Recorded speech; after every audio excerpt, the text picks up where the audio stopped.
some alpacas. Once they hauled everything over to Nod-krai, make a little extra myself. I once considered keeping some pets in my office, but soon gave up on the idea. It's just not right to keep small animals where they won't be able to see the sun. This land holds nothing but promise for adventurers from all walks of life. Wouldn't you agree?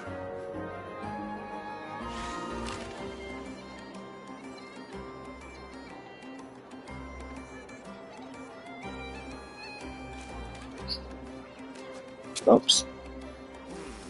I better get me some alpacas. Once they hauled everything over to Nod-krai. Street manager. Okay.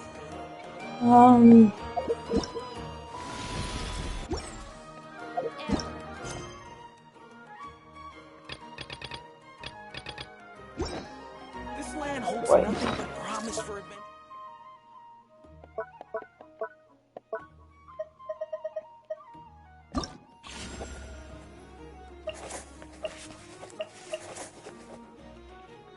I can do this now.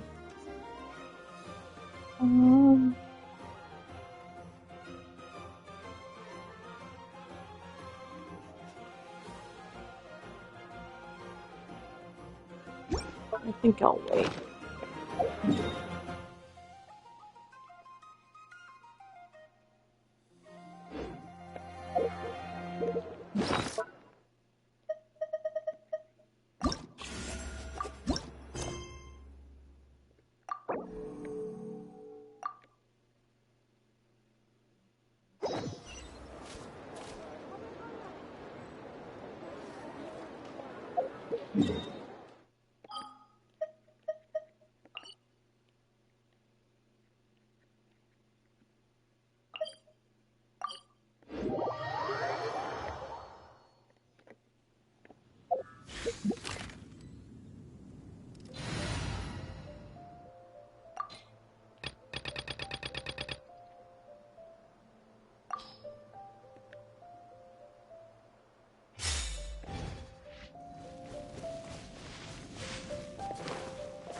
La la la.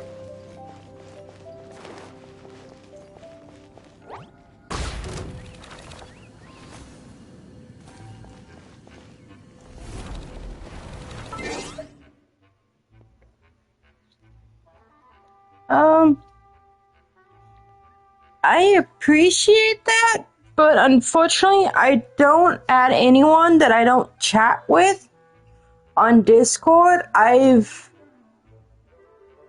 had some odd people on Discord add me, and I'd rather not deal with that. So I appreciate it, but I'm afraid I'm not gonna add you. I'm sorry, bud.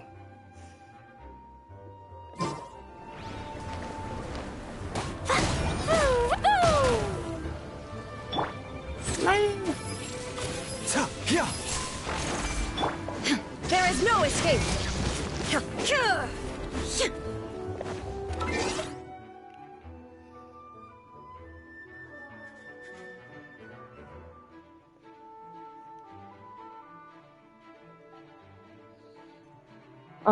Like I said, I really appreciate the follow. I appreciate you chilling and hanging, but I just add anyone on Discord that I don't chat with and talk with on a regular basis.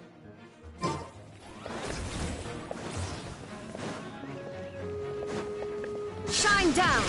I've Rain outlines your fate. had some unfortunate interactions, and I just don't want to put in that position again.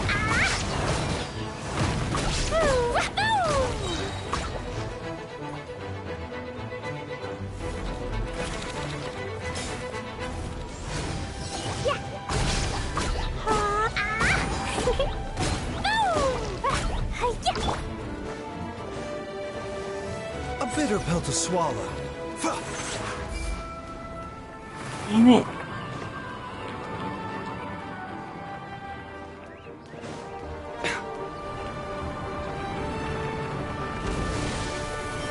Mind the side effects. Ring cutter.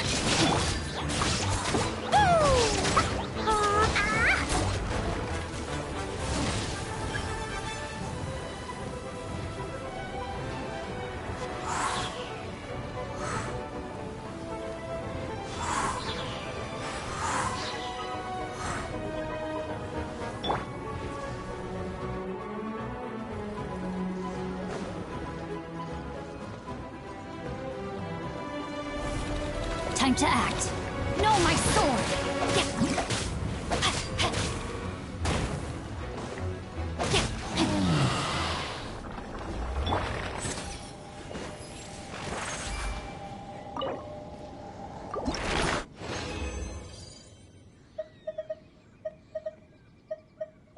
Oh, nice.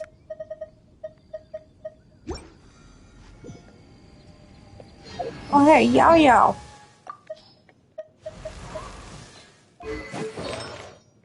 I should be able to finish.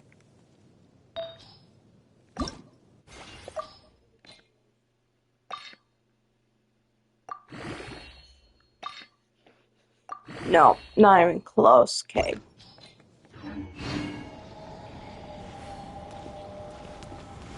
The statue will see you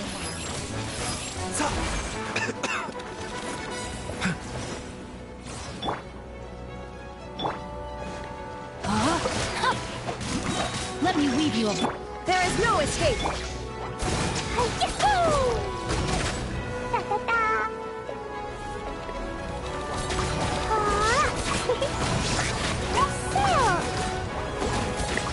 La la la!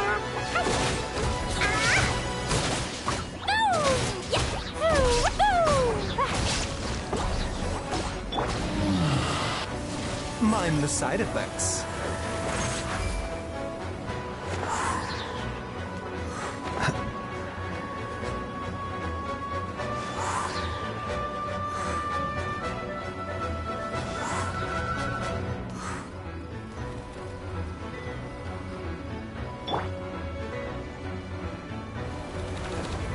No, my sword!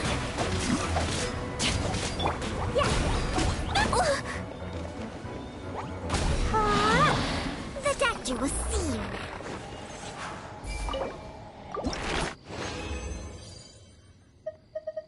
Nice.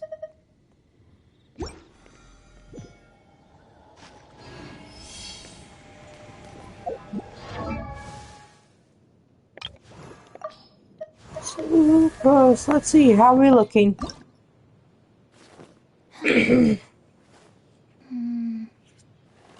Look at it 2 more times, okay.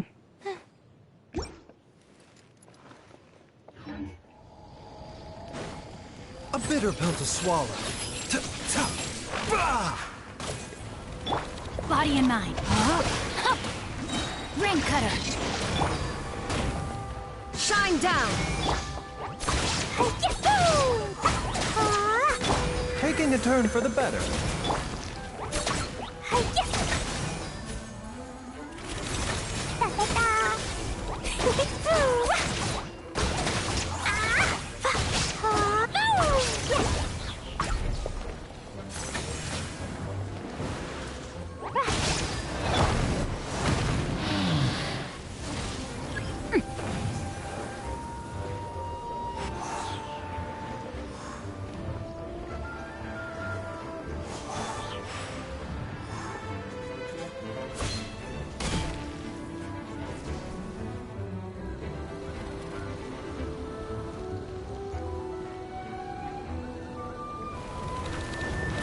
Rain outlines your fate.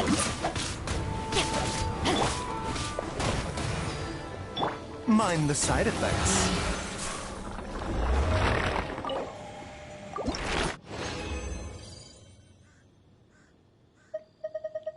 Nice.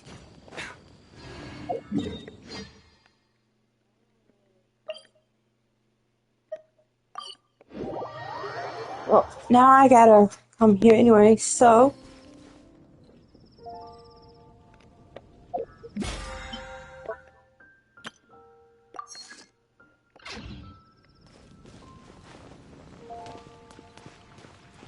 Sucrose. Given previous results, I should make a few adjustments to the experiment and ensure that the materials and equipment are all in order. Oh.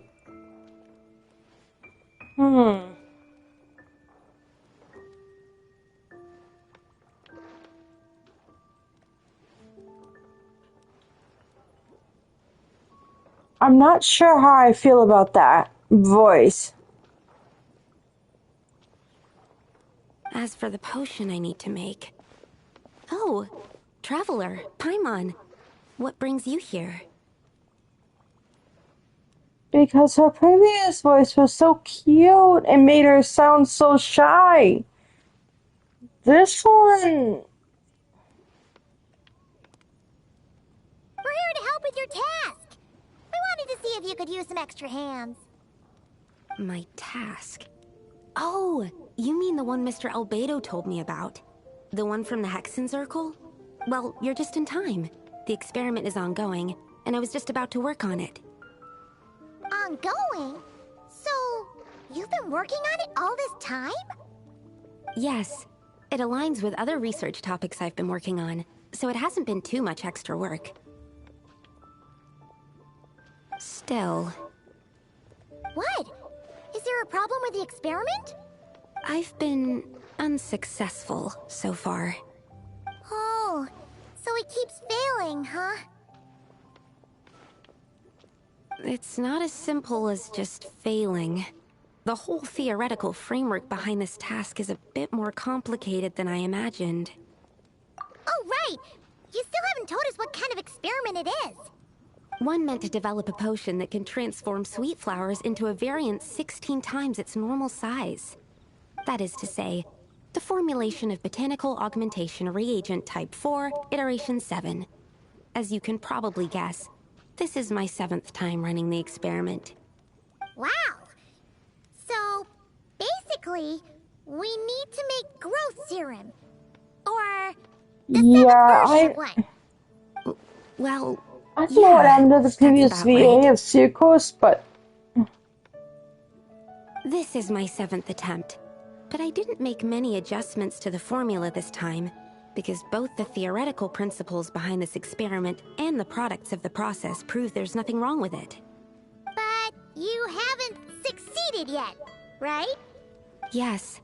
I'm thinking that it's not my current formula that is wrong, per se, but rather, some other key element is missing. Oh! Then Paimon knows just what to do. Well, that's why we're helping out. Wait a second! Paimon is not an ingredient! We could try. It's just... I would need to adjust the ratios in the original formula, and that might make the potion even more unstable. No! We are not trying that! Just show us the original! Here it is. That said, I'm still missing 2 ingredients. Now that we can help with. What do we need to get? I need spring water from Springvale to use as the base, as well as Eye of the Storm fragments. But that last one could be tricky. We've got this! Let's go! Let's tackle the Eye of the Storm first.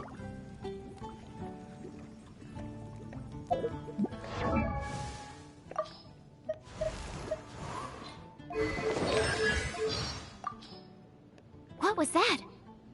Oh, I just need a moment to quickly take down some notes. See, this is the... The sun is already out? Oh, okay. Just one last experiment, and then we can get some rest. Last one, I promise. Absorption test. Tests appearing out of thin air? This needs research. If only I stumbled upon lab supplies as often. Wow, so many raw materials. See, this is... My experiment will succeed. I can do it. Bioalchemy, when compared with creation, places more emphasis on transformation. Finding those little secrets that living creatures have, and scaling them up, combining them, the results are always such a surprise. Life really is fascinating. Just how much do we really know? Happy birthday! I've been running experiments for months, and finally I can give you this potion. It will allow you to relive your most beautiful memories of the past year. I call it Biopotion number 3916. Huh? No, not 3196. It's 3916. See, it's a soft, gentler voice, and this one's more of a mature voice.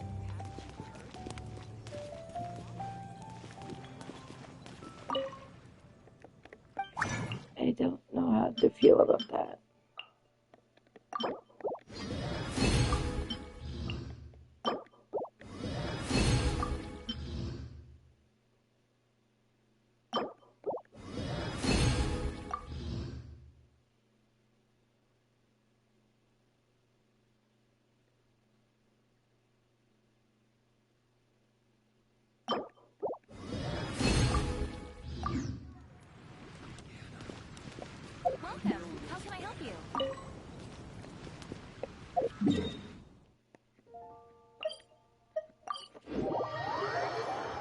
Like, it's not a bad voice. I do appreciate the voice, but it doesn't fit Sucrose. That's my problem.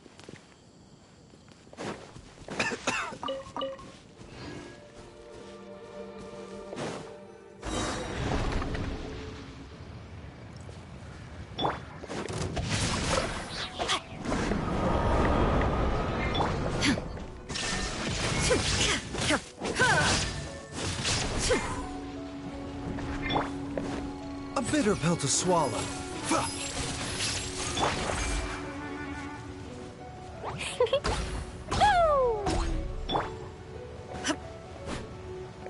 There is no escape!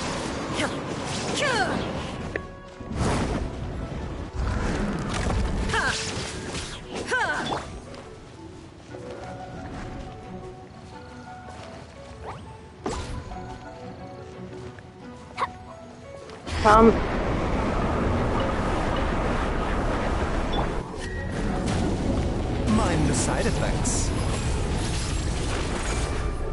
Seems like an emergency. Let me weave you a verse. Shine down! Alright, that's the first ingredient done. Wow, you two work fast. That step usually takes me forever. We can get the spring water down there.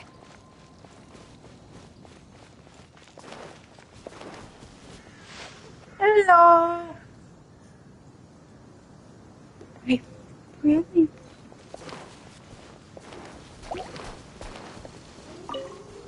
It's not Sucrose. Then again, I had the same opinion of the new voice actor for Paimon, and it grew on me.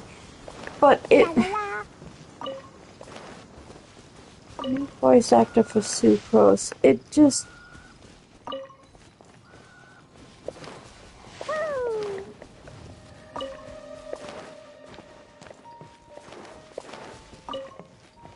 I don't know how to describe it. It just.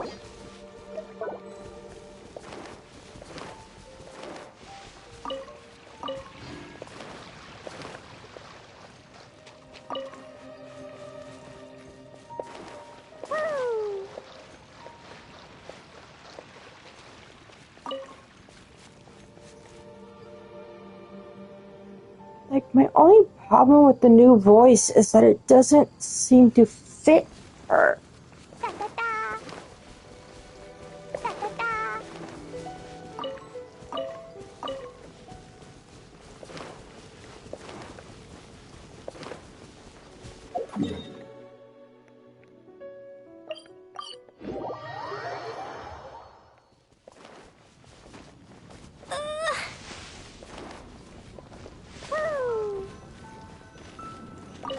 quality of Springvale's waters makes for a stable potion-making ingredient.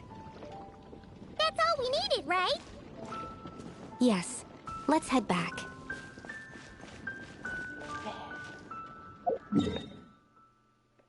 Well, right now I'm doing Sucrose's quest.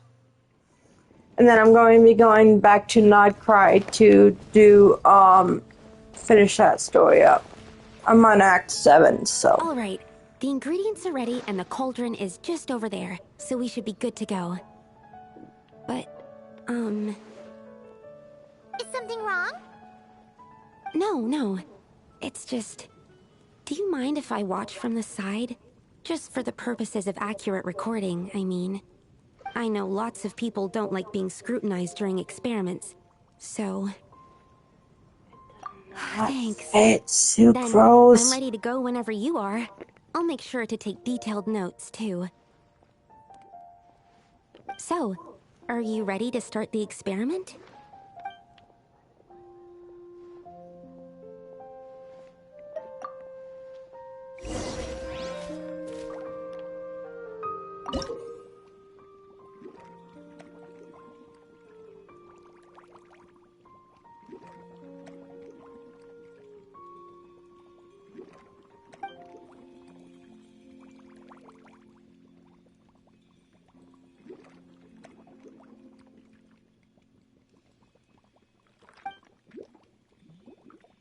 Oh, we've done this in a previous, okay.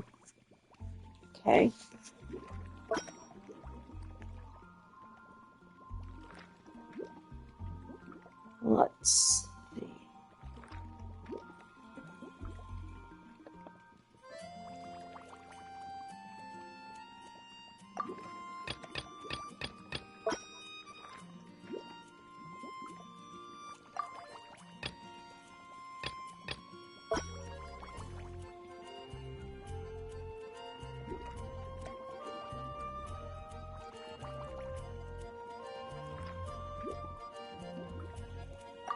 Oh wait, we can rotate it. Okay.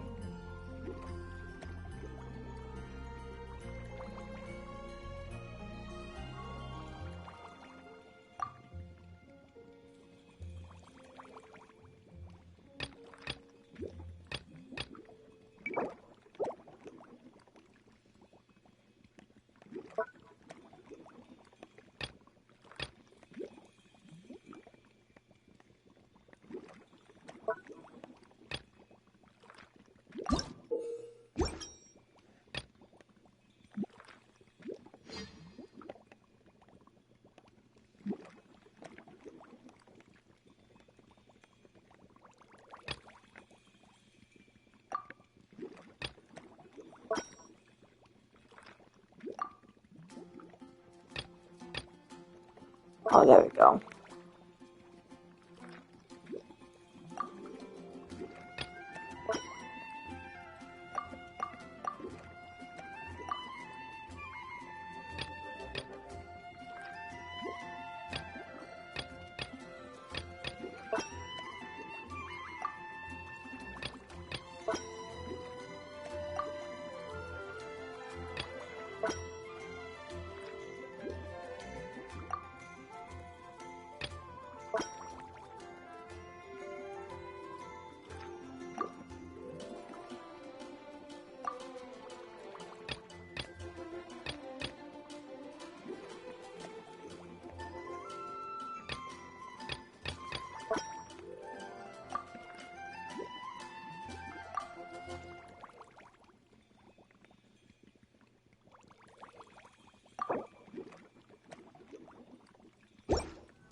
That's it. I really like. Your execution was perfect. I really like that event. I hope they bring that event back. Yes, I don't see any flaws in the brewing at all.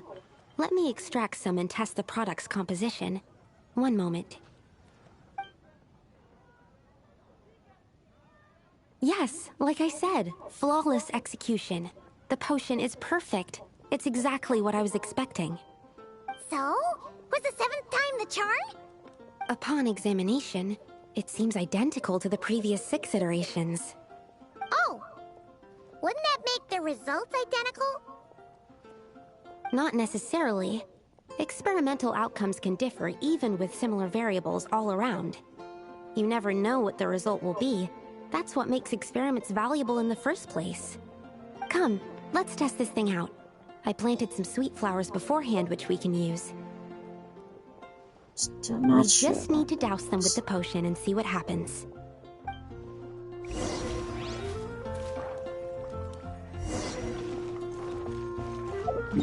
Oh, we're going to Giant Spine? Okay.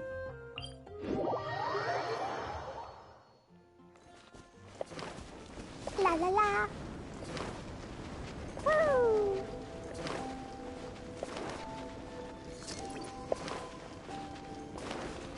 Okay. Alright, we poured the growth serum on the flowers. Is that all we need to do? Yep. The flowers need to fully absorb the potion, so it might take some time before we see a reaction. What happens then? The flowers will grow in size while maintaining their original appearance. But then, when they reach 12 to 14 times their normal size, this will prove more than they can bear. As if some upper limit has been reached, they will wither and rot, assuming unnatural forms until nothing is left of them but liquid. Wait, what? So there's a problem with the growth serum then? No, I've adjusted the formula time and again, resolving all kinds of issues that arise when inducing small plants to grow larger. Issues like ensuring that the leaves don't get too large, strengthening root diameter and load-bearing capacity, calculating how the increase in surface area might affect sunlight exposure and nutrition. So, why isn't it working then? Because the flowers cannot transcend. As above, so below, is one of alchemy's guiding principles. Alchemy seeks mastery over matter, but this world has its limits. It's like a specification etched into the law that governs all things. Part of the purpose of doing multiple experiments is to determine if this specification is stable. Exactly. It proves that the limit continues to exist. Okay, this is all a bit over Paimon's head, but basically, you needed the experiment to fail to prove that the limits and borders in this world are stable? Oh, what a weird experiment. Huh? Looks like one of the flowers is reacting. Wait a second. That's not a sweet flower at all. Careful! It's a whopper flower. It must have absorbed some of the potion. Wait, but that's happened before, and it's never gotten this big either. Can this mean... We can talk about this later. Let's get rid of it first.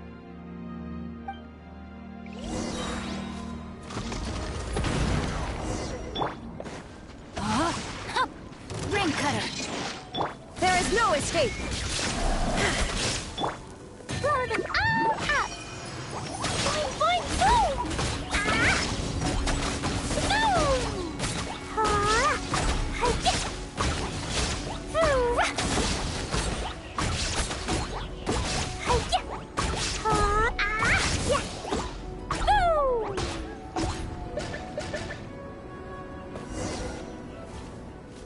Phew, we did it.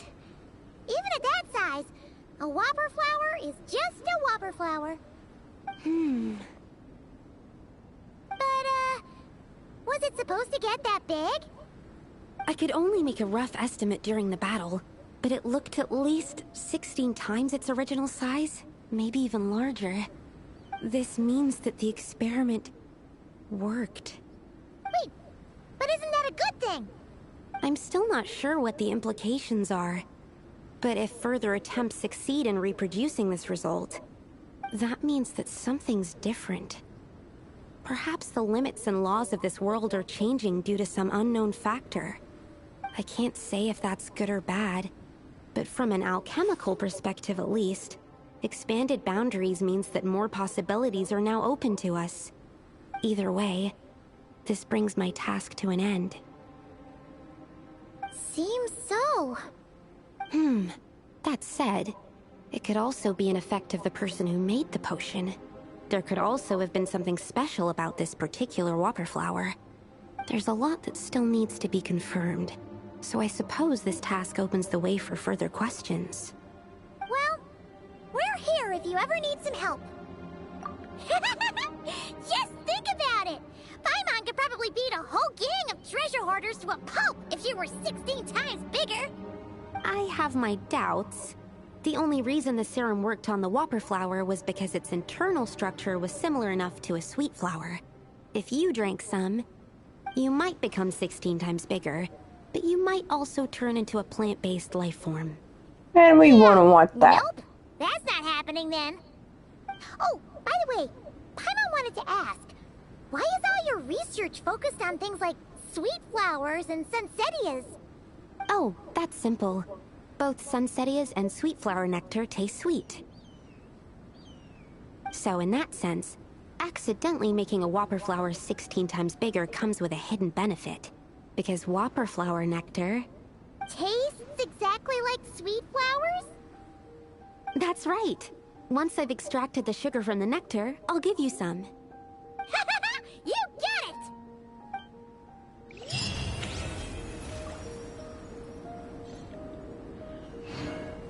Okay, that one's done now.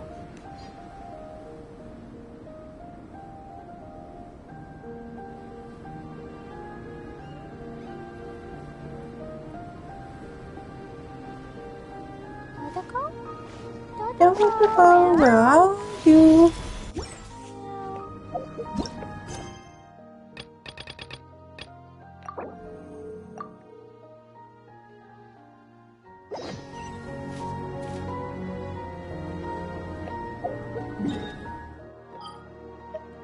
Let's head in Nod-krai and then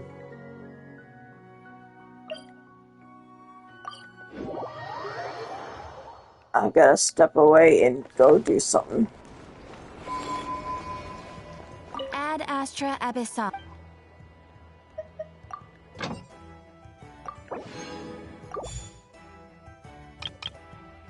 I gotta go downstairs and take a cart down to my hubby so we can bring up food.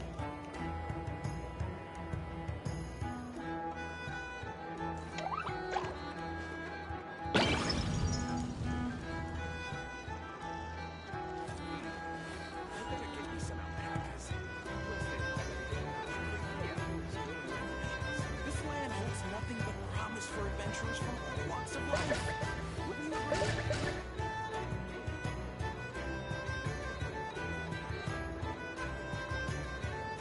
These bombs, so heavy.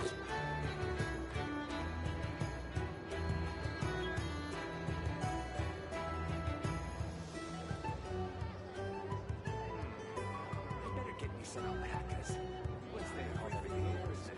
This land holds nothing but promise for adventurers from all walks of life. Nod-krai? Wouldn't you agree? Nod-krai, where are you? Rebooting.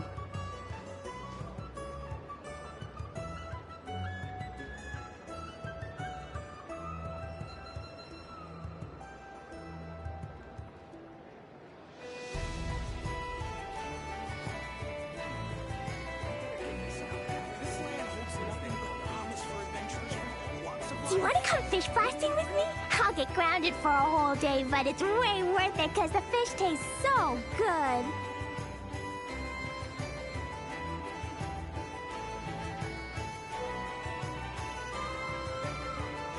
These bombs, so heavy.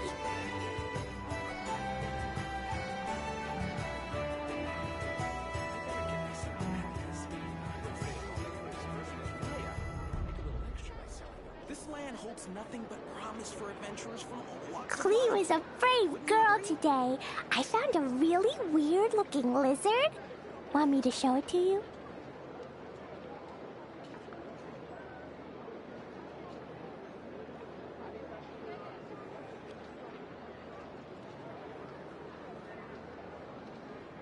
These bombs, so heavy. I better get me some alpacas. This land holds nothing but promise for adventurers from all walks of life. Wouldn't you agree?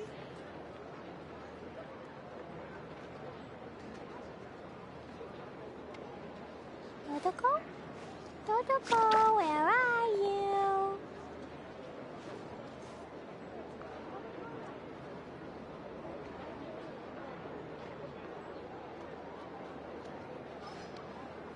Rebooting. This land holds nothing but promise for adventurers from all walks of life. Wouldn't you agree? These bombs, so heavy.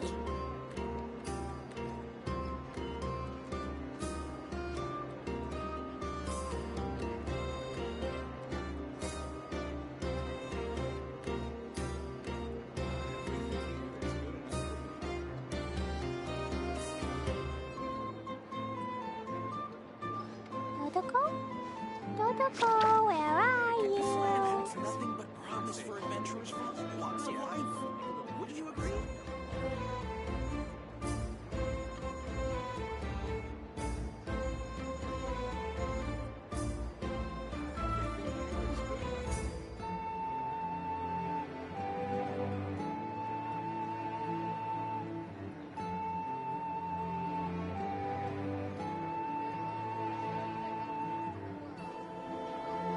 This land holds nothing but promise for adventurers from all Do you want to come fish blasting with me?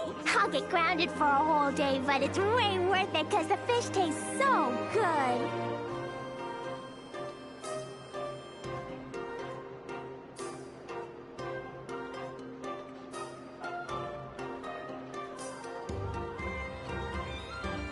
Dodoko? Dodoko, where are you?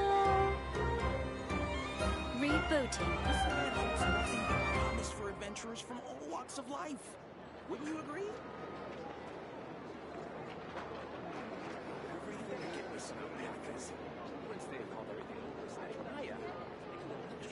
These bombs, so heavy.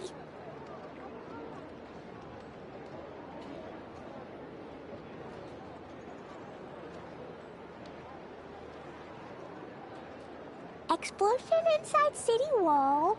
Grounded be thy woe. Explosions can hurt people. Gin can be dreadful. Mondstadt be bombed. Klee be doomed. Those are the survival rules that the Knights of Favonia. These bombs, so heavy.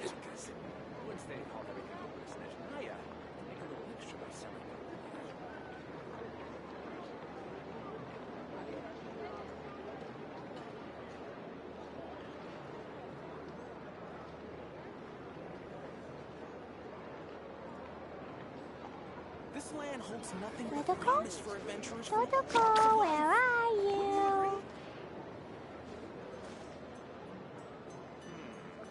I better get me some alpacas. Once they hauled everything over to Snezhnaya, make a little extra myself.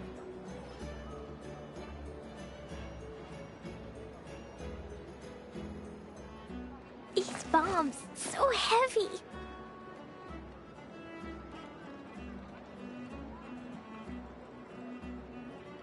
Everything here is good enough for me.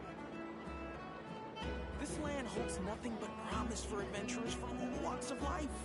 Wouldn't you agree? Do you want to come fish blasting with me? I'll get grounded for a whole Error. day, but it's way worth it because the fish taste so good. Snezhnaya, make a little extra myself.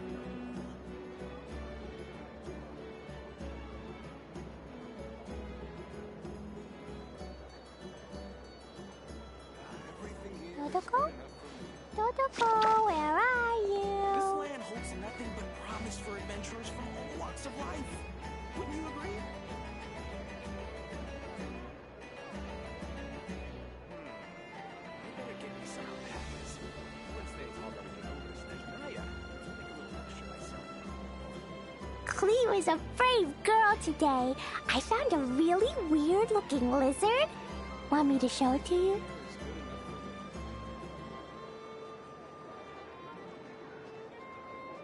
This land holds nothing but promise for adventurers from all walks of life. Wouldn't you agree? Dodoko? Dodoko, where are you? I better get me some alpacas. Once they hauled everything over to Snezhnaya, make a little extra myself. Everything here is good enough for me.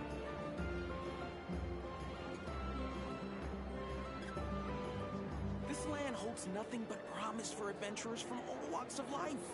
Wouldn't you agree?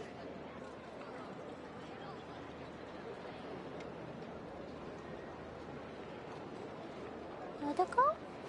Dodoko, where are you? I better get me some alpacas. Everything Wednesday's home. Rebooting.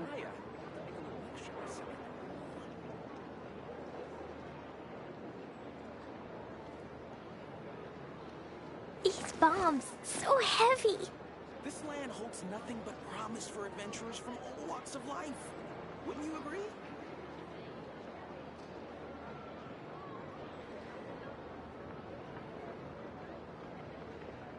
Everything here is better get me some alpacas. Dodoko?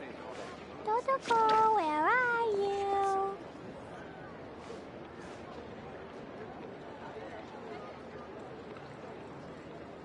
This land holds nothing but promise for adventurers from all walks of life. Wouldn't you agree?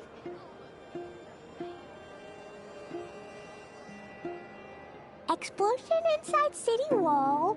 Grounded be thy woe. Explosions can hurt people. Gin can be dreadful. Mondstadt be bombed. Klee be doomed. Those are the survival rules that the Knights of Favonius gave me. Dodoko? This land holds Dodoko, where are adventurers from all you? walks of life. Wouldn't you agree? Error.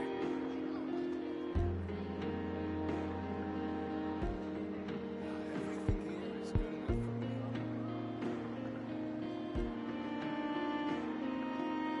These bombs, so heavy.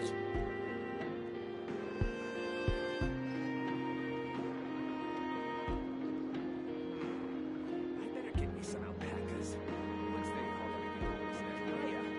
Dodoko? This land holds Dodoko, where are adventurers from all walks you? of life. Wouldn't you agree? Everything here is good enough for me.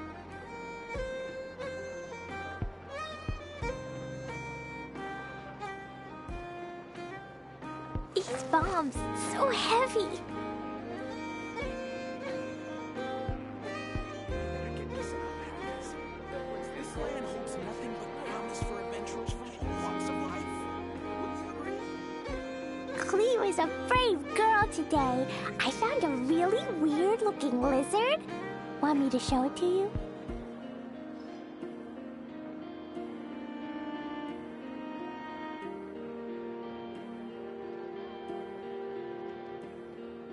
Dodoko?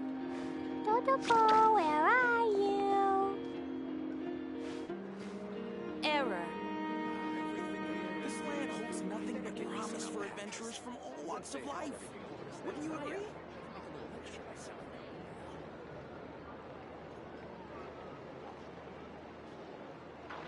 Explosion inside city wall.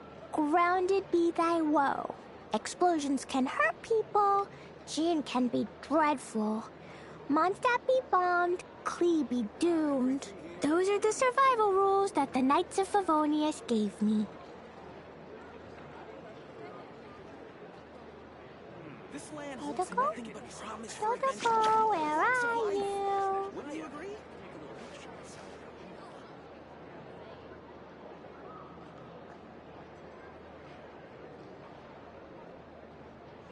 Everything here is good enough for me.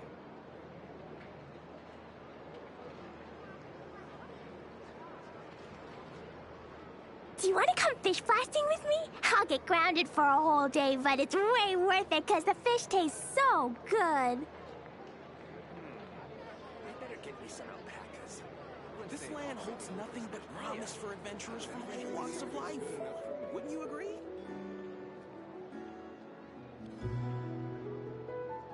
Dodoko? Dodoko, where are you?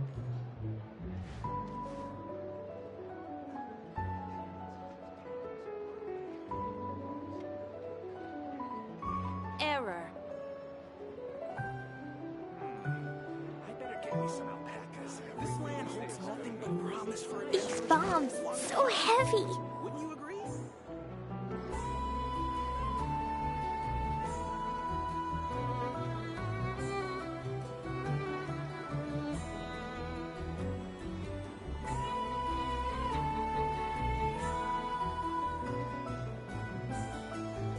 Explosion inside city wall. Grounded be thy woe. Explosions can hurt people. Gene can be dreadful.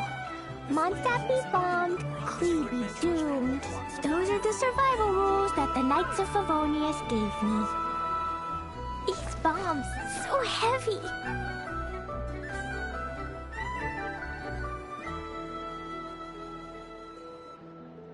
Everything here is good enough for me.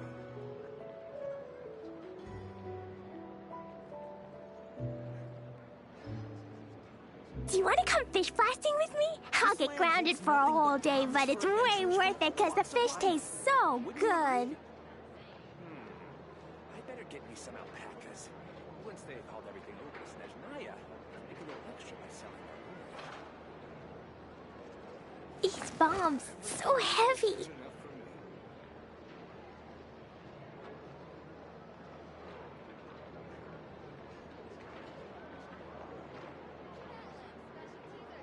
This land holds nothing but promise for adventurers from all walks of Rebooting. life. Wouldn't you agree? I better get me some alpacas. Explosion inside city wall. Grounded be thy woe. Explosions can hurt people. Gene can be dreadful. Mondstadt be bombed. Klee be... These bombs, so heavy.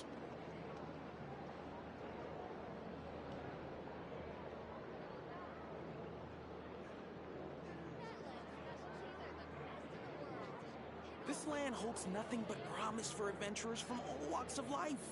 Wouldn't you agree? Do you want to come fish blasting with me? I'll get grounded for a whole day, but it's way worth it because the fish taste so good.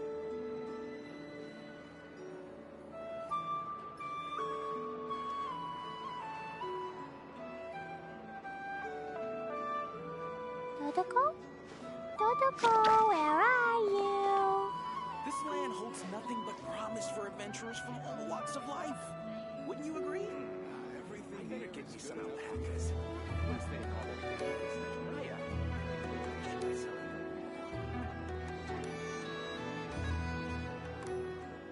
them. Explosion inside city wall. Grounded be thy woe. Explosions can hurt people. Gene can be dreadful. Mondstadt be bombed. Klee be doomed.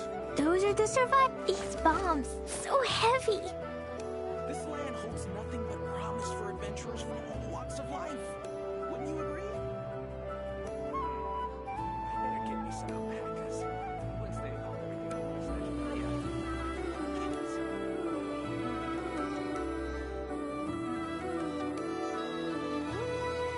Dodoko? Dodoko, where are you? this land holds nothing but promise for adventurers from all walks of life. Wouldn't you agree?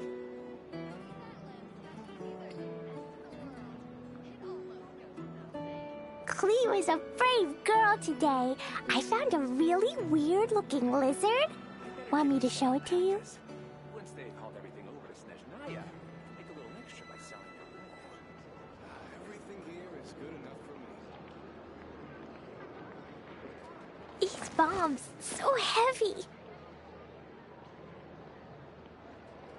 This land holds nothing but promise for adventurers from all walks of life. Wouldn't you agree? Dodoko? Dodoko, where are you? I better get me some alpacas. Once they've hauled everything over to Snezhnaya, Error. is good enough for extra by selling them.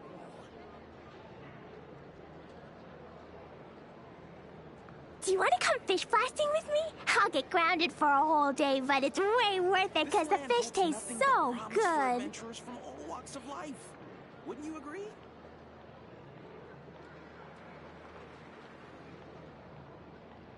Dodoko? Dodoko, where are you? I better get me some alpacas. Once they've hauled everything over to Snezhnaya, make a little extra by selling them.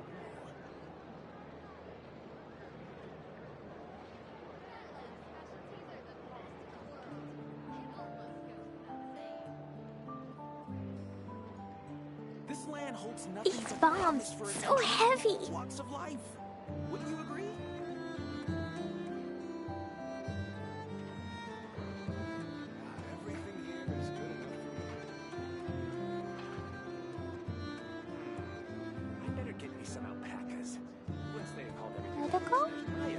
Totoko, where are Rebooting. you?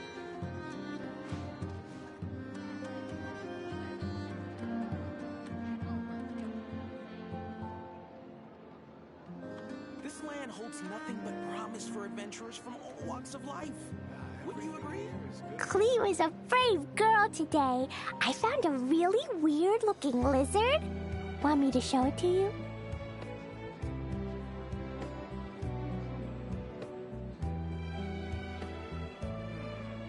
I better get me some alpacas. Once they call them These bombs, so heavy. This land holds nothing but promise for adventurers from all walks of life. Would you agree?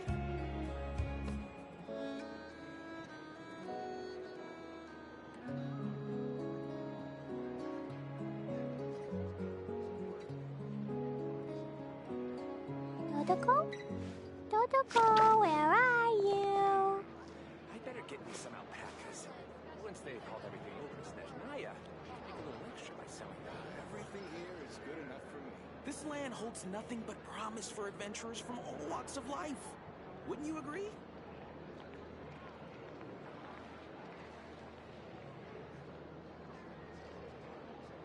Do you want to come fish blasting with me? I'll get grounded for a whole day, but it's way worth it because the fish tastes so good. I better get me some alpacas.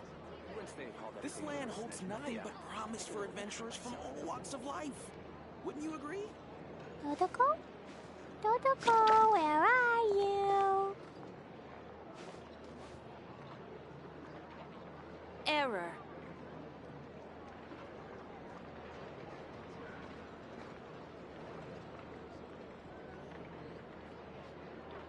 Everything here is good enough for me. These bombs, so heavy. This land holds nothing but promise for adventurers from all walks of life. I better get me some Wouldn't you agree? Once they called everything over to Snezhnaya, make a little extra by selling them.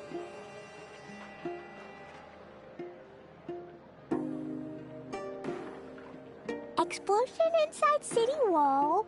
Grounded be thy woe. Explosions can hurt people. Gene can be dreadful. Mondstadt be bombed. Klee be doomed. Those are the survive. These bombs, so heavy. Nothing but promise for adventurers from all walks of life. Wouldn't you agree?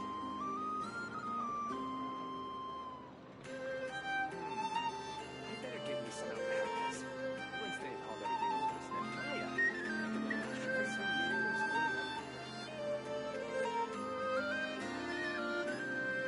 Totoko? Totoko, where are you?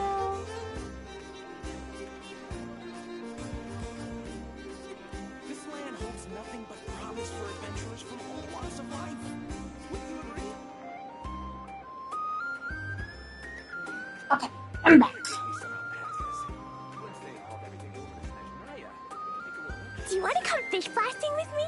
I'll get grounded for a whole day, but it's way worth it because the fish tastes so good. Okay. La la la.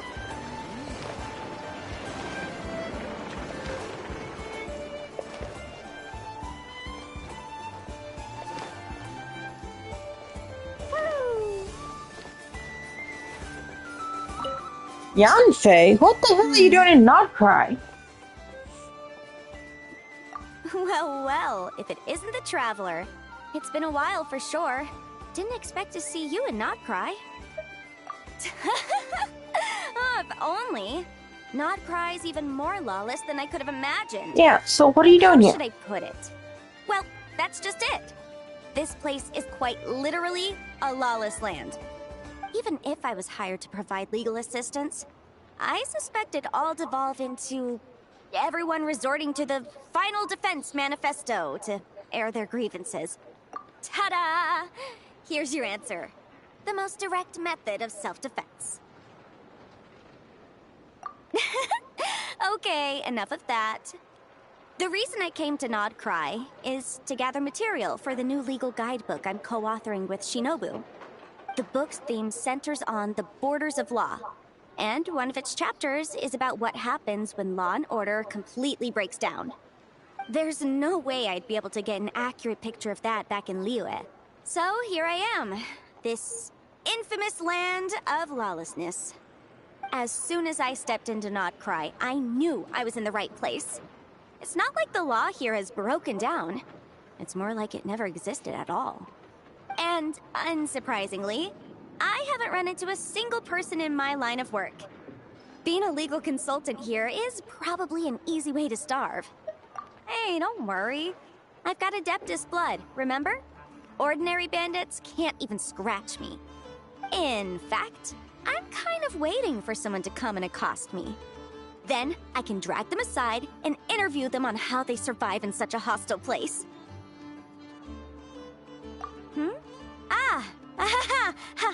Yeah, you have no idea. I spent so long convincing her to let me leave. I'm sure my horns grew out a little. Why, yes, we talked it through. I definitely did. Yanfei? Yes? Yeah.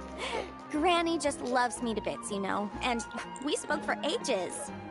Anyway, I'd love to stay and chat, but I've got an appointment with, the Curatorium of Secrets, that's it. So, without further ado, I'll be getting a move on. See you! Bye! Oh, we're gonna go snitch. Madam Ping!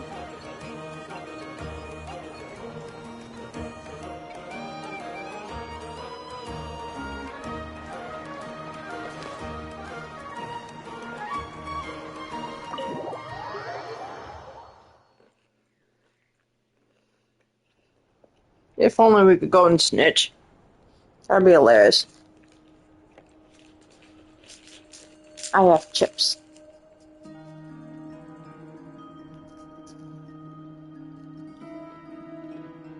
Oh, I don't like those fishes. Yep, all ready. How about you two? Green and good to go? Paimon's ready! I do not like those faces. Have we not found Columbina? The doctor? Feeling nervous? Don't blame you.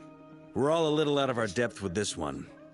Okay, so some time ago, Columbina was ambushed by the doctor. It all happened pretty fast, and the last thing you saw was her vanishing into the moon's reflection. Yes, though at the time, all that the rest of us saw was the doctor using some kind of power. The next moment, Columbina had disappeared, and you were falling into the sea. We have to get Columbina back. And whatever the doctor's plan is in seizing the Three Moons Authority, we have to stop him before he succeeds. The Frost Moon Scions consider it our duty to rescue the Moon Goddess. I wasn't expecting so many others to come to our aid. So I want you to know that you have our utmost gratitude. Great. Well, first things first.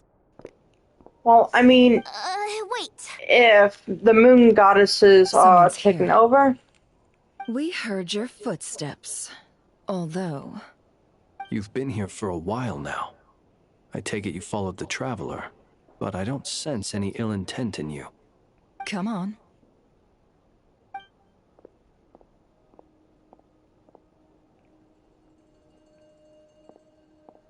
who is you? I figured it wouldn't take you long to notice me. Ah, I come bearing news from my lady, the knave. Father Gatore went through the motions of returning to Snezhnaya, but it was obviously a facade. However, he has not returned to the Kuvaki Experimental Design Bureau, nor has he made an appearance in Nasha Town. Well, in that case, he'll be in his lab way up north. I always wondered why he applied for his own private pad. He was planning this all along. Tell them that Sandrone and I will go on ahead. If they still intend to pursue this matter, they should meet us at the research center in the northern tip of Nod-krai. Nice of Columbina's two best friends to think of us. We appreciate the heads up. Our sincere thanks to the Fatui for your aid.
Lady Damselette may have left our organization, but at least some of her colleagues remain genuinely concerned for her well-being. Not to mention that the Doctor's increasingly cryptic conduct gives us great cause for alarm. We have crossed swords many times before, but it's not personal. We're just on different sides. We don't lack humanity. And so, as fellow friends of Lady Damselette, it's only right that you should be in the know about this. Arlecchino's situational awareness has saved us a lot of trouble. I'll leave the map here with you. If you do decide to head to the research center, please proceed with caution. And remember, at least while you're in Nod-krai, Lady Arlecchino's subordinates are your comrades if you want them to be. This is very accommodating of you. We can't thank you enough. Just doing my duty. I shall take my leave now. If you need us, you'll find us at the Experimental Design Bureau.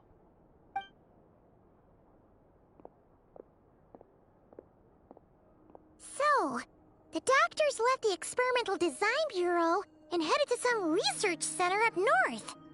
Marionette seems to think he's been planning this for a long time. But when did it start? Before he even arrived in Nod-krai? It seems his loyalty to the Tsaritsa is lip service at most. Behind the scenes, he may even be working against her. Yes!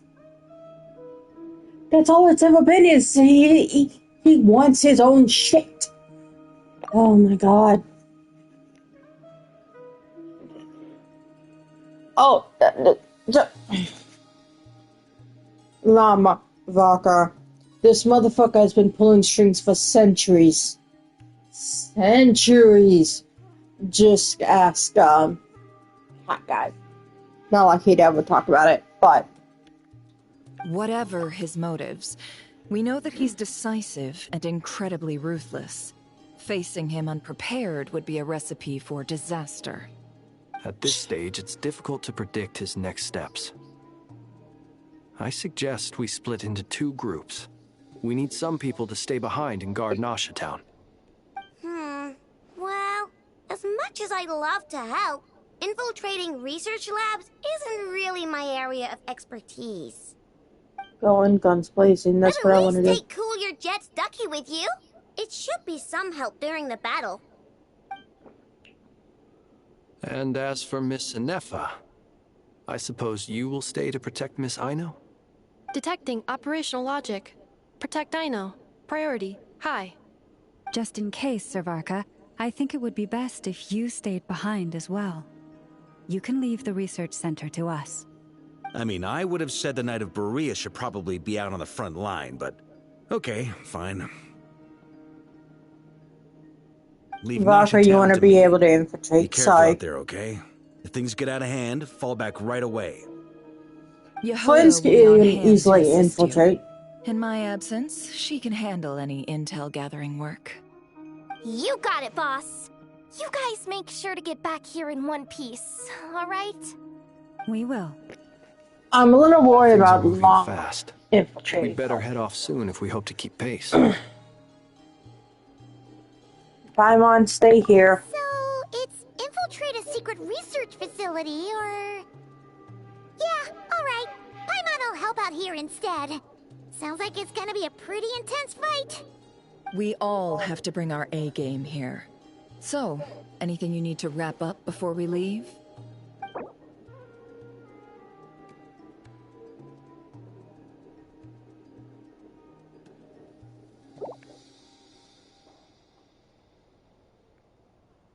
Then you'd better get going. Very well.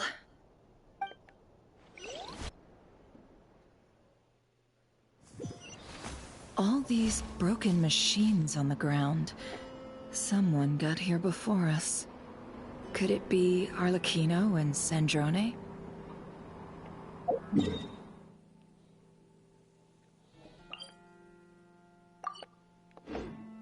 These bombs. La la la.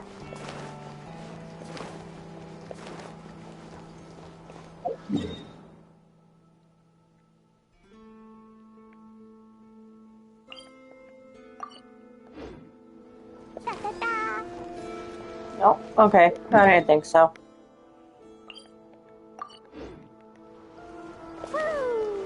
La la la.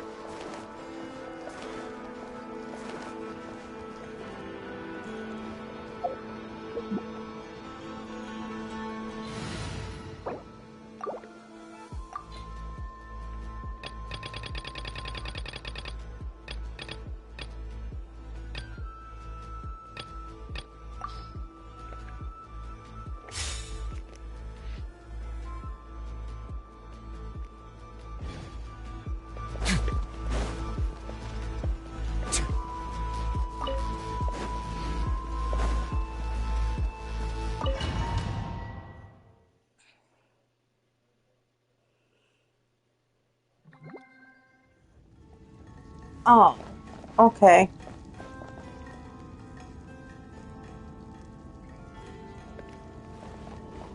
Well then.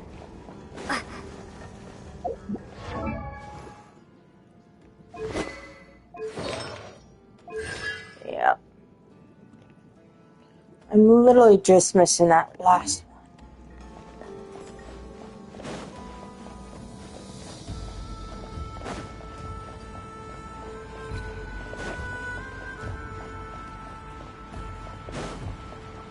Oh boy.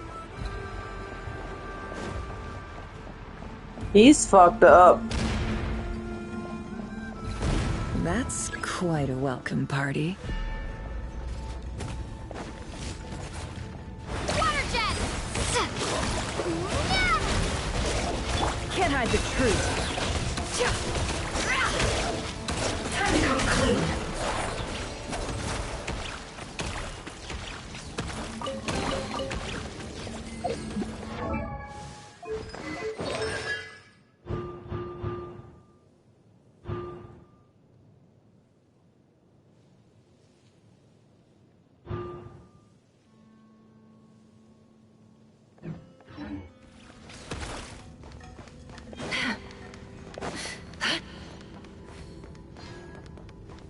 Oh, that's fantastic.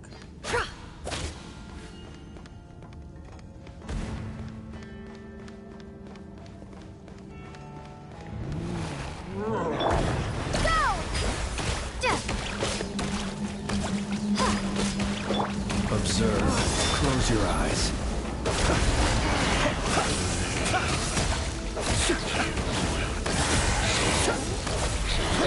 Yeah, Flynn, Nefer, and Colin being all the three from Nod-krai. I'm getting. I said get back! Do you hear me? Why isn't it working? No! Don't come any closer! Don't! Oh, well then.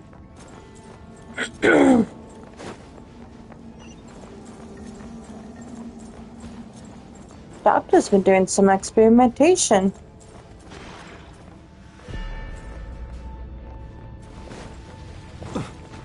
Observe. Close your eyes. To dust.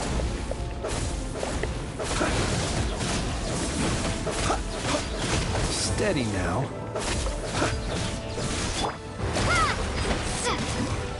For the everlasting forest, we leave this place. You poor souls. May your spirits find peace. Grab that key on the ground. We'll probably need it at some point.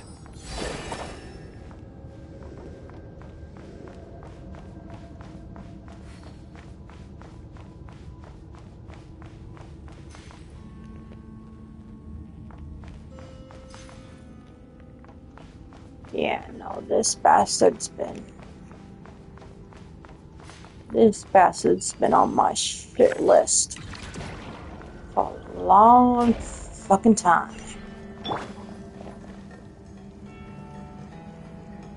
Watch out. Ugh, there's no way through. Let's go around.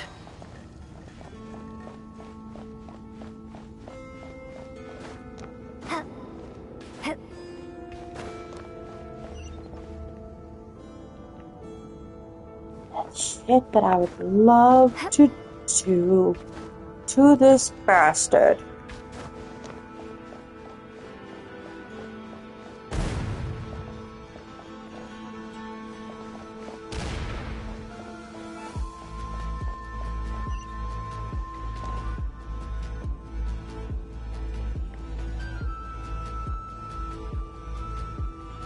What the? Trespassers? Here? What's wrong with you people? We're looking for the doctor, and we understand he might be here. I see you're fleeing the facility.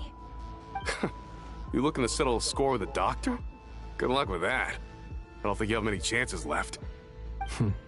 Perhaps. But you might have a chance to live if you start talking. 2 other Harbingers had the same idea as you. They're already inside. But what good is it gonna do? The doctor wouldn't do something like this unprepared.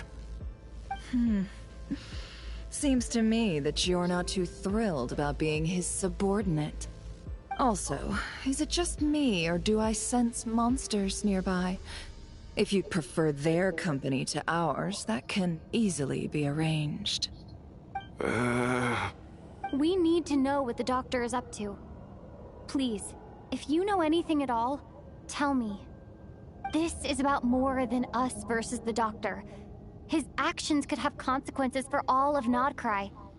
And perhaps even your homeland, Snezhnaya.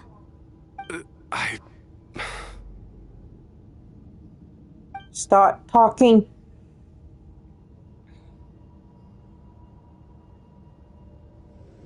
He's building something. Ambitious doesn't even begin to describe it. Feels like this could be the big one. God knows how long he's been planning it. A while back, he told us he'd be returning to Snezhnaya. We weren't expecting him back so soon. This time he brought some gemstones with him, or something. 2 of them. The moon marrow spheres. He stole them from their rightful owner, Columbina. Oh, Lady Damselette? Last I heard, she left the Fatui. Before she went, she told us she'd finish what Her Majesty asked of her, and wished to focus on some personal matters. I remember thinking that leaving us might not be the best choice. I mean, I always looked up to the captain the most, and... Back when this all started, the higher-ups dispatched 3 units to Nod-krai to execute their plan. They were led by the Doctor, Marionette, and the Damselette, respectively. I was a part of the Damselette's unit to begin with. She never really interacted with us much. In fact, she seemed sort of detached from everything. Not because she was distracted, just felt like she was indifferent to the world around her. Like she had no stake in anything that happened. She always seemed like she was staring off into the distance. Almost as if she didn't see anything worth living for in the present, so she had to look further afield. That's right. She always used to stare up at the sky. The Doctor used to stand nearby and watch her. Apparently they got along well at first, but somewhere along the way, she grew wary of him. Started avoiding him as much as possible. After she left, everyone in our unit merged with the Doctor's. He's similarly indifferent to the world, except when it comes to the moons. He seems to have big plans for them. Right now, obtaining the 3 moons is his #1 priority. He even said, if he can only get his hands on 2 of them, he'll create a 3rd one himself. How would he create an artificial moon marrow? Maybe the knowledge he gained from the Hyperborean phantoms has something to do with it. Thank you for cooperating. We appreciate the level of detail. I get the sense that you'd serve under Columbina again if you had the chance. Would that be fair? No, she's no longer a Harbinger. As a member of the Fatui, my loyalty will always belong to the Tsaritsa. I'm only telling you all this because I don't completely trust the Doctor. His actions do not align with the goals that first brought us to Nod-krai. I understand. We'll do everything within our power to stop him. The Knaves unit is based at the Kuvaki Experimental Design Bureau. Maybe you can seek refuge with them. Well, now we know what's going on here. Artificial moon marrow. He's likely well on the way to completing it. Dottore's technological capabilities are far more advanced than I thought. I fear this could get ugly. Everyone, prepare yourselves.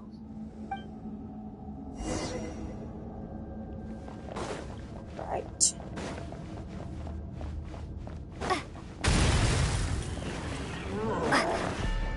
Water jet! Observe. Close your eyes.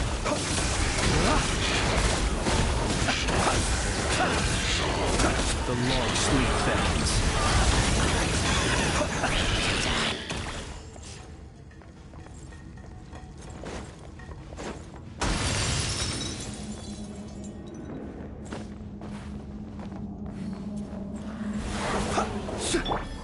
Bombs away!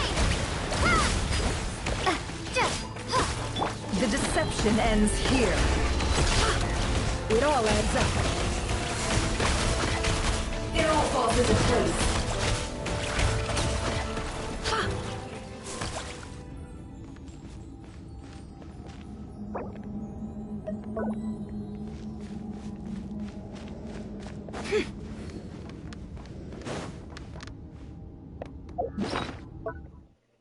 I want to cut eye. Yes.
Could make this, but oh,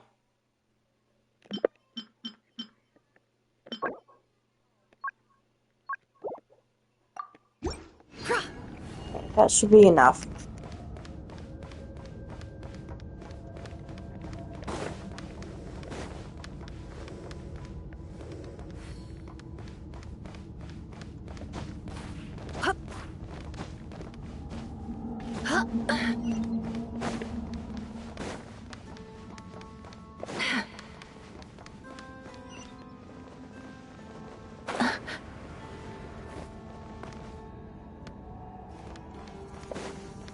Oh, Del Toro.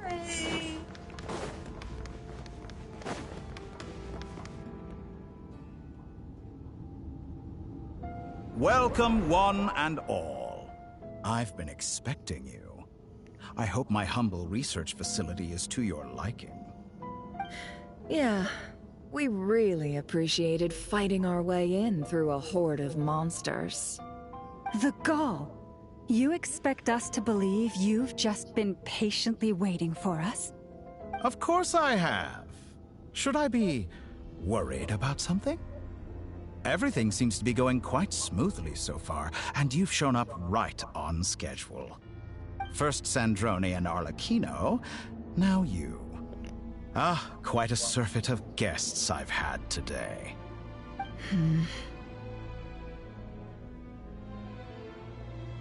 If you were looking for them, I should probably mention that Arlecchino disappeared as soon as she entered the facility. As for Sandrone, why, she stood right here only moments ago demanding answers from me at the top of her voice. Hardly out of character. She never was one for basic courtesy. But I have to admit, I was a little surprised to see her showing concern for someone besides herself.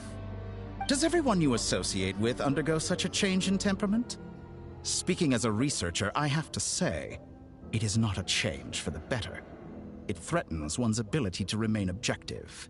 Well, since you ask...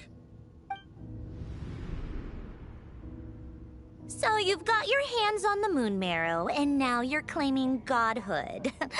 Don't you think that's a bit of a stretch, Dottore? I must protest what you are insinuating with that phrase, claiming godhood. I am not claiming anything. I am stating a fact. You're a researcher. I'm sure you appreciate the distinction between the two. Huh? Wait, you really think you're all that? You'll excuse me if I'm not being a polite little lady for you. We're colleagues. We both know what kind of person you are. By the same token, I knew you'd respond along those lines. You and I both understand that facts speak louder than words. To that end, I've had my people send you a small gift. It should go some way toward helping you understand my present position. What gift?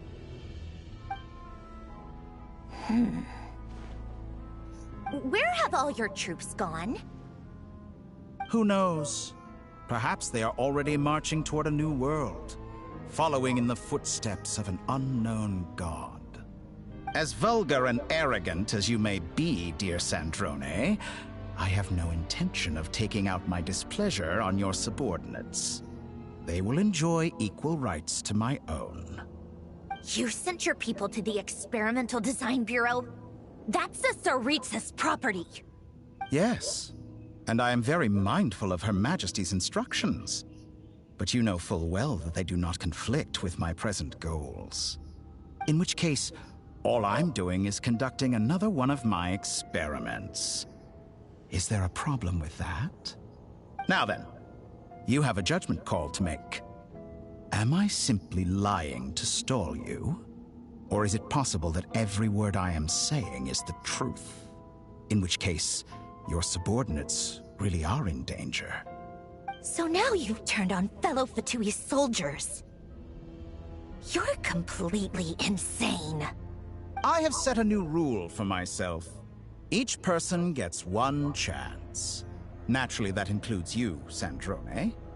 If you wish to leave, I won't stop you. We are colleagues, after all. Scumbag!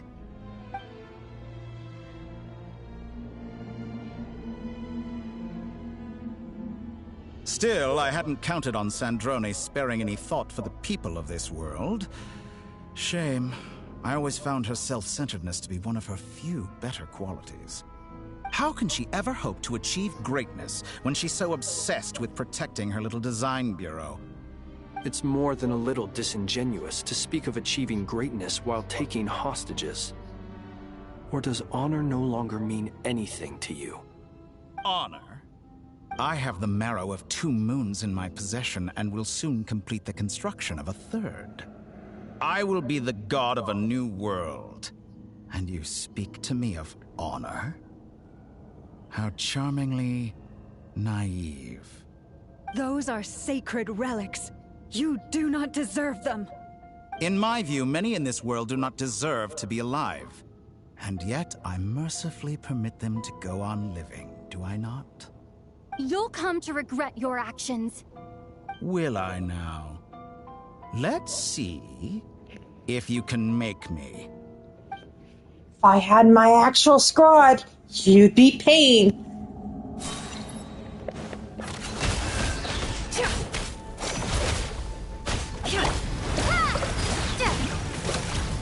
Target quiet. Close your eyes.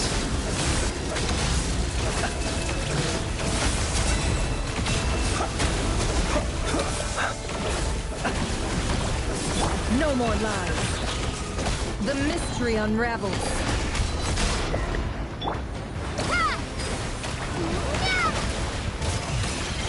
Be silent. The night comes.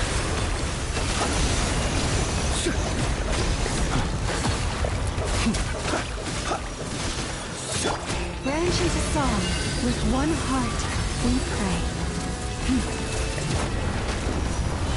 Arlecchino! Thanks for the assistance. Arlecchino? They see you as an ally. What a farce. You're clearly here to destroy my research. Which is more valuable? My role.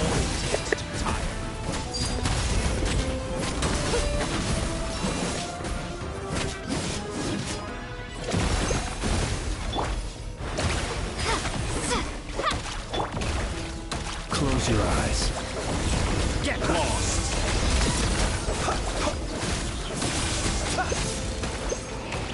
Shatter like a reflection!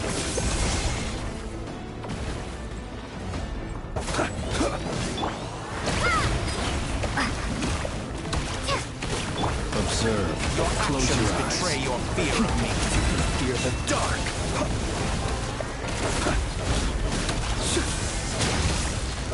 Be silent. Can't hide the truth.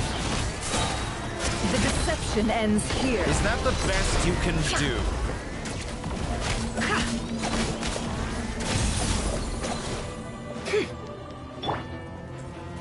Observe.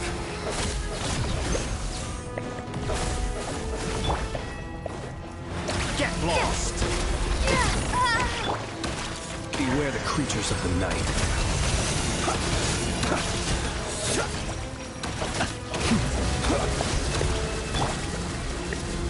Dottore is too powerful with the artificial moon marrow in his arsenal. Fighting him is futile. Quickly! How's this?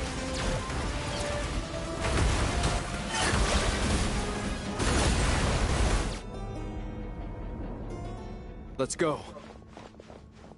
I've always thought it is wiser to flee than surrender.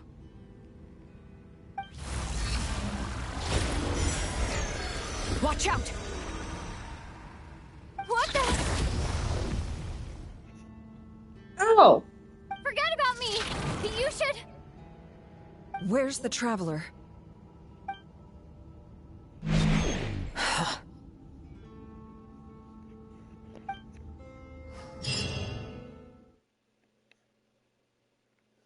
You wanted to take me? Well then.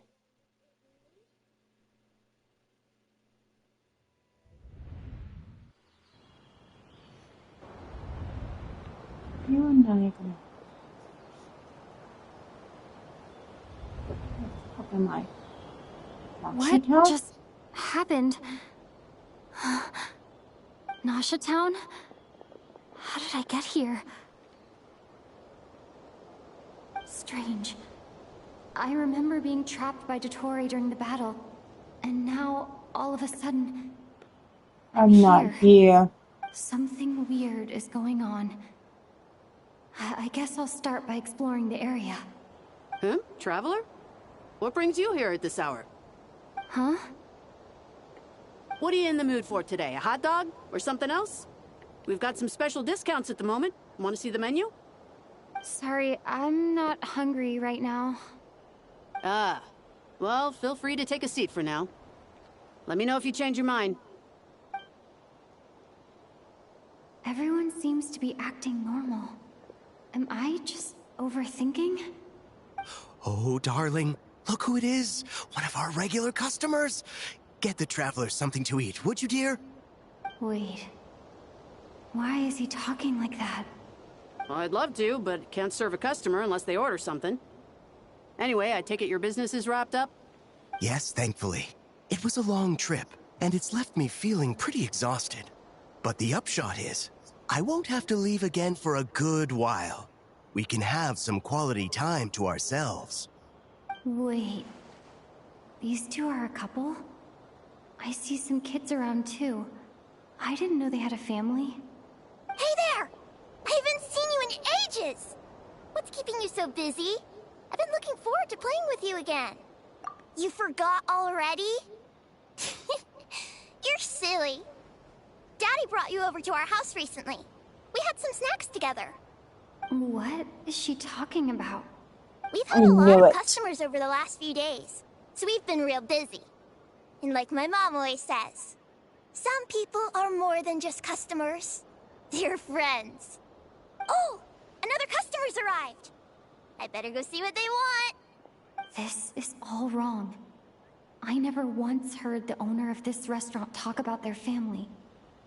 It certainly isn't a family-run business. And that child, I don't recognize her at all.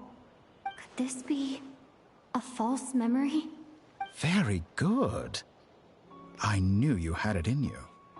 Fucking knew it. Aren't you going to try the house special? When did he show up? No, none of this is real. You don't seem to like it here. That's fine. We can change venues.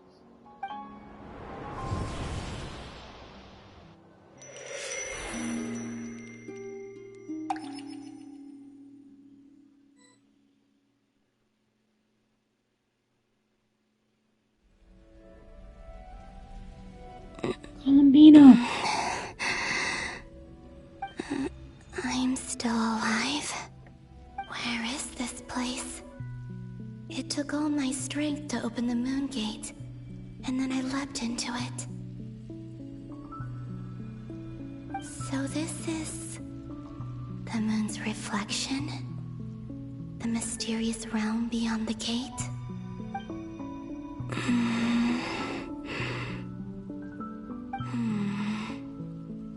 I can't sense anything. I guess I could try opening the gate once more.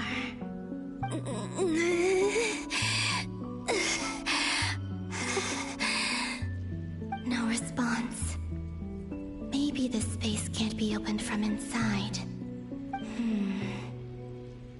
If this was the space that killed both Revier and his lover, then why am I unscathed? You're the moon goddess? No, I'm not unscathed. Even the air here feels frozen in place. There is nothing here with which I can restore my power. I should conserve my strength and proceed with caution.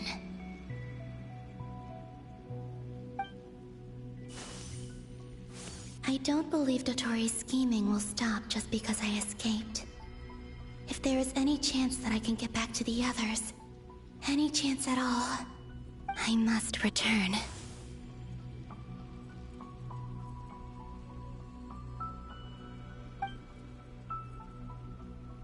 Emptiness, silence. What is this place? Or maybe the real question is, what is it for?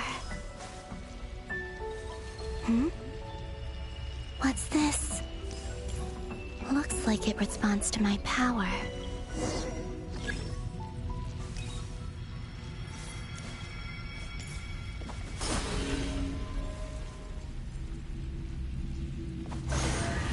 Golden. Like Kuvaki. Is it some sort of guide? And why does it feel so familiar? I might as well follow it.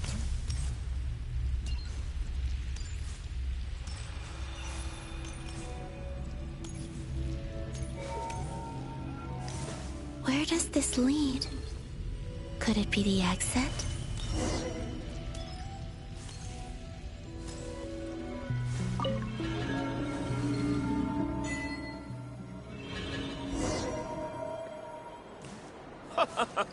Welcome home, Moon Goddess. Is this Nasha Town? But isn't Moonbriar Night over already?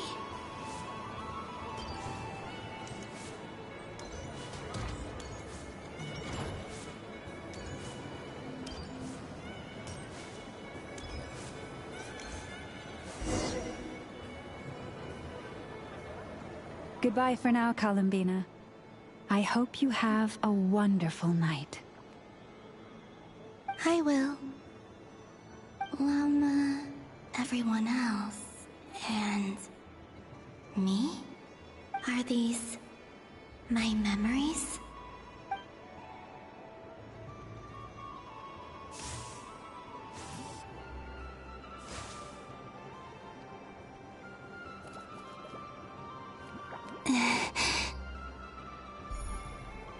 I can't touch them. It's as if we're separated by some impenetrable power.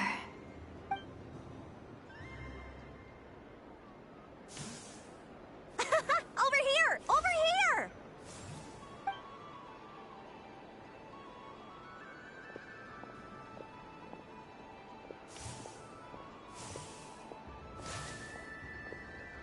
But the people in these memories pass right through me.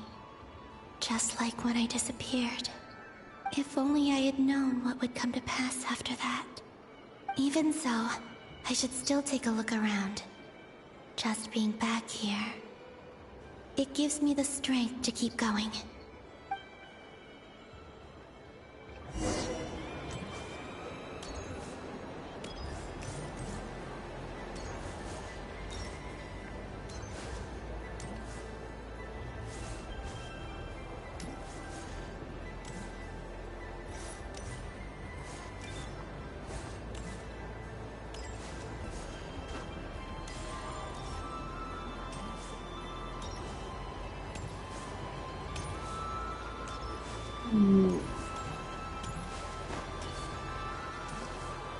Welcome home, Moon Goddess. Oh, you're the genuine article. Alice was right. This moon prayer night was worth watching after all. Oh? Yes. That was the fortune-telling stall run by Barbeloth from the Hexen Circle.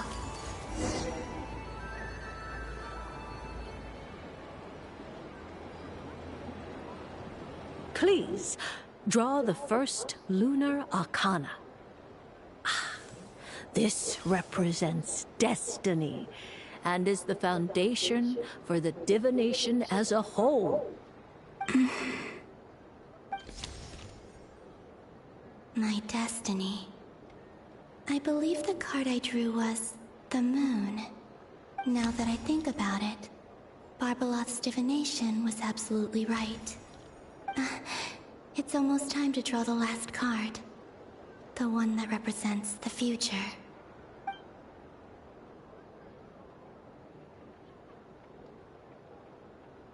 That was the card that popped out on its own. From here, I think.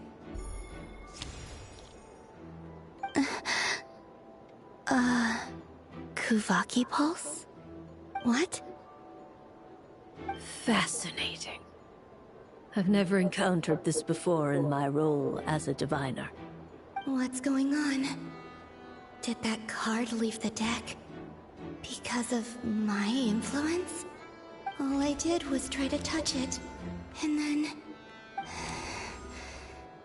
Maybe this memory space is not untouchable after all.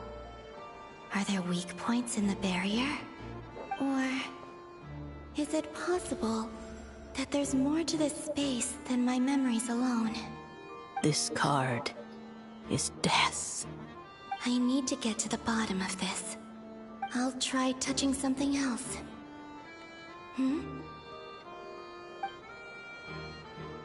Is this... the wind? No, it's gravity. It's pulling me outwards. No, Traveler!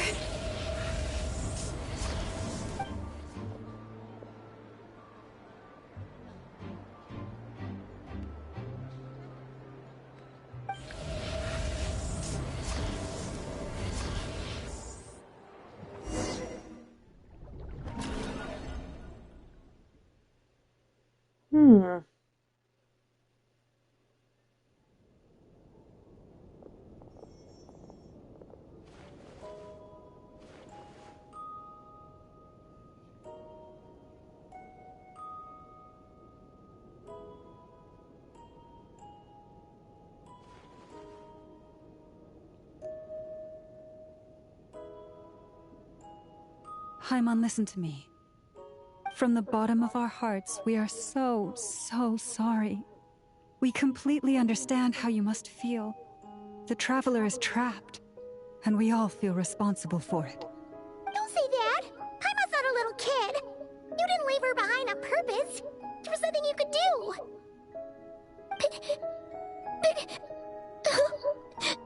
Oh. She's all alone in there! What if something happens to her? What are we gonna do then? We've barely spent any time apart since we met. Is she gonna die? We must find a way to rescue her. We were all involved in the operation where she was captured, and we do not abandon our comrades. That being said, it won't be easy. Through conversation with the others on our return, we've arrived at a basic idea of what we're up against. Dottoro's lab has clearly been in operation for a lot longer than we realized. We found many monster samples stored there. In all likelihood, they were materials he used to research his latest technology. We also know that through his contact with the phantoms of Hyperborea, he gained knowledge about the moons and certain Hyperborean technologies. Using this knowledge, he then fashioned an artificial moon marrow to serve as a replacement for the frost moon beyond the sky. Unlike Columbina, Dottore is not being rejected by Teyvat. And even with 2 of the 3 moon marrows, his power far exceeds all of ours combined. Once his 3rd moon marrow is complete, Dottore will have completely seized the authority of the 3 moons. Teyvat's most primordial powers will then be in his grasp. Does that mean... I'm afraid so. No one could have predicted this level of insanity. Not even from Dottore. And unfortunately, his insanity is coupled with an intellect and ambition that not even his peers in the Fatui can match. This is dire. Sounds like the world is done for. The 3 moons' authority can influence the very fabric of time and space. I dare not imagine what a monster like him would do with that kind of power. The trouble's already begun, I'm afraid. On our way back, we discovered that part of Nod-krai is being enveloped by an unknown energy. We cannot ascertain what is happening inside. I'm convinced this is Dottore's doing. Not that there's any way to prove it. The issue is, we have no idea what his intentions are. The only thing more frustrating than facing down evil is knowing that it will surely come, but not knowing when. The Doctor is guilty of numerous crimes in Mondstadt as well.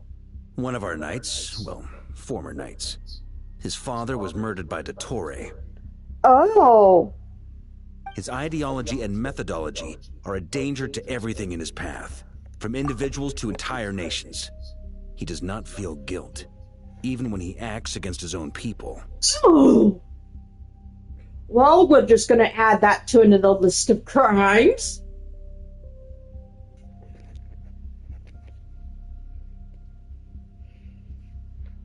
He doesn't see them as his own people, that's why. People like him see everyone else as beneath them. Right. He views other people only in terms of how they can benefit him. That's the basis of all his social connections. Granted, he's hardly the only harbinger to pursue their own interests. We all do. And Her Majesty is gracious enough to permit it. Still, her mercy has its limits. Dottore's actions have gone beyond even what the Fatui could have imagined. Usurping divine authority to become a god. For a servant of the Tsaritsa, that goes beyond being disloyal. It's treason of the highest order. We can't expect him to heed the Tsaritsa's will once he gains the 3 moons' authority. Even we harbingers consider him the most self-interested among us. Poor Traveler. Of all the people to get caught by... We have to go save her! Right now! Please! We gotta find a way! Paimon, I promise you, we are with you all the way. I get how you feel. I do. But it's gonna take more than strong emotions to take down an enemy like Dottore. What we need now is more information. Right. We can't even guarantee he's still at his research center. Before we can think about mounting a rescue operation, we need to confirm the Traveler's location. I'll find a way. Paimon knows, but she's so scared. If anything happens to the Traveler, she might be the strongest person Paimon knows, but she's still human. She feels pain and bleeds just like anyone else. Then think things through before you stick your neck out. Unless you want to lose your head. Sandrone. Miss Sandrone, you're okay? Put the stuff over there, and be gentle with it. Am I okay? As you can see, I've had to move my whole livelihood out of the Experimental Design Bureau. It's been swallowed up by Dottoro's energy field. If I'd left it any longer, I probably would have gotten stuck there. Ugh, Dottore always goes a little loco when he finds a shiny new toy. Not that he'd ever admit that. But this time, he's gone full psycho.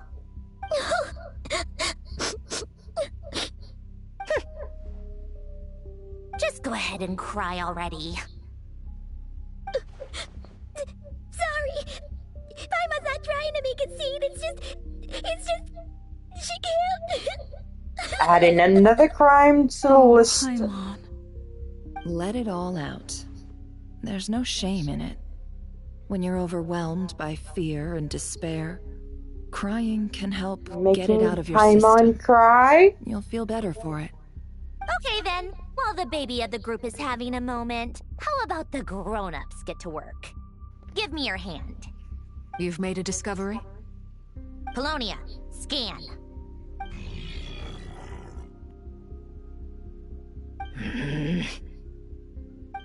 You, hand, now. Oh, I thought you'd never ask, my lady.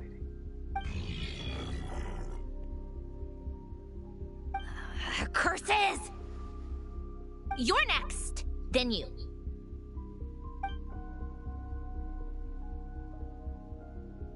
Dottore, you son of a... He's done something to us! Everyone who entered his research center has been implanted with some sort of curse. I don't feel anything unusual at the moment. Does that mean it hasn't activated yet? Is there a way to figure out its purpose and what might trigger it? My best guess is Dottore created it using the Moon Goddess's powers. 1 second, analyzing. Ugh! That friggin' maniac! So, what twisted game is he playing this time? The moment I analyzed the energy composition, some encrypted text appeared in my mind's eye. And when I deciphered it according to the Fatui standard encryption protocol, I got the following message. Feel free to run, or you will perish in Nod-krai. He's mocking us. Yep, he loves to toy with people. Only in this case, there might be more to it. But I didn't detect any murderous intent or malice either in the message or the curse's energy. As if this is him at his least malicious. Or perhaps all people are cowards in his eyes. Maybe he thinks the threat alone will be effective. What a despicable person. And he has the Traveler in his grasp. If I may, as unhinged as Dottore may be, he has always exercised great patience with the objects of his interest. I remember a comment he made when we first arrived in Nod-krai. He said, "This world is, on the whole, an exceedingly dull place. But at least there are a few intriguing features, such as the gods, or the Traveler. Presumably, they interest him because they're unknown quantities. He wants to understand as much as he can about them." Agreed. The Traveler is Tevat's fourth descender. All Harbingers are aware of this. Since Dottore took such pains to capture the Traveler, he is unlikely to kill her right away. Okay, but we still have to do that rescue operation. Of course.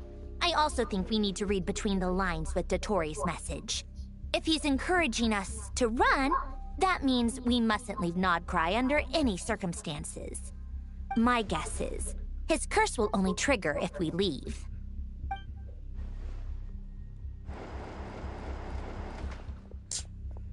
We've discovered multiple energy fields. Albedo is still attempting to analyze their structure. He told me to report back first. Each field is slowly growing, swallowing up more of the surrounding area in the process. And the pace of their expansion has increased since we first examined them. He's probably trying to swallow Nod-krai whole. His nefarious ambition knows no bounds. If this continues, the whole of Teyvat will be in trouble, not just Nod-krai. The loss of Columbina could not have come at a worse time. Do we think she's truly gone for good? She entered the space beyond the Moon Gate, knowing what became of Rerir and Thelindis. I'm sorry, but I fear the odds aren't good. Don't be ridiculous. If I know her, she's busy finding a way back as we speak just so she can annoy me. She isn't dead. Whatever has become of her, the fact remains that we are two comrades short on the eve of a decisive battle. We need to find out the Traveler's location. But there is also other work to be done. Agreed. Whatever Dottore planning, we have to get the local populace somewhere safe. So, as well as a rescue mission, we have to organize a mass evacuation at the same time. It would be best if someone could approach leaders of neighboring nations and negotiate emergency asylum for Nod-krai's inhabitants. Can anyone handle that? Snezhnaya is one option. I'll see what I can do. This would be so much easier if the Traveler was here. No! Stop thinking like that, Paimon. Paimon will join you. She's pretty well connected thanks to the Traveler. Maybe it'll come in handy. Either way, that's what the Traveler would do if she was here. You got this, Paimon. Go get him, girl.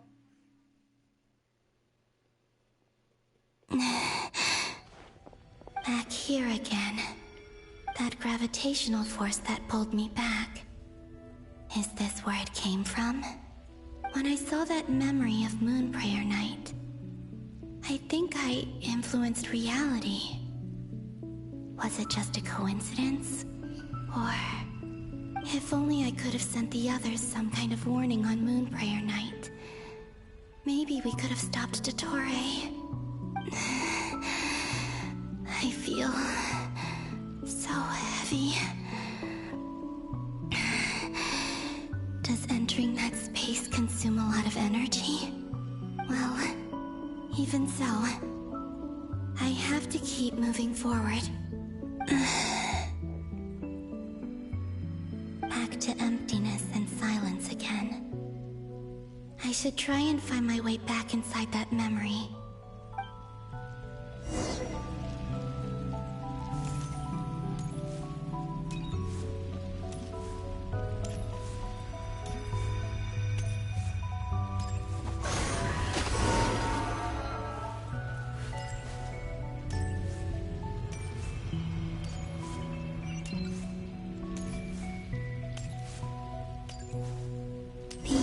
From last time isn't showing up.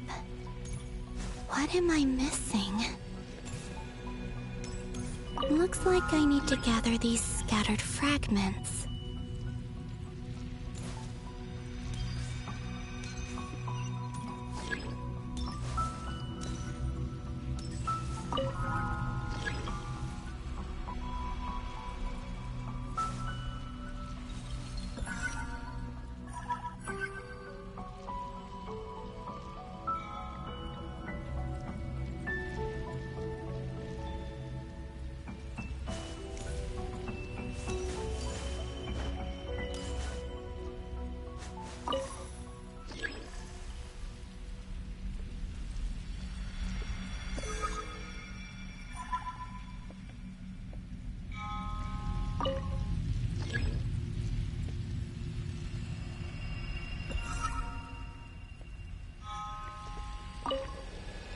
Oh, this is annoying.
It worked. Hopefully I can stay inside for a bit longer this time. Of all the annoying things they've done, that has got to be the most annoying. Ad Astra Abyssosk. Welcome to the Adventurers Guild. What?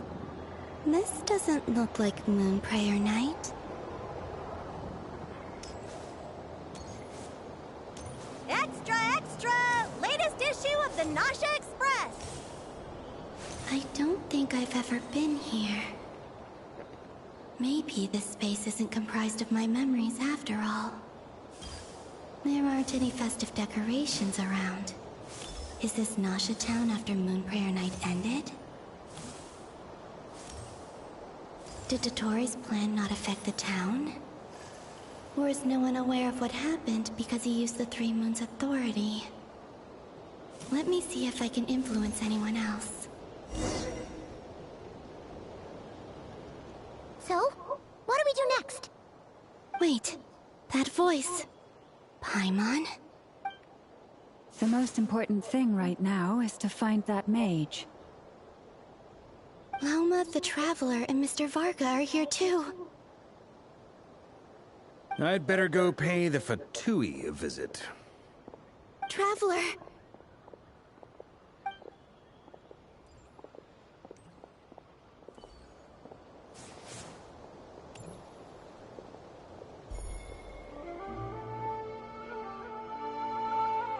Huh? Columbina? I made contact. It's me, Columbina. Huh?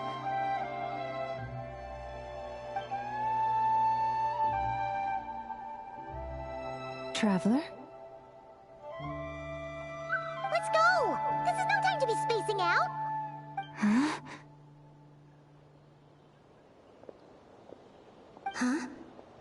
Wait a moment. This has happened before. Huh? This is what happened when I disappeared. I stood right over there, thinking that no one would ever find me again. It was only when she called my name that I decided to follow them. But did she turn around because she sensed my touch just now? Is it really possible that from in here, I can change the past? If I keep following them, maybe... Huh?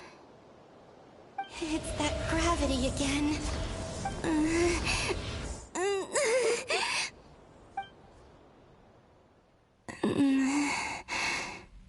Every time I influence reality within that space, this force intervenes and pulls me back.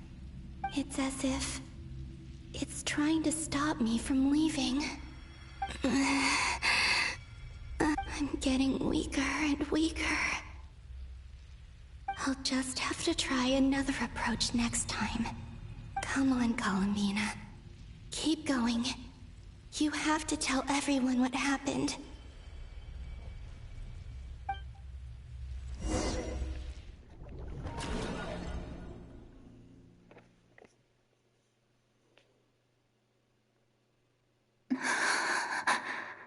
Suddenly, I've been plunged into darkness, alone. It feels strange, as if something has grabbed hold of me. Is Dottore now powerful enough to interfere with space itself? Look at you, standing so still in total silence. I almost didn't recognize you. Hello there, traveler. He seems to be in a good mood. Wait, what's that behind him? Ah, so you noticed. This is the completed trilune. 2 primordial moon marrows and 1 artificial specimen. You are wary of it. Good. Maintain that reverence. You performed well in that recent battle. Brave and reckless as always. Courage is the sign of a true hero, and impulsiveness is the hallmark of those who strive to advance. I say this not to belittle you. Most creatures are far more timid by comparison. 3 moon marrows. Does that mean the artificial one is now complete too? Well spotted. What do you think? For a replica I built myself, I dare say it looks the part. Dottore, are you planting illusions in my mind? I have no interest in fooling your eyes. On the contrary, I hope to show you the true essence of all that you see before you. Is this not a beautiful city? People live in peace and find joy in their work. The streets are safe. People can even leave their doors unlocked at night. You might say it is the Elysium everyone dreams of. All available data indicates your values and worldview conform with the mainstream. This kind of society should be quite to your taste. False beauty is deceitful. Lies are to no one's taste. I wonder, is it your moral standards that are too high? Or your expectations of reality? Answer me this. If someone existed in a sweet dream from the moment they were born, a dream in which they never once felt pain, which do you think they would consider superior? The dream or the reality? That's pure sophistry. It has nothing to do with your actions. As I suspected. You have yet to understand all of this for what it really is. What do you want from me? You sound impatient. Do you think the only reason I'm keeping you is because I want something from you? If it's not, then why haven't you killed me yet? No one can stop you if you're as powerful as a god. I'm delighted you recognize that fact. I believe we last squared off in Sumeru. Ah, the memories. How time flies. You and I have both grown. I'm not surprised that Arlecchino and Sandrone worked with you. You've always a way of slowly but surely ingratiating yourself with all levels of society. People laud you as a hero, but I suspect there's more to it than that. Oh, but to be clear, I don't say that to flatter you. Do you always give your opponent an appraisal before you deal the final blow? Call it a long-time habit. I'm a researcher, and one of my duties is to give an objective assessment of my subjects. But you misunderstand. We are not opponents. Not at this moment. I just want to talk. Think back to Tartaglia, Arlecchino, Capitano, Colombina, and now even Sandrone.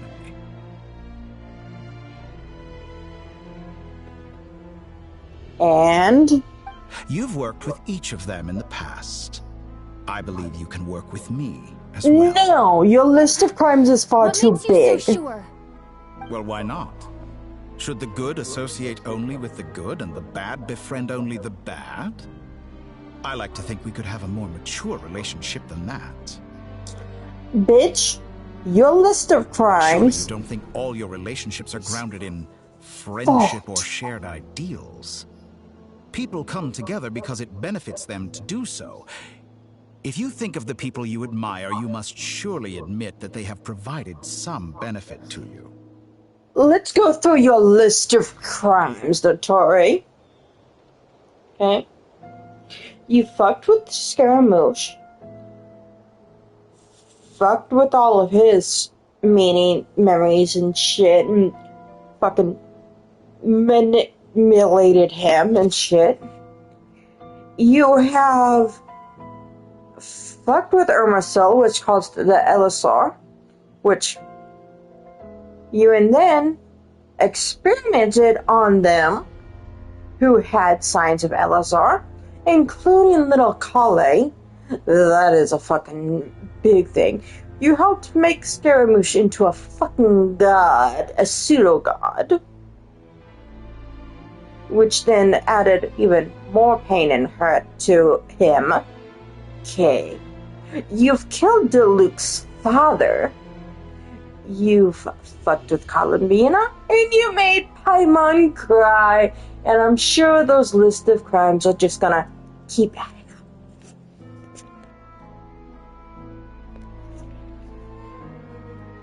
So, we have no desire to work with you. Morality, ambition, dreams.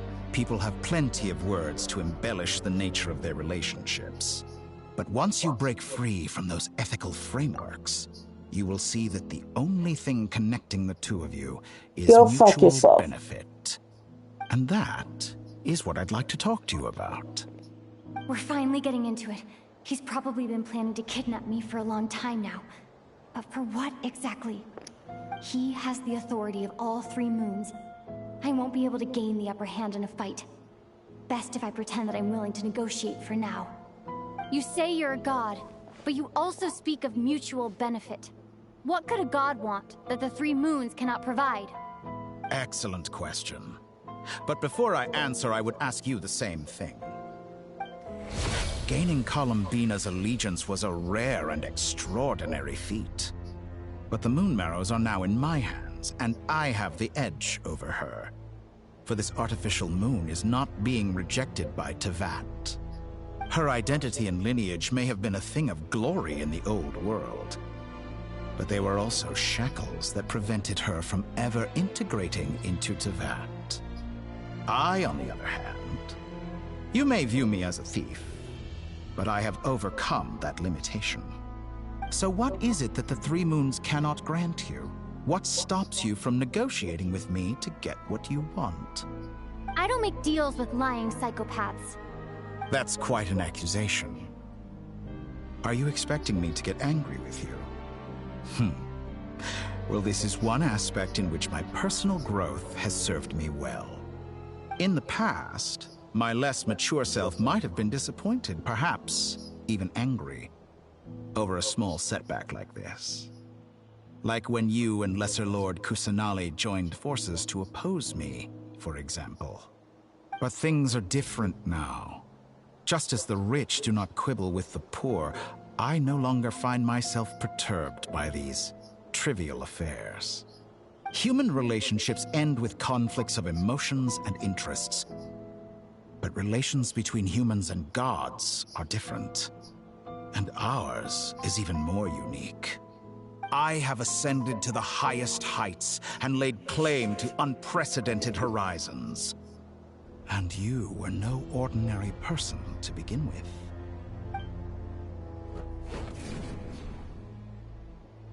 Allow me to show you the world, Descender.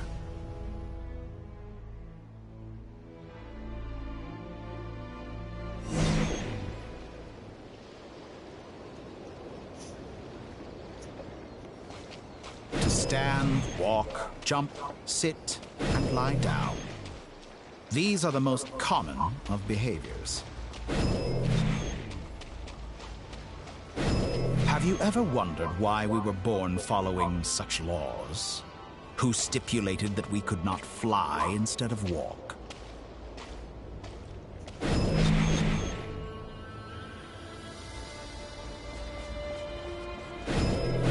I'm going to stab you.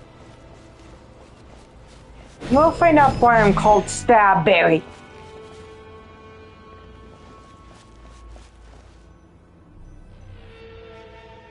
Someone of your talent and experience must surely know of the 4 great rulers who serve the heavenly principles.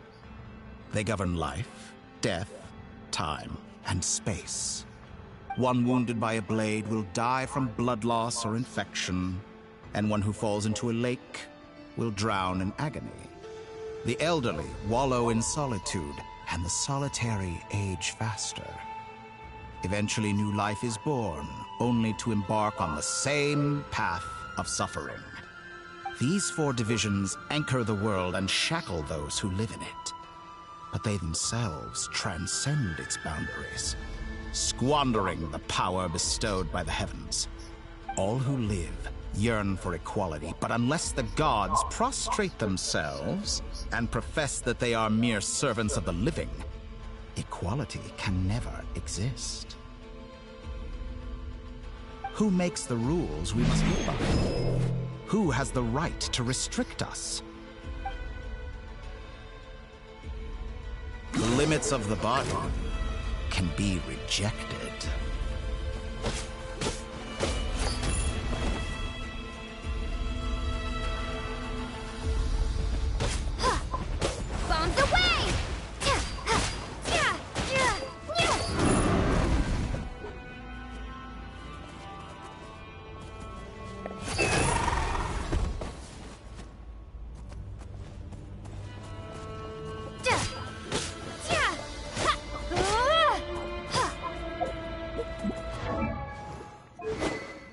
There is no way this is...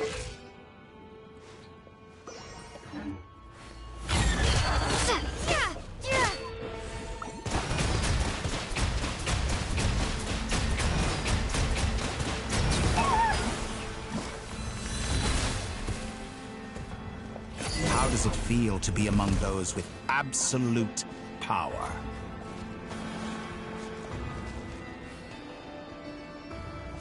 You cannot conceive the extent to which your flesh hinders your mind and spirit.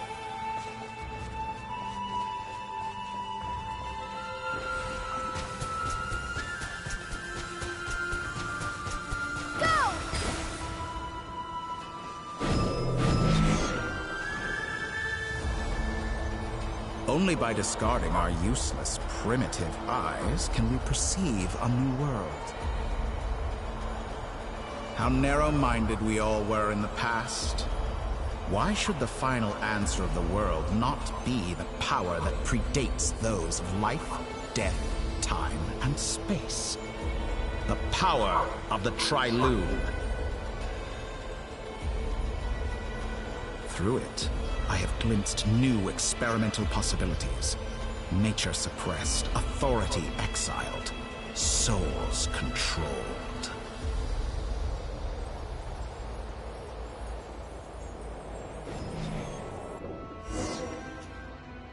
You know, I heard recently that a group of critics reviewed countless stories and drew an interesting conclusion. They found that it is more often than not the villains who strive tirelessly to push the boundaries of progress. In fact, long before this, someone voiced a similar idea in an academia editorial. I felt a great affinity with this perspective. I have never been afraid to step up and play the role of the villain. Fanatics are trampled down for their transgressions, and those who transcend are rebuked for their audacity. And so, the majority of creatures are too timid to follow my lead. But all sacrifices made during my experiments have been worthwhile, as you can now see. I can offer you something new, something unique, precisely because I am a villain. Think about it. We are eternally bound through mutual interest. Can you truly say you would never turn to malice if it could give you the life you dream of? After all, what value do perfection and purity really have? They are fragile and feeble things, utterly tedious. I say, better to be governed by a flawed humanity than a gnosis. The true seeker of knowledge is the villain who undergoes countless tribulations in pursuit of their goal. I'm sure many people have told you that you're different. Because I'm a descender? Exactly. Very clever. But what has that got to do with you?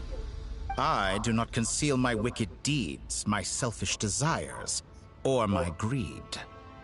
A true researcher must act as I do if they are to understand and speak of the truth. And yet, a knowledge seeker like myself will inevitably grow tired of studying Tevat beyond a point. You have traveled to all corners of the world and met many people. Along the way, there have been moments when you were misunderstood or even became a wanted criminal. And all the while, you have spent your days doing some of the most mundane jobs in the world. You fight and toil, claim minuscule rewards from my friend Pantalone, then you fight some more, winning some battles and losing others as your search goes on. And this cycle continues, with no end in sight. Surely you must sometimes grow weary of being stuck in this same loop day after day. We're completely different. I embrace everything that life throws at me. I am engaged in every step of my journey. How does that make us different? I too embrace what life brings, researching everything that interests me. Think of all the novel things I've managed to create. Like the artificial moon marrow. Don't you see? As unique a specimen as she was, even Columbina is not irreplaceable. Take that back! She's gone because of your actions! I didn't say that to anger you. Though admittedly, I don't see what there is to be angry about. Anything Columbina could do for you, I can do better. I know what your ultimate goal is. You wish to walk the path your brother walked and seek answers from him at the end of that journey, don't you? Someone like you could never understand what it feels like to care about another person the way I care about him. Perhaps not. But that doesn't mean I can't help. I could find your brother right now, bring him before you, and make him give you the answers you seek. Don't be so presumptuous. You'll never begin to understand the situation between us. Oh, no. This is no presumption. I'm only offering what I know is possible with the power of the Tri-Lune. But it seems like you would sooner continue with your journey through this world. Why? Do you truly desire this journey? Or is it simply a necessary process from which you cannot escape? Think of all the time and energy you have spent, everything you've had to endure just to make it this far. Is this really what you want? Or has your hand been forced by the promise of that final answer? Yes, you have made many friends.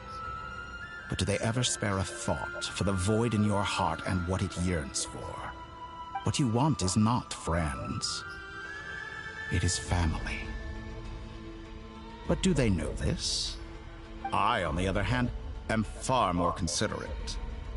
Join my experiment, and in return, I will bring your meaningless journey and all its struggles to an end. This is a malicious attempt to manipulate me. But at the same time, he's stating some very human truths. Of course, he's right about my predicament. How can I deny it?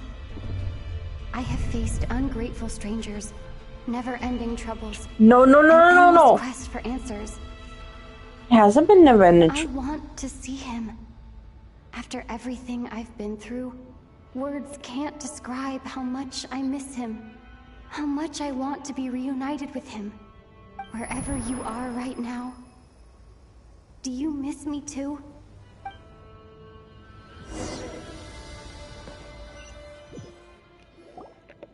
All right, everyone. Our next mission is clear. We need to contact all the major organizations, explain the situation to the public, and then begin the evacuation. The residents of Nod-krai are quite dispersed. The two most populated areas are the Southern Isles and Pyramida.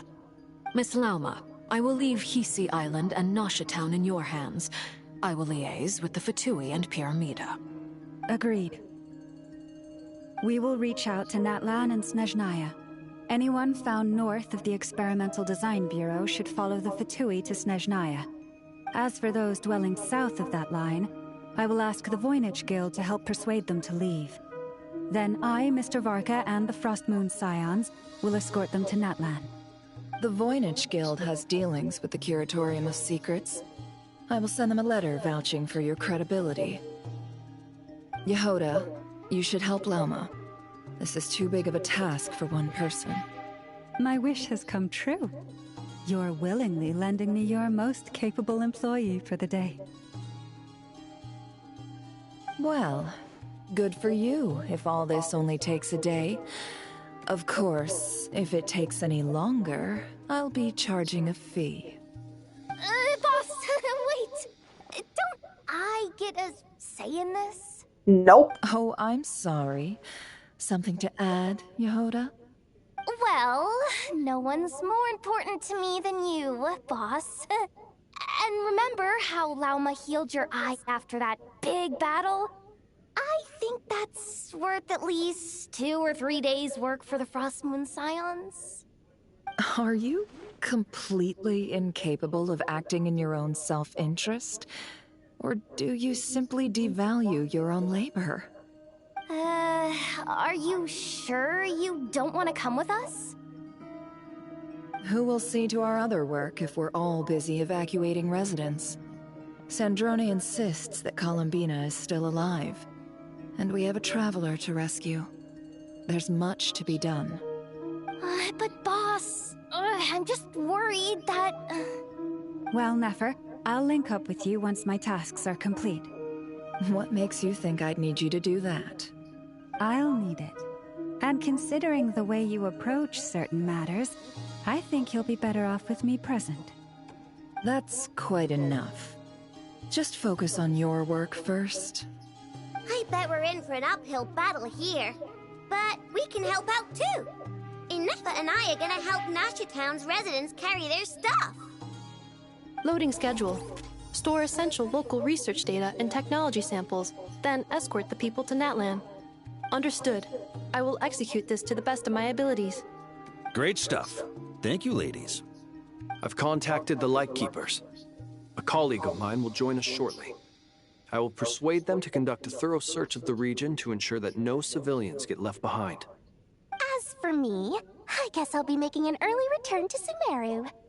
I think it's important that someone informs the Dendro Archon of what's going on in Nod-krai. Roger that. Someone should inform Mondstadt, too. Mr. Duran, can I trust you to handle that? I think you fly faster than any of us can run. As an added incentive, get there fast enough and I'll see about getting your gliding exam waived. Really? Ha! Mission accepted, sir! I intend to stay behind and help Miss Androni with her research. She has some alchemy-related questions that she'd like me to explore. She recognizes your expertise, then. I wish you a fruitful collaboration. Thank you. In truth, I was surprised to hear her express an interest in subject matter outside of machines. I believe she has been investigating some Fontanian technology recently. She made a point of bringing the relevant materials with her when she left the Experimental Design Bureau. She's sorting through everything in her room as we speak. I should mention that we have one other friend who isn't present. He hasn't made his position in all of this clear. But if we know anything about him, he's likely investigating on his own. Paimon's been very quiet today. But I know how close she and the Traveler are with the Natlanese. She should come with us to the border. Okay. Paimon will do her best. Make sure to heed Sandrone's warning. Many of us have been cursed by Dottore. As such, under no circumstances should anyone cross national borders. Remain within Nod-krai. That aside, personally I have faith in Columbina. Things look grim, sure, but who knows how it'll play out. Same goes for rescuing the Traveler. Both of them are important allies and friends. We'll be counting on you to gather intel on them, Miss Nefer. Ah, wonderful. You're all here. That voice again! Nicole? Whoa, that was loud! And it came out of nowhere. So mysterious. Sorry, this is the only way I can speak to you all right now. Please accept my apology. Anyway, time is short. I'll cut to the chase. We're still facing quite a catastrophe here at the world's borders. Alice has roped in every Hexencircle member she can get a hold of. Except for me. She told me I had to come and help you all out as a matter of urgency. I quote, "You love talking, don't you? Well, now it's finally your time to shine. Take these. Make sure the whole party gets one each. You'll be in charge of making sure everyone stays connected." Huh? Is this a Dodo communication device? Scanning. Unknown device. Analyzing. Unknown device. Conclusion. Cute. Affirmative. It is cute and good. I believe that I quite like it. Oh, and Nefer's so adorable. This is no ordinary Dodo communication device. It's my very own special modified version. Specifically... sorry. I almost went off on another tangent there. Anyway, help yourselves. Okay, Nicole is so adorable. I love her. It will allow us to communicate over long distances within Nod-krai. No more worrying about shuttling messages back and forth. What astounding technology. Am I right in assuming that it relies on your personal abilities to function, Miss Nicole? Yes, exactly. Right on cue, Albedo. I'd love to brag to you all about how it all works. But no, next time. Anyway, I'll be right with you all, serving as a communication hub. That's all from me. Head off as soon as you're ready. I'll be staying here to keep watch, and I'll be sending you my blessings.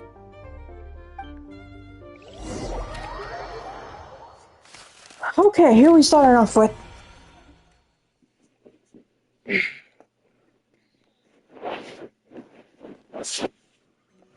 Beluga.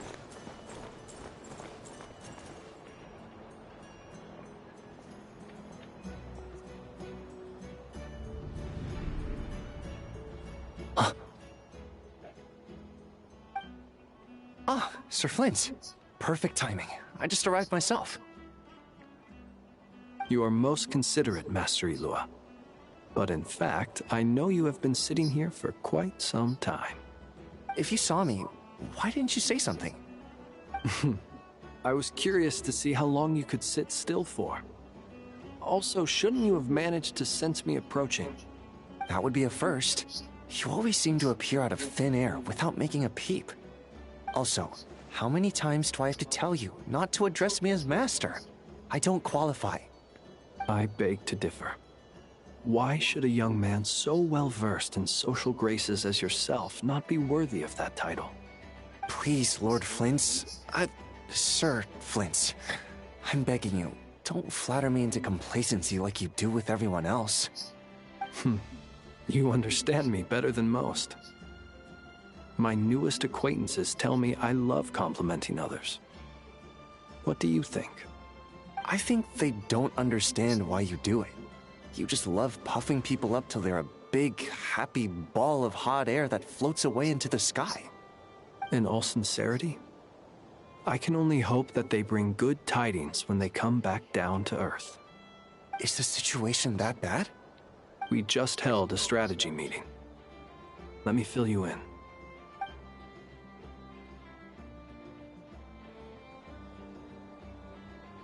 In short, we need everyone gone from Pyramida. We also need a team of Lightkeepers to scour the more remote regions of Nod-krai for civilians to evacuate. I only hope we have enough personnel. We do. Old Man Nikita will definitely help, and we can recall anyone out on patrol to focus on this instead. Good. I'm sure you and the others will make short work of this. Now, don't forget, once you've completed this task, make sure you and the rest of the team evacuate to either Snezhnaya or Natlan as well. Flint? If you've got something to say, Master Ilua, why not guess what I'm thinking right now? You mentioned that you have something else to deal with later. How difficult is it going to be? I doubt it will be easy. I know you're a Lightkeeper, and it's your duty to protect others in times of crisis. But I have a feeling that you'll be walking into grave danger. However bad things have gotten in the past, Nod-krai has never faced a mass evacuation before. But from the sounds of it, you don't intend to come with us. Yeah, you kind of can't. And it's probably none of my business. But whatever it is you're intending, you don't have to go through with it, you know. I've been afflicted with some sort of curse, and I'm told it may well trigger if I set foot outside of Nod-krai.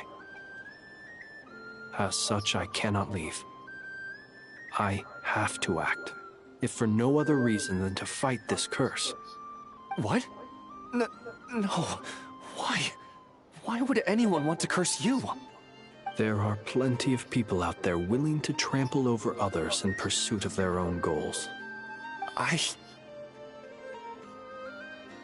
Frankly, Sir Flint, I am furious. You're making light of what is an incredibly serious situation. He is not. Indeed, I am. And? Okay, never mind. Yes, he And is. what? I told you, I'm furious about this. Nothing I can do about it, I'm afraid. Things happen, and we just have to deal with them. If you find yourself feeling angry, perhaps start by drinking a big glass of water.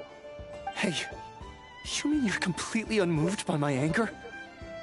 I'm devastated. Then allow me to express my sincerest regret. Come by the lighthouse sometime. We'll catch ourselves a few fish, have a little barbecue, play some cards, and bask in the sun. maybe I need to spell this out. Lean in a little, Flint. Oh my. This doesn't bode well. Word is that you were caught up in a real horror show recently. People were amazed that you returned safe and sound. They've been debating whether you're even human. I've returned safe and sound from plenty of crises. When you say people, do you mean other people? Or do you just mean you? Fine. I'll be frank. You're not human, are you? Heavens. Now that's a horrifying thought. You know what? Forget it. We'll revisit this once it's all over. A sound plan. Albeit a little ominous sounding. Just promise me you'll come back in one piece, all right? For you, Master Ilua. How could I refuse? Also, please pass my regards on to our colleagues. Tell them, thank you all for your assistance. Please put safety first as you proceed with the operation. Oh, back to Columbina. Where are we going next? I have to keep searching for a path toward reality.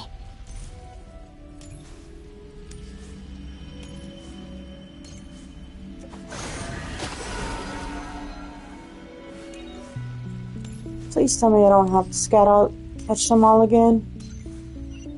That was very annoying.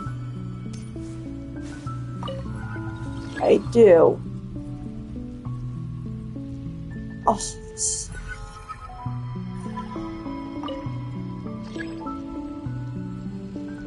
why?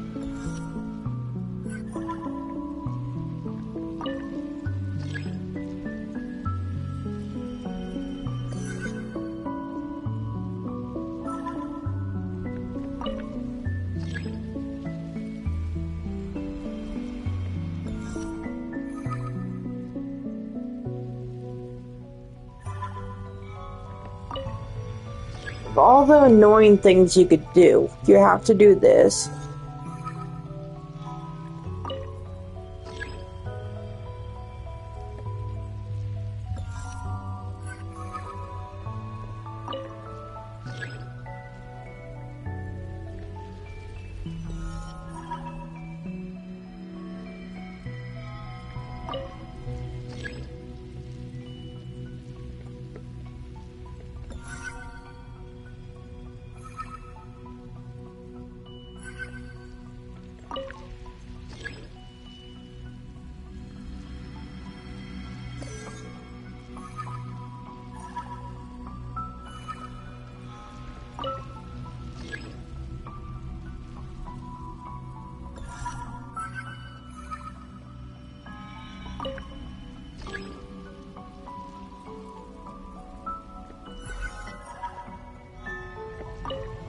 Any more?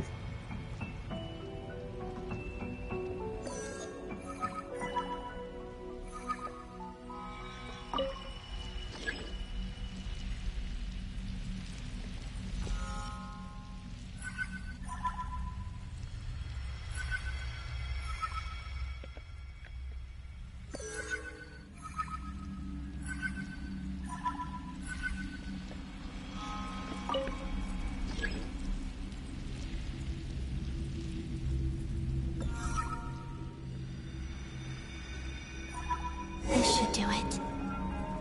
The last 2 times I tried to influence reality in this space, it consumed a lot of Kuvaki. I'll try and be more careful this time. I need to leave key clues behind using less power. I hope everyone still remembers what I said on Moon Prayer Night.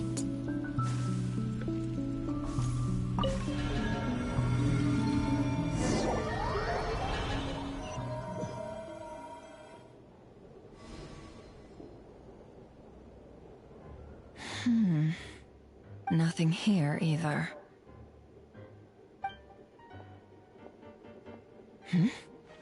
Flints? Ah, Miss Nefer. What are you doing here? Unless... I just spoke with Itlua about arrangements for the search and came for a walk nearby. As for you, why would... Huh. It appears we think along similar lines. And neither of us likes to accept things at face value.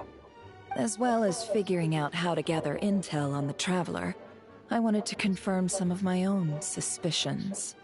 Also, we'll need to bring a lot of force to bear against Ettore, even if we're only looking to rescue the Traveler. We can't leave anything to chance. You don't think Columbina perished either, do you?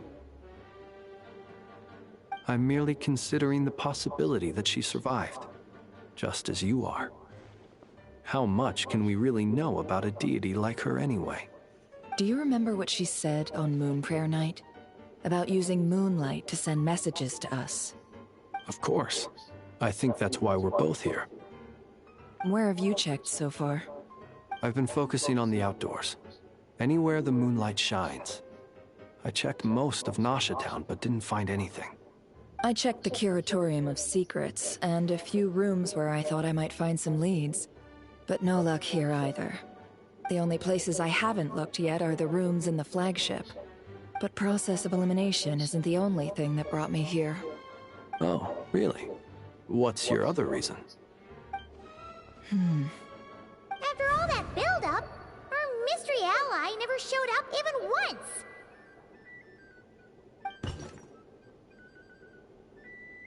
Huh? Am I imagining things?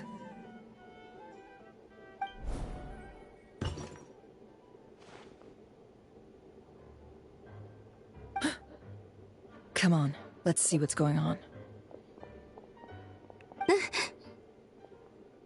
Oh no. I knocked over a vase as soon as I came in. It must have been caused by a Kuvaki fluctuation when I entered the space. Although, it seems like I'm not about to be pulled away this time. It looks like as long as I'm careful with my actions, it doesn't count as influencing reality. Anyway, is this the flagship? The Traveler mentioned that's where she was staying. I only went into the lobby last time, so I've never actually been here before. How does this space work? If nothing else, I can now be sure that it is not simply memory. She mentioned where her room was. I think it's... this one.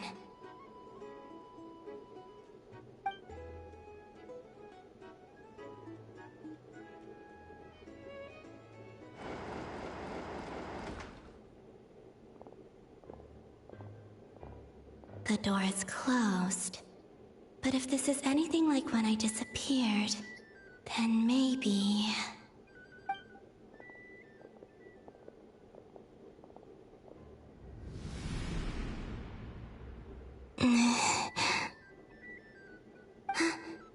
I'm in.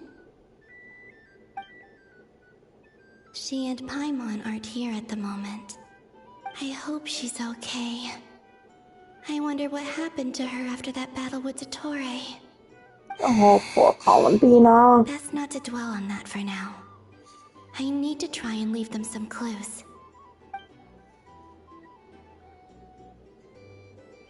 Please, Traveler. I really hope you find this.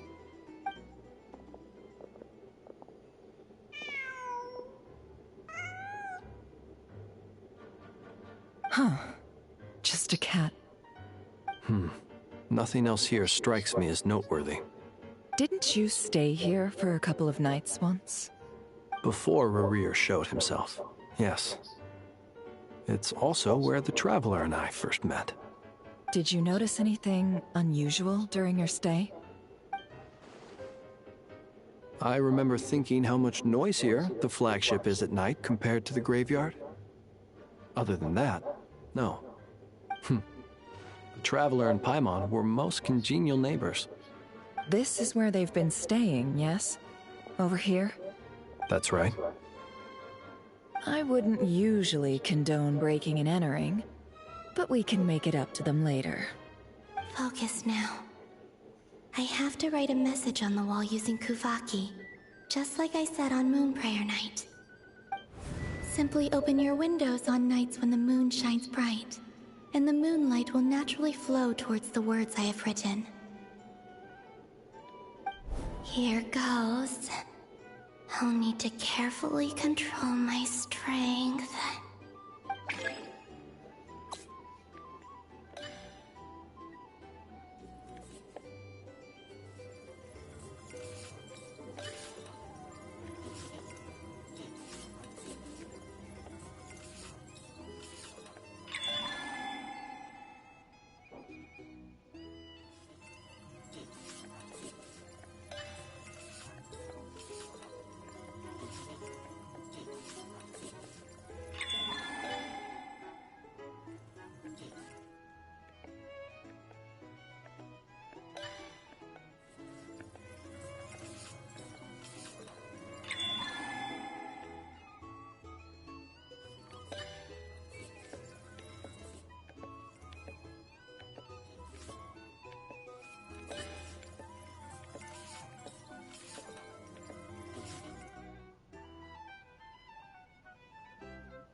There's a noise outside the door.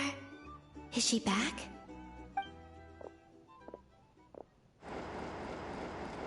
Please, you have to see these words.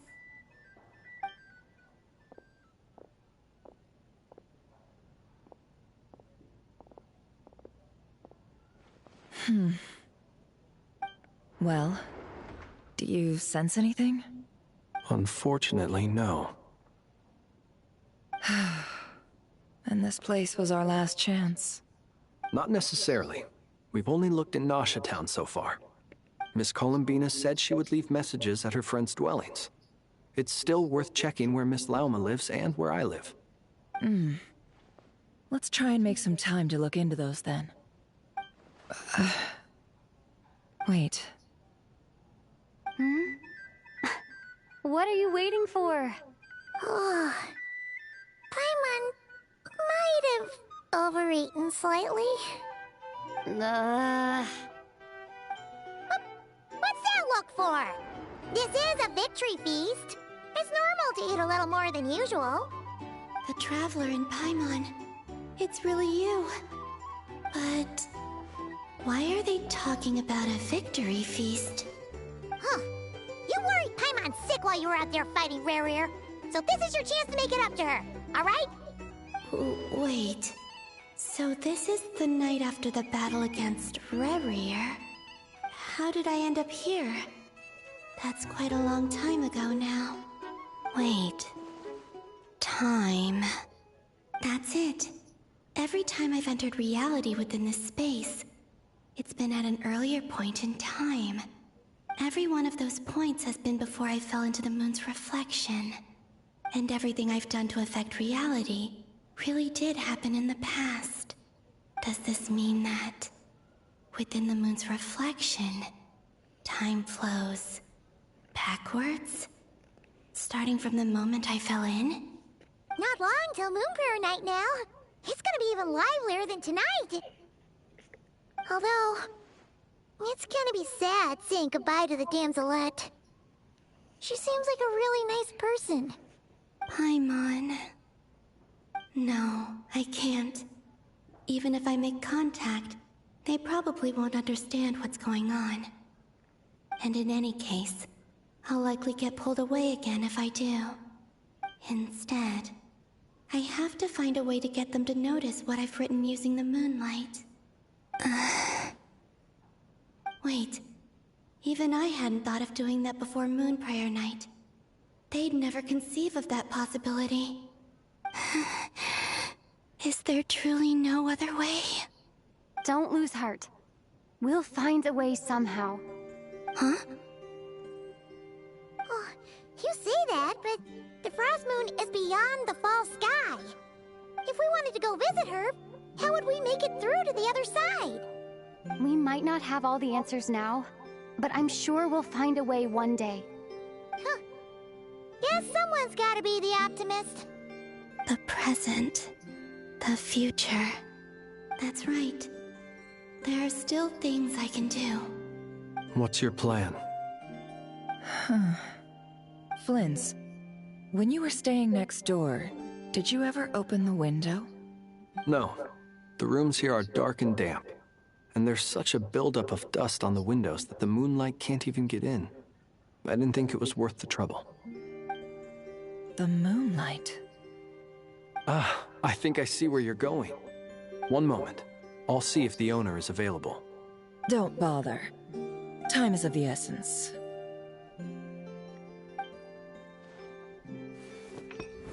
Time. Even if no one sees what I've written at this moment, maybe someone will remember what I said after Moon Prayer Night. I need to write down as much information as I can. And maybe one day...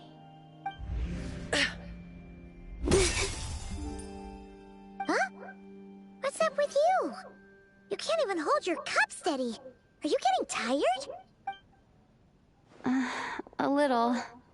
Well, you should probably hit the hay then. You've had a really tough couple of days for you.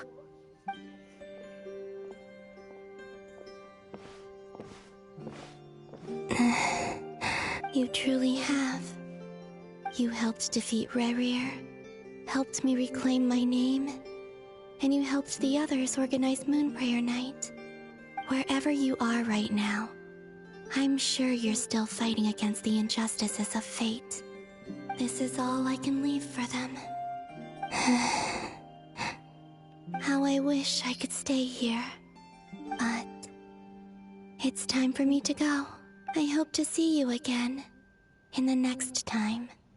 And if the opportunity presents itself. I will surely return to your side. Huh. Columbina. She's alive. Not only that, but she's left us an entire wall's worth of clues. She even wrote down what would happen on Moon Prayer Night. It's just a shame we found it too late. I am here. Time in this place flows backwards. I am constantly moving forward. It sounds like she's found a way to influence the past using Kuvaki. But her future is our past. So, these words have been here ever since we defeated the Ray Hero Solnari. We just never discovered them. Which came first, the chicken or the egg? Do you ever mull over questions like that? Only when I'm in a good mood, and at leisure. Well, I never do. Everything that has happened already belongs to the realm of fact. As a business person, and especially an intel broker, what I do is extrapolate from those facts to try and read the future. An admirable philosophy. It's a means of survival. Let's go. We have a wall's worth of clues to share with the others.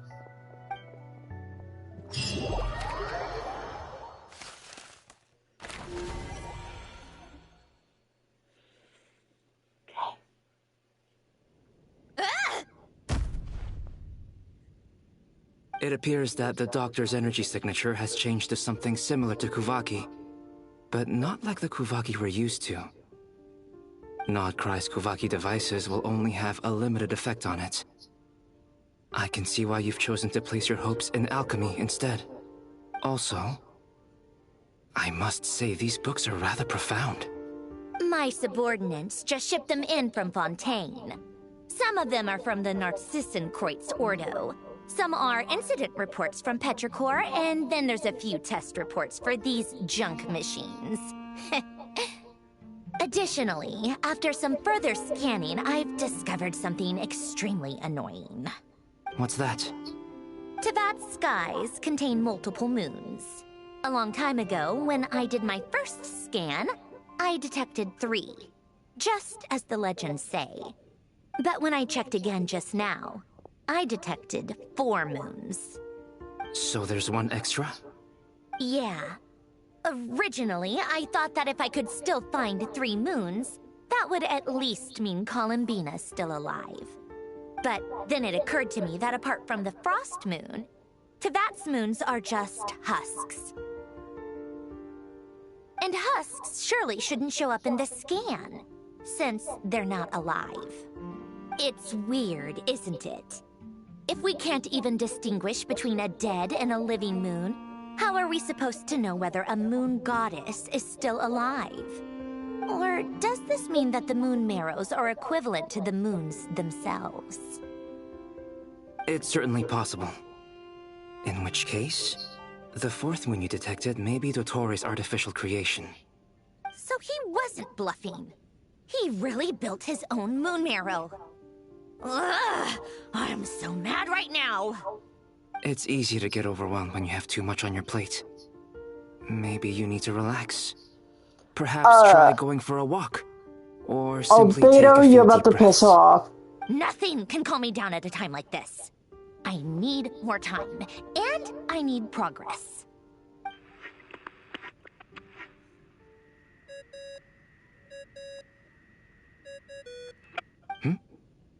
It's Mr. Flynn's. I really hate that ringing tone. Ugh. First the 4 orthants of the Narcissenkreuz, then moon marrows. Now what? Oh, sorry if we're disturbing you. Might I ask what's troubling you? What do you want? We're busy. Are you still at the Curatorium of Secrets? Yeah?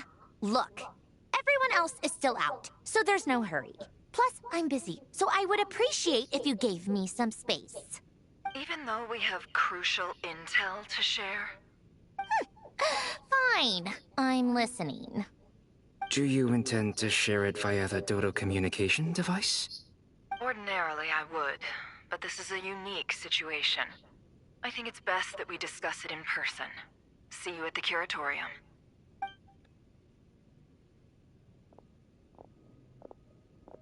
All right then. So, what's the situation? The rest of the team is still out working on their missions and evacuations. But we've decided to fill you in on the most crucial information first. Sandrone, you were right. Columbina is most likely still alive. That's the best news we've received in a while. By a long way.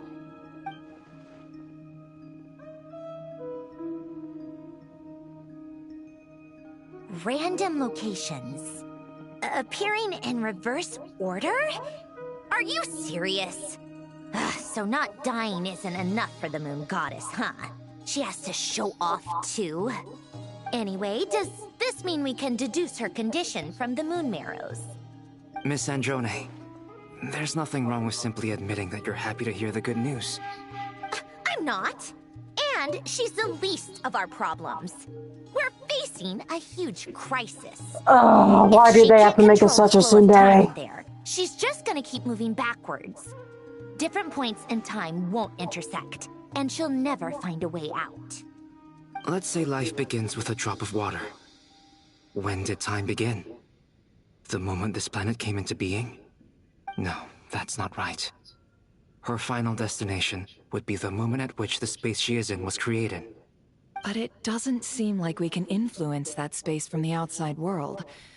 So how can we help her? Also, if she's alive, Rarier and Thelindis might be too. But as far as we know, neither of them have come back out. That space may not have an exit at all. I'm afraid I must concur with Miss Nefer in this. Can't exactly argue with that. Let's leave it there for now. I've taken notes on everything you said. Will it help with your research? I doubt it's gonna help with breaking Dottori's energy fields. But who knows when it might come in handy.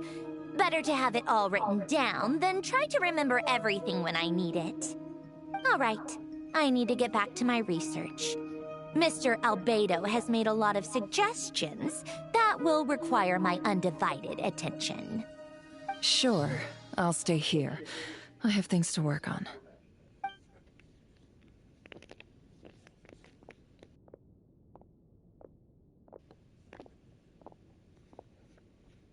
Paimon, are you there? Oh, right. She went with Varka to Natlan, didn't she? Good thing we've moved her and the Traveler's luggage in here. Speaking of the Traveler, where could they be? There's a note from Paimon. Paimon here. Not in at the moment, but if anyone needs to borrow her stuff or the Travelers, go ahead and help yourself. Paimon won't be mad. Also, Traveler, if you get back before Paimon, make sure to get some rest. Paimon misses you a lot, but put your health first, alright? How sweet. Well, since you offered, Paimon, don't mind if I do. This is the Traveler and Paimon's luggage. All the items they use day to day are here. It's well organized. I wonder which of them is responsible for that. What do we have here?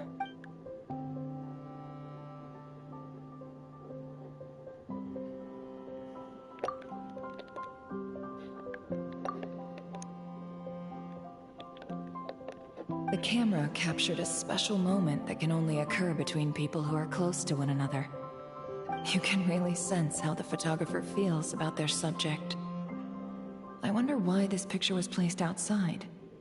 Is it because Paimon recently looked at it?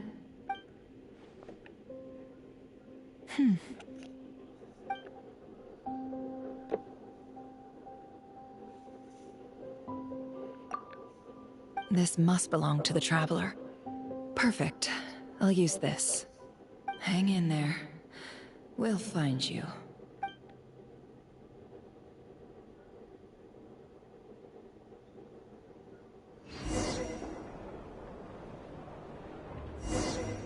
Polonia. Search keyword world formula and bring me all relevant books. Wait, I'm playing as Polonia right now? Oh, that's fantastic.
What the...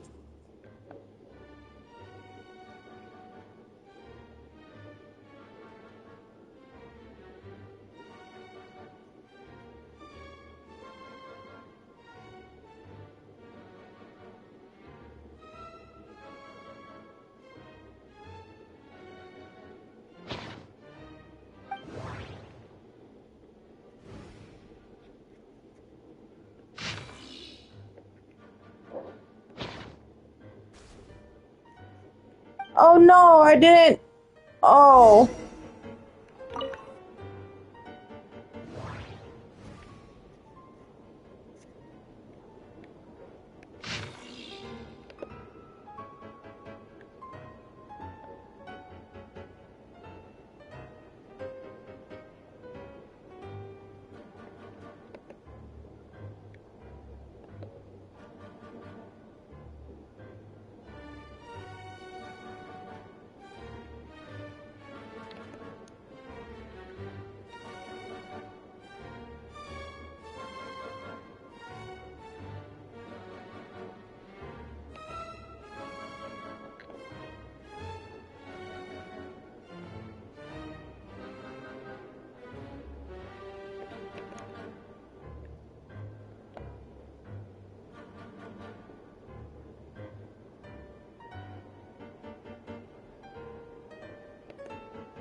Damn it, I don't get to see what that other one said.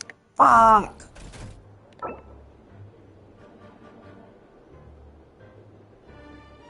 Oh, hey.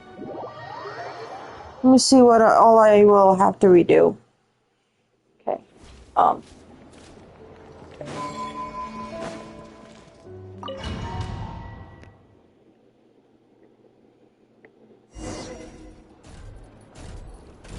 Oh, sweet. Bologna. Search keyword world formula and bring me all relevant books.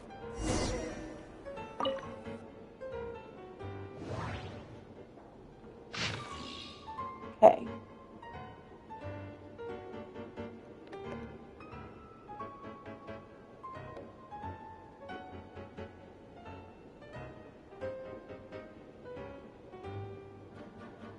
Huh.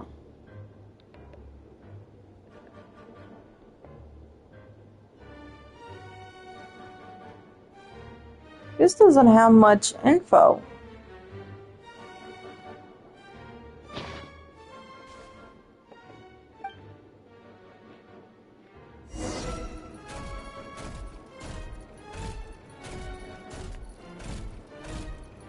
Too big.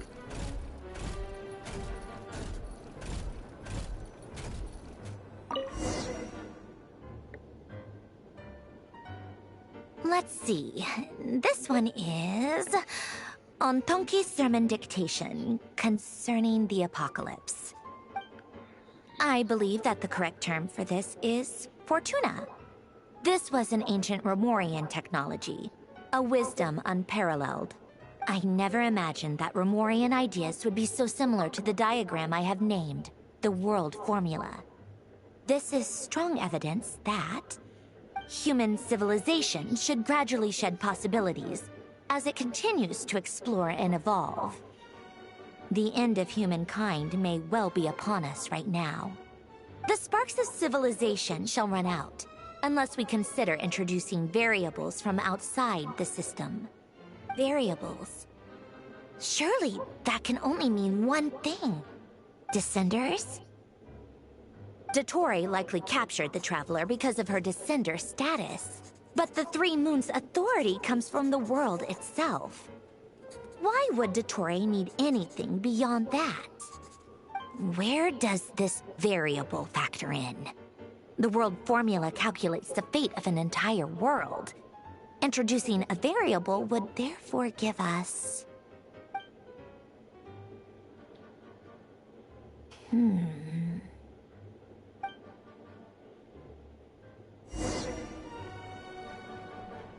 Polonia. Search keyword pathway and bring me all relevant books.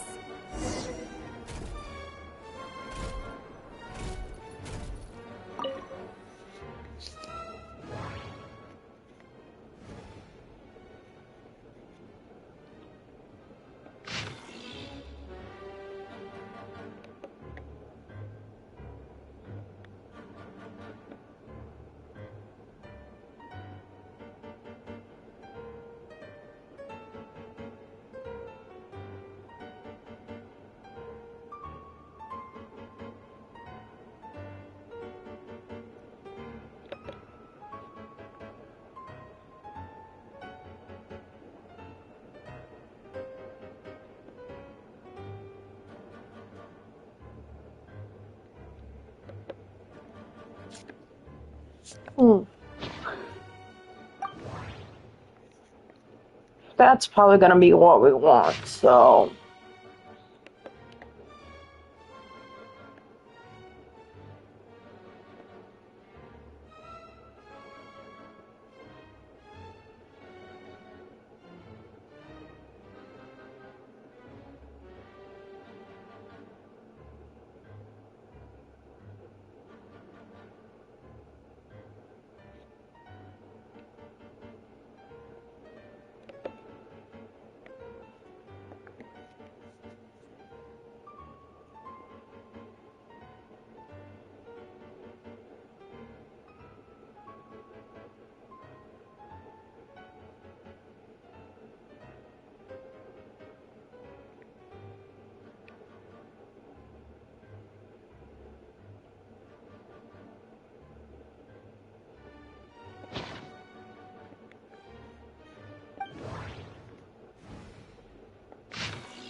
Otonki Sermon Dictation. Explications on the Chemical Marriage.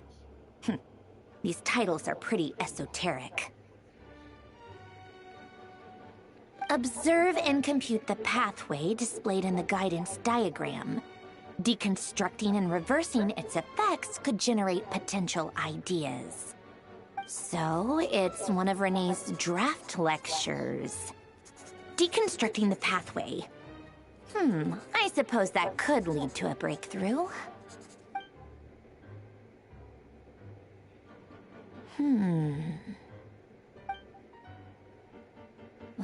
This is so long. This guy sure loves showing off his knowledge.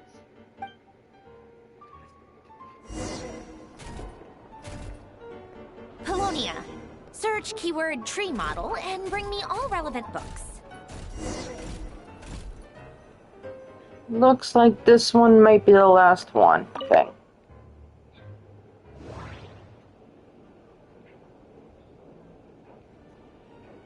Tom tells me it's probably gonna be this one, so...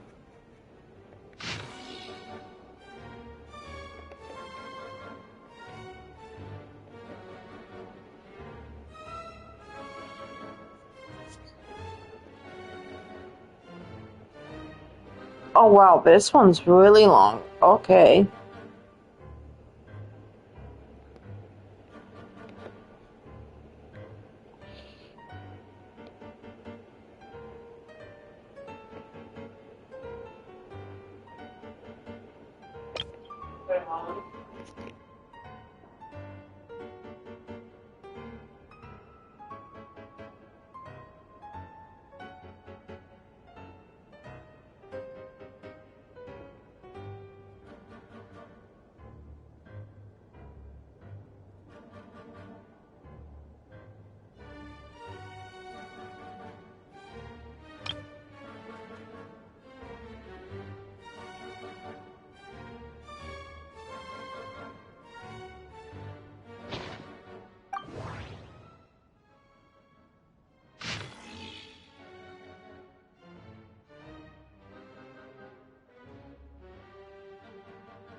Oh my Most of the gosh. experimental devices proposed by the Lilia Crucis Ordo are built based on the simple and I forgot I basic muted logical myself. I structure don't of a remember tree where I model. muted myself.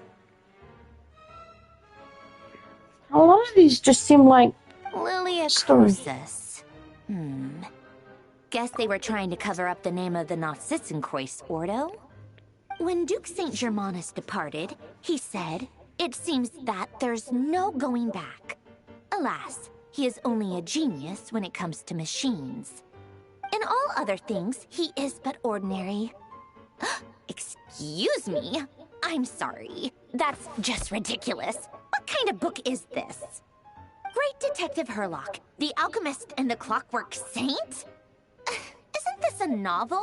Come on. Still, the author swears that they knew Renee well. Whatever. I guess it's not beyond the realms of possibility that Renee would say nonsense like that on occasion. Memory, wishes, souls, and persona.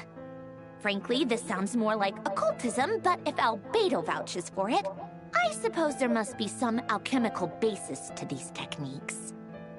The way Alain Guillotin saw it, the world was comprised of machines.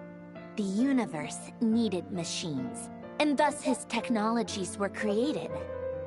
That's why I was born. René, his full name was René de Petrichor, if I recall correctly. Sounds like he and the town must be intricately connected. That place was also the source of most of our information regarding Remurian civilization. Seems like some of his projects were based on their technology. The cutting of souls and storing them in vessels. These seemingly unrelated techniques underpinned René's research. Assuming that the 4 orthants correspond to alchemical categories. The chemical marriage model? Alain would have scoffed at that. He never would have let those theories or parameters anywhere near his mathematical formulas.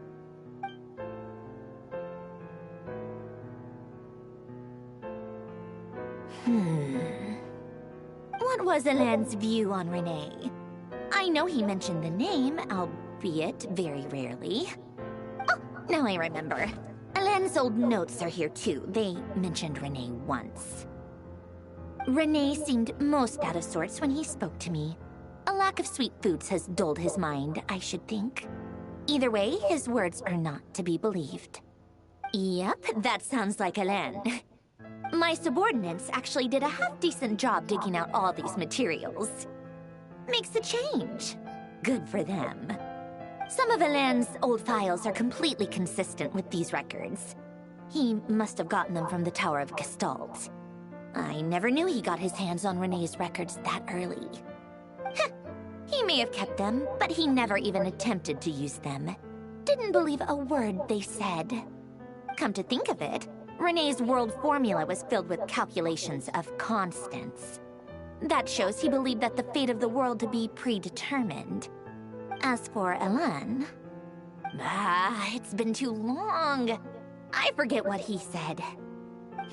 What would he have said? A guy like him, fervent believer in machines, but not headstrong enough.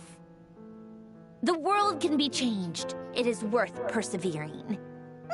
Yes, that's how he used to think at least. He created that procedure to save this world. Yet the scale of the world's fate proved too enormous.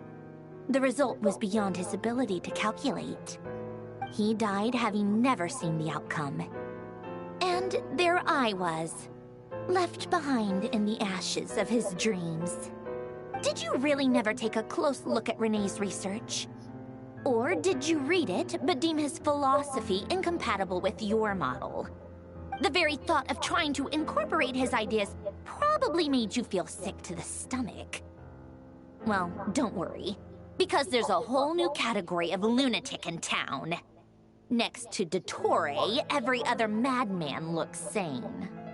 You once asked me what I wished for. Should have asked him instead. He's the one pining for things you'd sooner die than witness.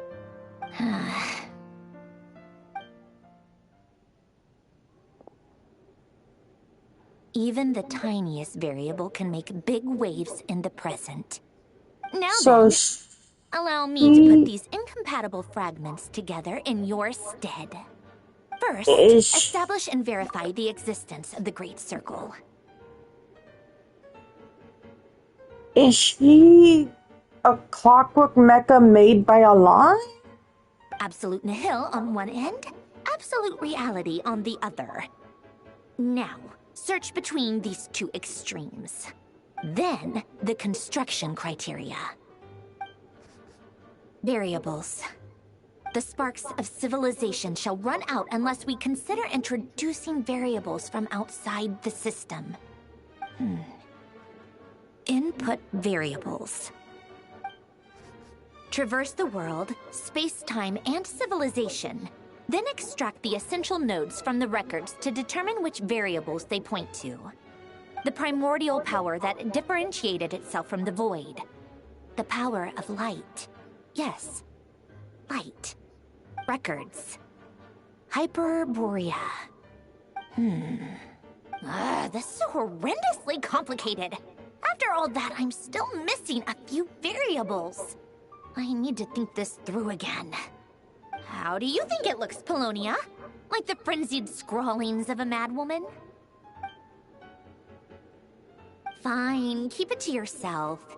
It's not like you can talk anyway. I'll assume you gave it a passing grade. I jest. But true madness does often start with trying to save the world. What would Arlecchino and Columbina think if they saw this incomprehensible hen scratch?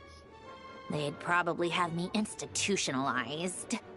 So would Rosaline. She's been dead for a while now.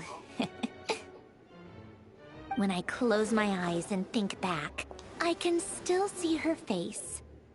And that enormous dress she used to wear. Such a bizarre choice. What possessed her? Oh, and the clack-clack of those heels used to drive me insane. No one's asking me, obviously, but I hope you all know that I never wanted to save the world. I'm not crazy. I don't have delusional ambitions, and that's a clinical fact. The world needs a solution, but I don't need the world's validation. It's the world begging me for answers, not the other way around.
I find this hilarious.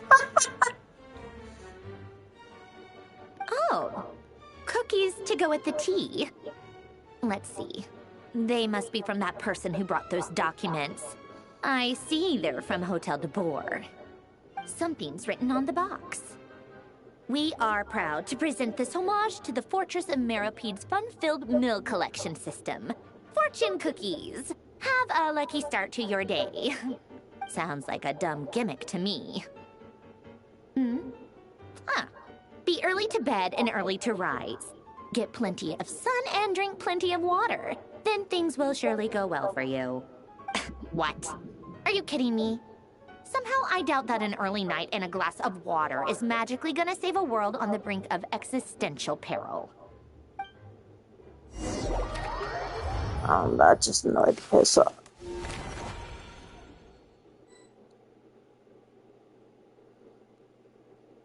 Lady Arlecchino, word has reached us that Lady Marionette's troops are all in position. They are ready to act as soon as the order is given. Excellent. The only thing is, they are fewer in number than we expected. It looks like many of them must have lost their lives at the hand of the monsters released by the Doctor. Can't be helped. Allow them to join our ranks, and keep in contact. As you wish.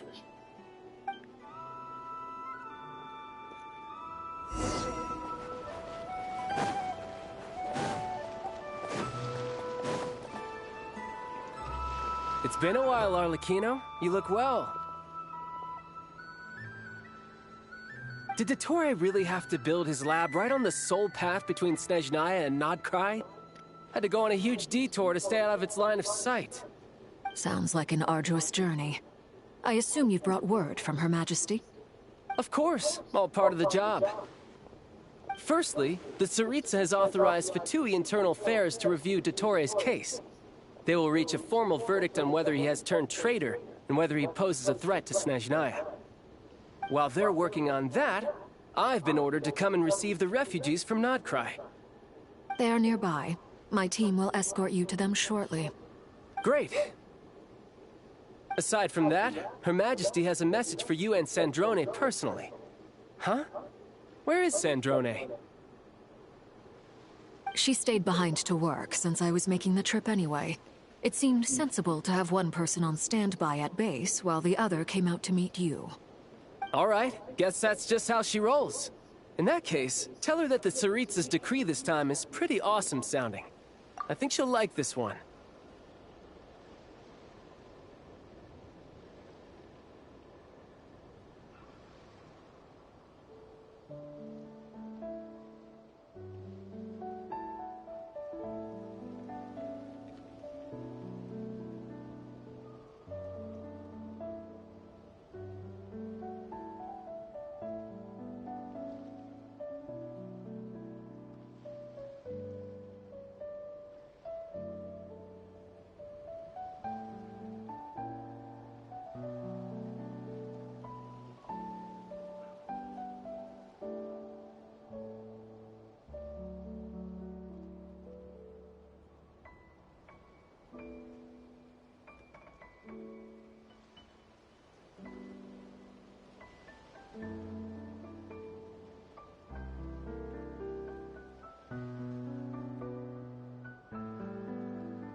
Okay, I'm back. I had to go do something and get a drink. Still, I wonder what... Wait, what's that?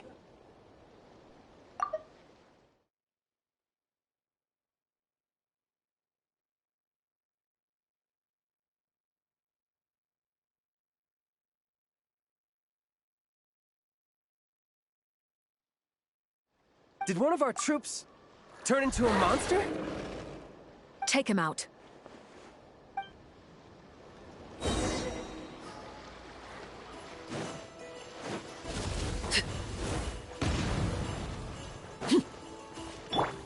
Riptide!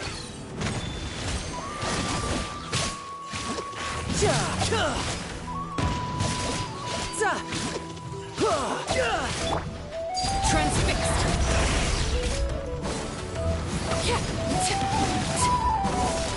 Witness my rise! You've gotten stronger, Arlecchino. Nice. Stop that right now. I appreciate the praise, but I am not fighting you today. I knew it.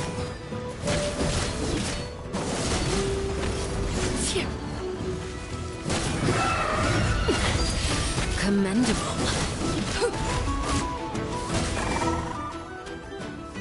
I can't believe it.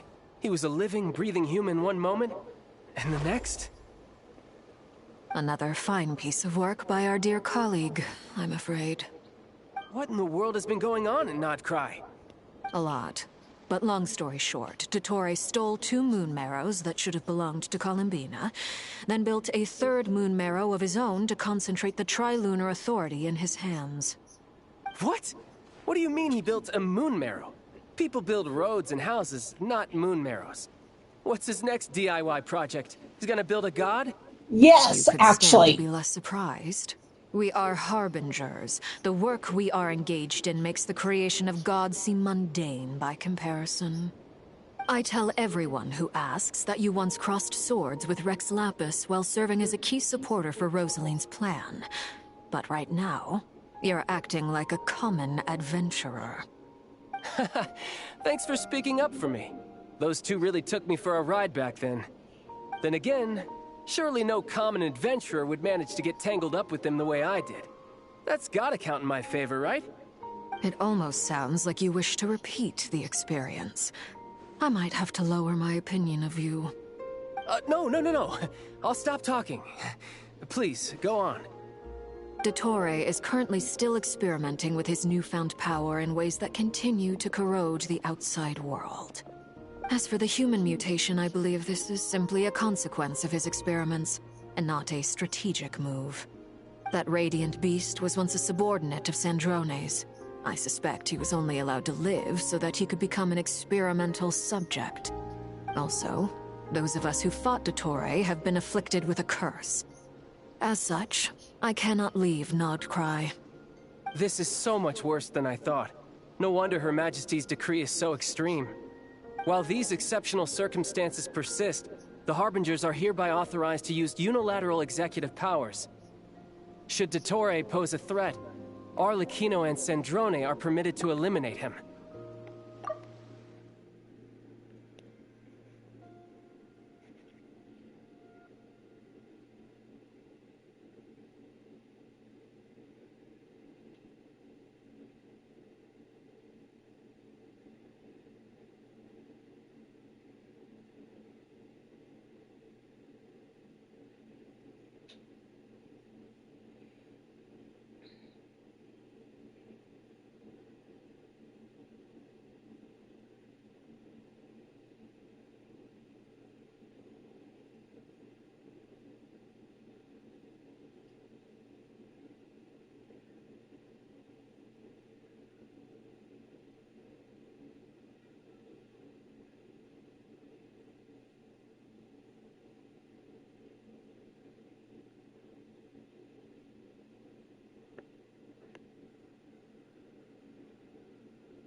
My thanks to Her Majesty.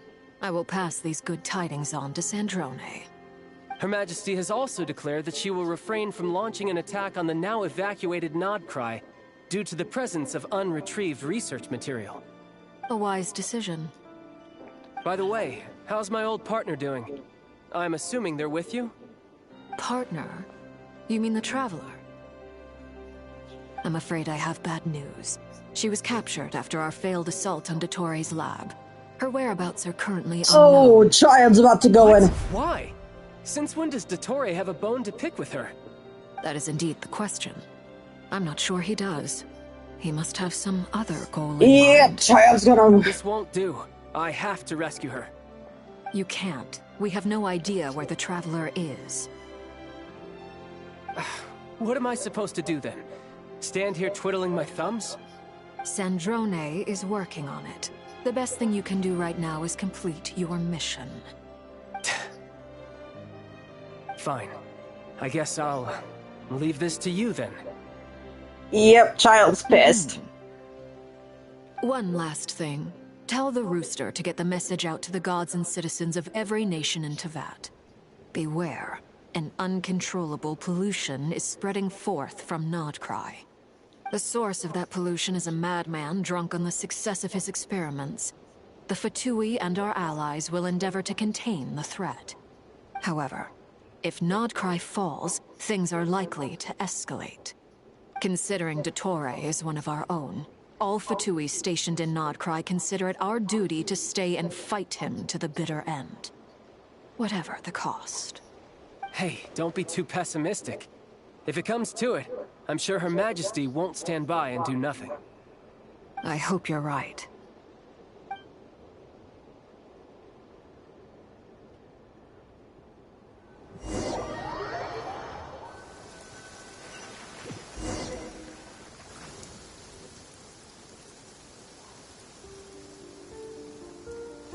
You're right on time. Thanks. Hey, do you think I'll get that gliding exam exemption? I made sure I was on my best behavior in Mondstadt. I landed well outside the city and walked in through the gates. I'll help you apply, don't worry. For now, let's see what we have here. What are the doctor's energy fields even made from? The usual attract and repel principles that govern Kuvaki don't seem to apply to them. They are very mysterious. But ultimately, they appear to be comprised of energies from the three realms. Thanks to research by Master and the Hexen Circle, we know that Teyvat's 7 elements are derived from the more primordial power of the Light Realm, which is antagonistic with the power of the Void Realm.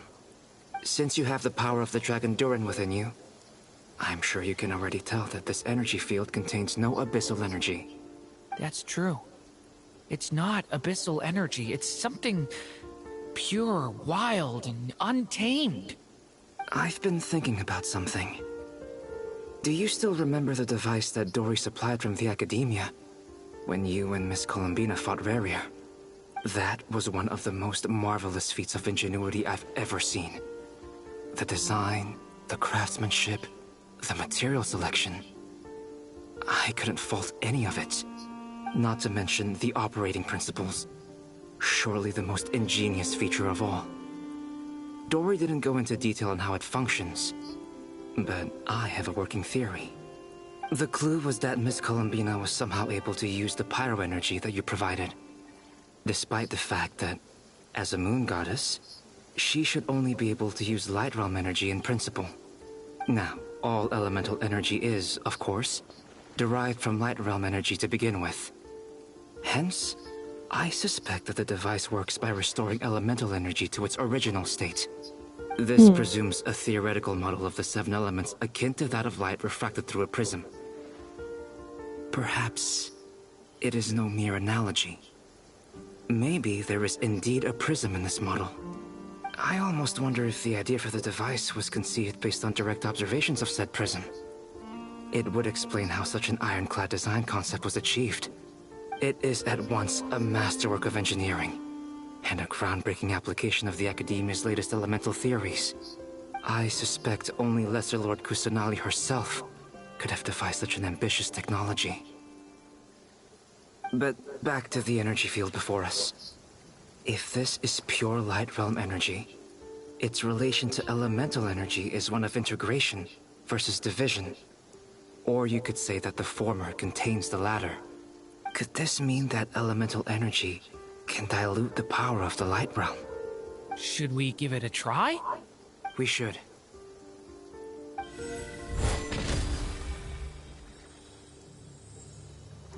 Ha! It works! Clear signs of disruption were detected at the periphery of the energy field. This indicates that elemental energy can disturb or even negate the field. Now you try. All right, here goes. It's working! Switch to abyssal energy and attack again. No surprises there. Abyssal power drains the energy field to a significantly greater extent. I now feel confident in asserting that the energy field is indeed pure light realm energy, and that elemental energy can dilute it. But the energy field is huge! How much elemental energy will it take to neutralize it? Oops. We don't have to neutralize it completely. We can try other approaches. That's all for theory. Would you like to continue watching? So you knew I was here. Huh? When did you get here? A while ago. But Albedo sounded like he was working on his thesis defense back there. Back in Sumeru. You can end a person's whole career by interrupting them mid-speech. Very thoughtful of you. I'm truly touched. Could I ask you to lend me a hand? With what? A little test. Try using Animo to unleash a concentrated assault with circular blades, with the goal of breaking through at a singular point. Nice! This time it tore through the field. Tremendous. This is a major breakthrough. Should we go through? No. We probably shouldn't risk having mutually antagonistic energies in such close proximity. Durin, you stay here and watch the entrance. Hat Guy and I will go in to investigate. Sounds sensible to me. Keep your eyes peeled, Durin. Don't worry, I got this. You two be careful in there. Just give me the signal if you need help and I'll dive right in. What do you mean, signal? It's based on a new alchemical concoction I developed last month. When 2 bottles of it are smashed on the ground together, they emit a blinding burst of light. If it comes to that, remember to shield your eyes with your hat. Glad I asked. Thanks for the heads up. It's good for him. That makes me so proud.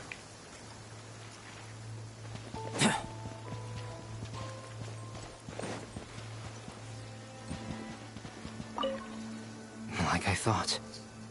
Beyond a certain distance, we can't see the opening where we came in. Maybe that's to prevent people from escaping. Sounds like Dottore style to me.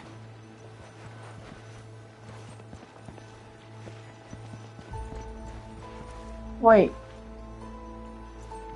We can see outside of it, though. Not much has changed. Things are basically the same here as they were before the energy field appeared.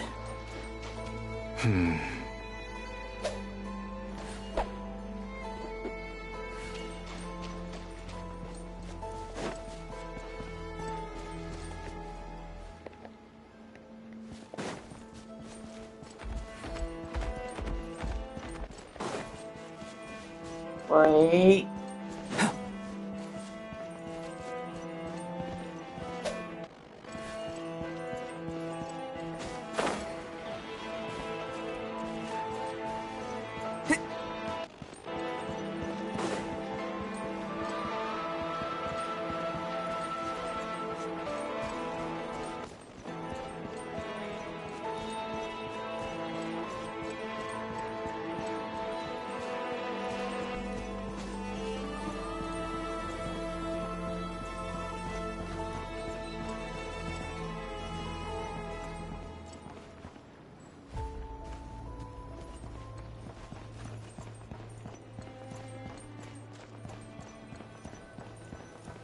Wait. The fuck? They have no heartbeats and they're not breathing. We can only assume they're dead. But there are no visible wounds. Also, there's an animal squatting next to each body. It's watching us. That's not an animal's gaze. What are you trying to tell us? Doesn't seem eager to talk. I guess maybe it's just an animal after all. Let's keep looking around.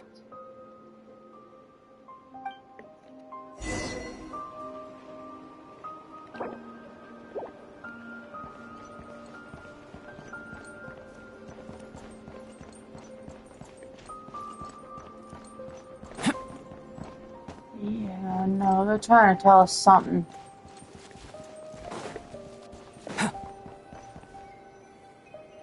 Wait. Same situation everywhere. Not a living soul in sight. Just countless bodies with animals standing watch over them.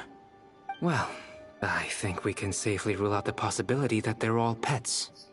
Is skirting around the topic your way of showing consideration for other people's feelings? Just being cautious. I don't doubt that you can handle the truth.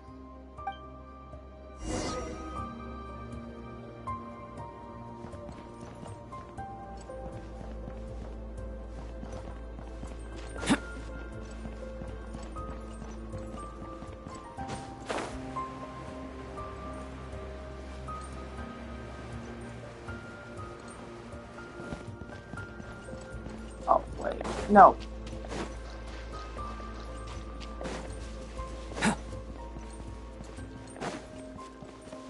Careful. Please. Help us. Please. Over there. I hear a voice.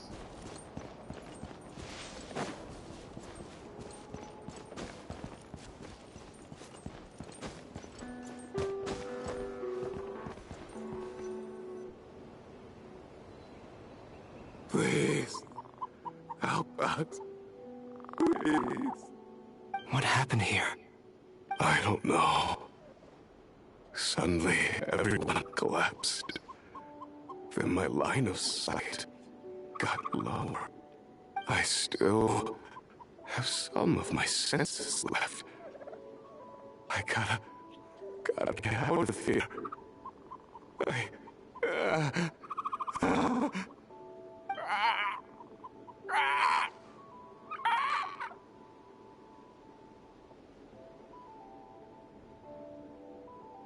It looks like there's a huge experiment going on inside this energy field.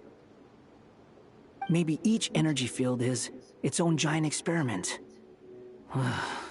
Vile. He's swapping human minds with those of animals.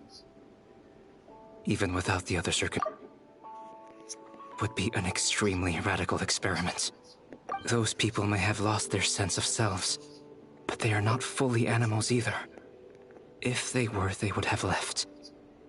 But instead, their instincts are driving them to remain by their dead bodies. We should go.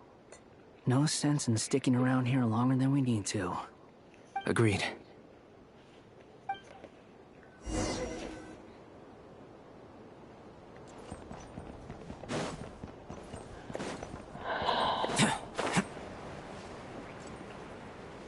Dettori, you are on the shit list.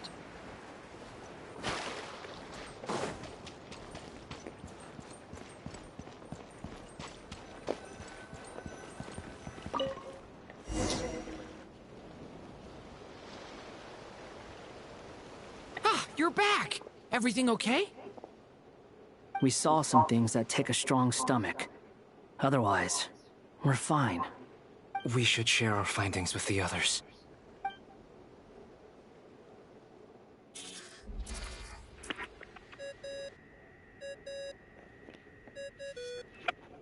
Yes? Who is it? Miss Nefer, it's me, Albedo. We found a way to break through the energy fields. With enough control, it's possible to tear them open using elemental energy. Also, we managed to take a look inside. Dotori is carrying out his cruel experiments on an immense scale. Any residents who have failed to evacuate in time will likely meet a grisly end. Sounds like he's living down to our expectations. Might I ask how things are proceeding on your end? I'm just about to get started. I'll be in touch once I have a result. Understood. Stay safe. I will.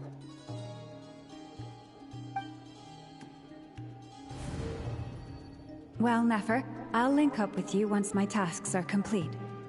What makes you think I'd need you to do that? I'll need it. And considering the way you approach certain matters, I think you'll be better off with me present.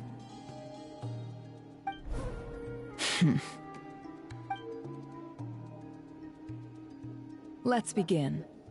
Entering simulation mode. A vast wasteland. Is this the Traveler's inner world?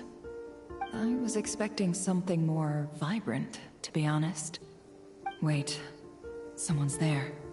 What are you looking at? In that case, I'll look at it with you. I want to know all about everything you've seen and experienced. Is there somewhere I should return to? Or should I stay here and be the hero everyone says I am? I don't dislike my current life. Roaming the land, fighting battles, accomplishing missions, earning a living, looking after Paimon. It's not so bad. I guess the only thing that's missing is that you're not here with me. This is the conscious layer, which contains a person's true feelings.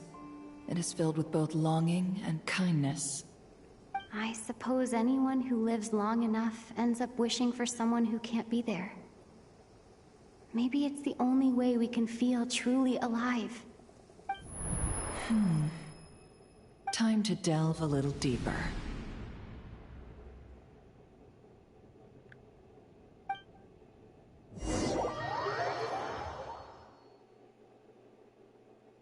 Nasha Town is hardly the optimal choice for a place to live, but it has character and a reasonable population density. What are you trying to say? Oh, don't be nervous. I was just thinking where might make a good starting point for your journey. Perhaps I should send you further afield. Conria, perhaps. Conria ceased to exist long ago. Once again, you fail to understand the possibilities that the Tri-Lune creates. Anything that has existed in the past, I can now recreate. You simply do not wish to see that happen.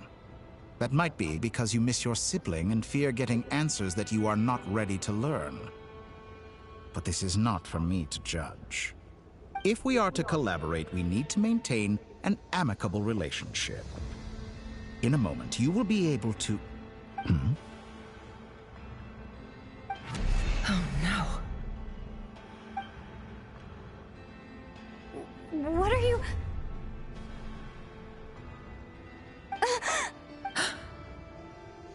What are you gonna do? Don't move. Something unwanted has crept into... Oh? Gone as quickly as it came.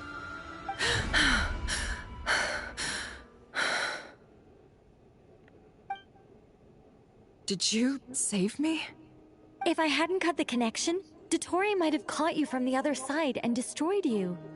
This was a good idea, but once is plenty. You were exceptionally brave. Excellent work. Thanks, but now's not the time for that.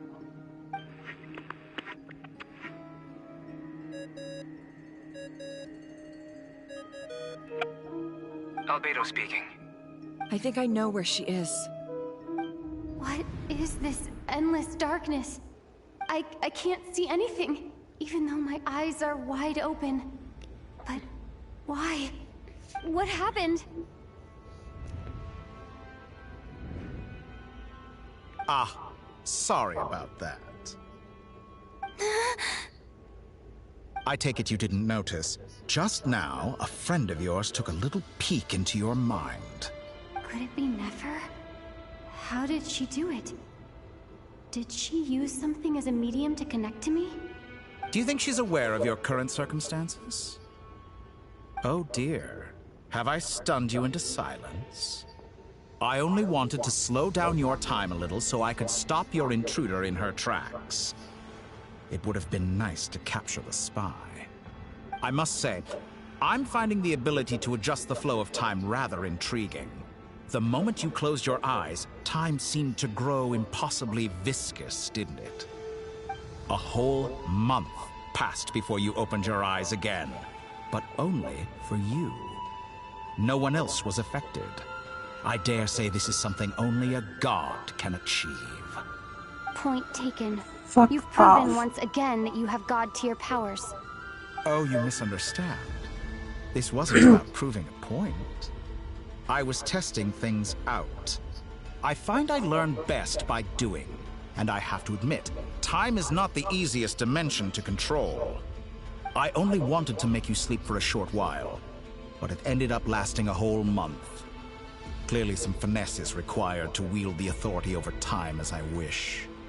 I hope you're not angry with me. It was only a month's discrepancy, nothing too serious. Had I been off by a year, a decade, or even a century, that would have been quite a different story. You could have frozen me for millions of years. So much for collaboration. You aren't showing much sincerity. Millions of years? To what end?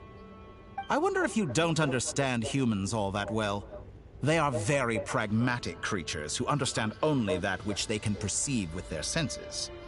If I had you sit here for a week, I imagine people might sympathize. But if I left you here for 100, 1,000, or 10,000 years, the sheer size of that number would cause it to lose all meaning to them. They would not have the capacity to comprehend your suffering, and thus they could not empathize.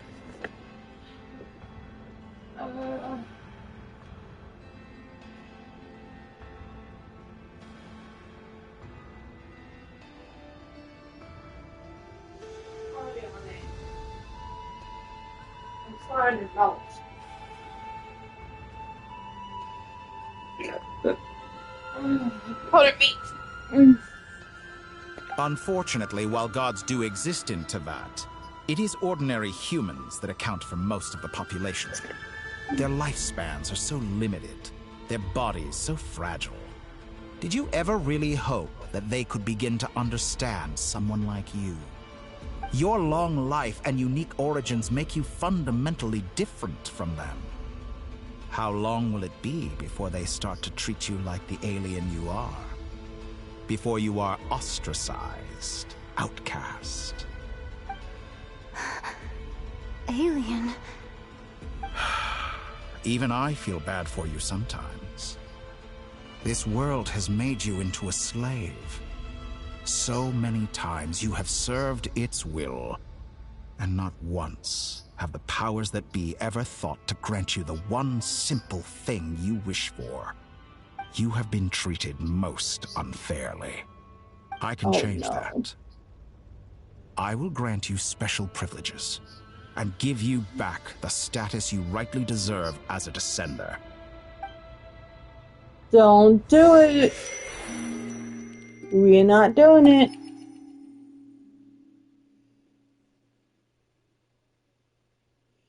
I've entered the past 3 times at this point, but I still have so many questions. For instance, beyond each point being further back in time than the last, what determines the specific locations at which I can make entry? So far, the common thread linking all 3 scenarios is that the Traveler has been present. But it's more than that. I know I sensed something familiar around her. What was it? I'll keep this question in mind as I carry on.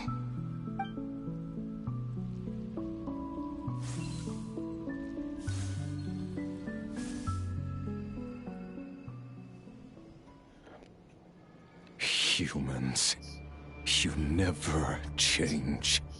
Always trying to use powers you neither comprehend nor control. This looks like Star Sand Shoal.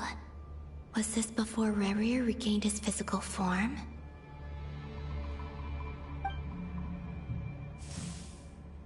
You've messed with the cannon again, huh?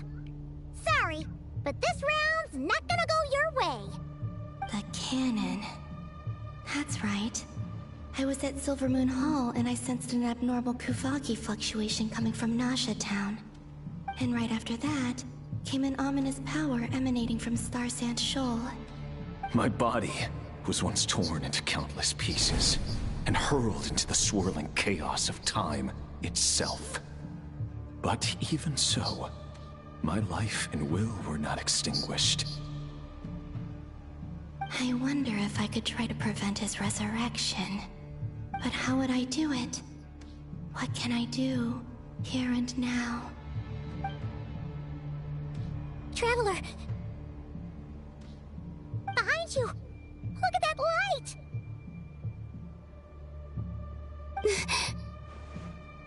No, I won't make it in time.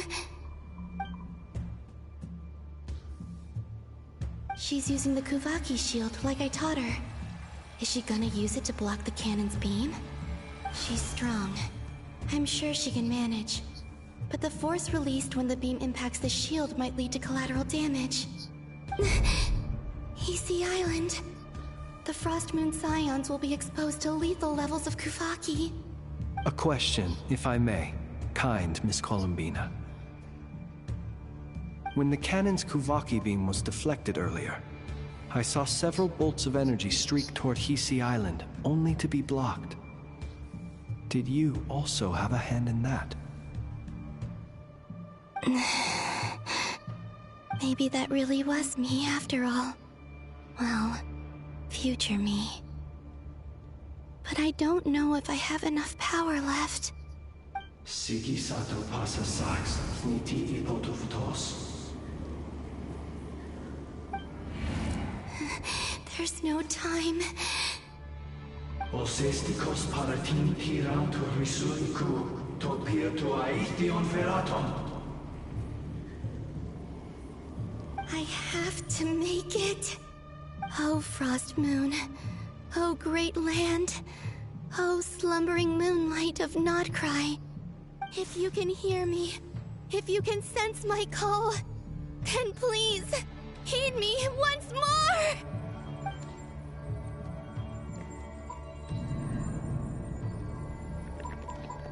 Oh.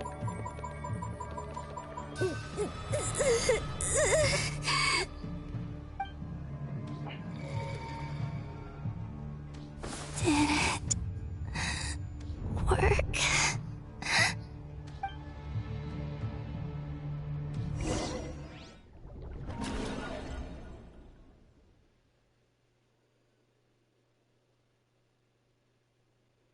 Hey, wake up. Hey, did you hear me? Columbina, I said wake up now! Oh, good morning, Sandrone. It's 3 in the afternoon, actually. And could you kindly not use my quarters as your personal nap room next time? But I feel so safe here. And your coffee, right? It's so bitter, but it smells lovely. It's like you were raised by wolves in a forest or something. What did you drink growing up? Grass tea? The Frost Moon Scions certainly led a more frugal existence than the Fatui. Then I'll bet you've never eaten one of these before. It smells delicious. That's because it's a Fontanian recipe. I had a little free time today, so I made a batch. Rosaline will be here shortly, but if you really can't wait, I guess you can go ahead and... Hey, at least let me finish before you start eating! Did the Frost Moon Scions not teach you basic table manners? Or did the rules not apply to you because you're the high and mighty moon goddess? These are so tasty. Of course they are. I made them. I was worried they might contain traces of machine oil. What?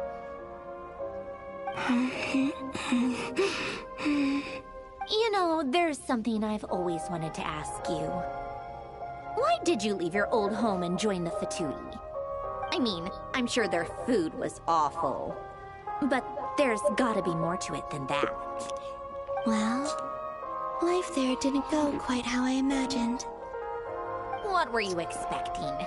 You're a god. Your followers are gonna make some demands of you, right? Surely you can just answer a few prayers here and there in return for the free food and drink. How bad can it be? Well, would you help other people just for free food and drink?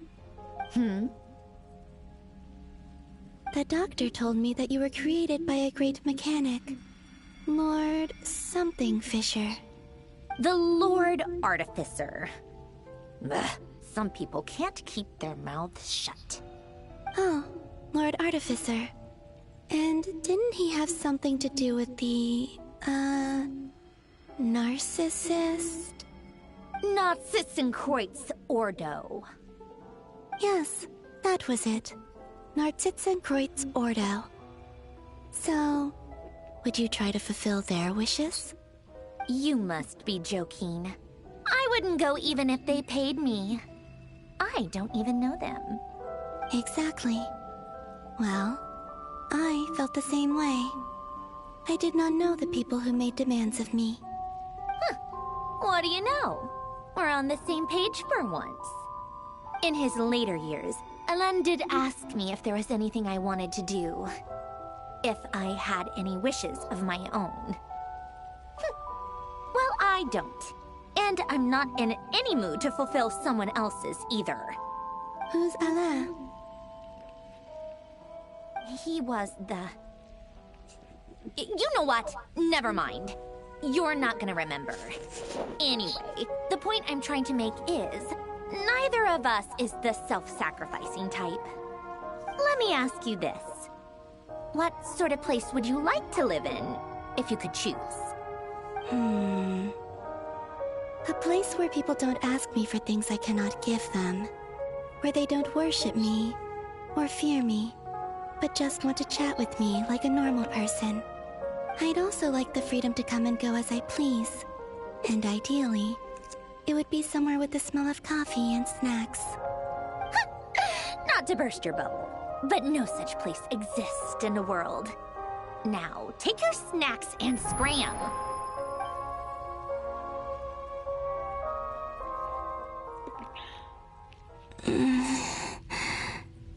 Did I pass out? Of course. I'm back here again. I dreamed of events from my past. Sandrone. Traveler. I miss you all so much. Back there. I guess I managed to harness all the Kuvaki energy on Hisi Island. But how did I do it? Time is flowing backwards here, and I can use that familiar power to enter the world of the past. That mystery ally everyone talked about. It was me all along. I can sense that there isn't much more power remaining up ahead. What lies at the end of all of this?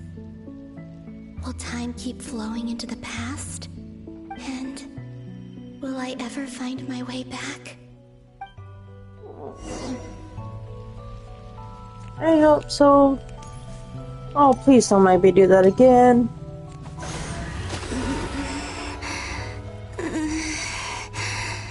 It's getting harder and harder to use my power.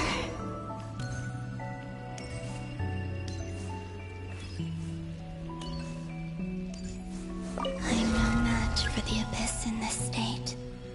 I need to avoid the contaminated fragments.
I wonder where I'll find myself this time.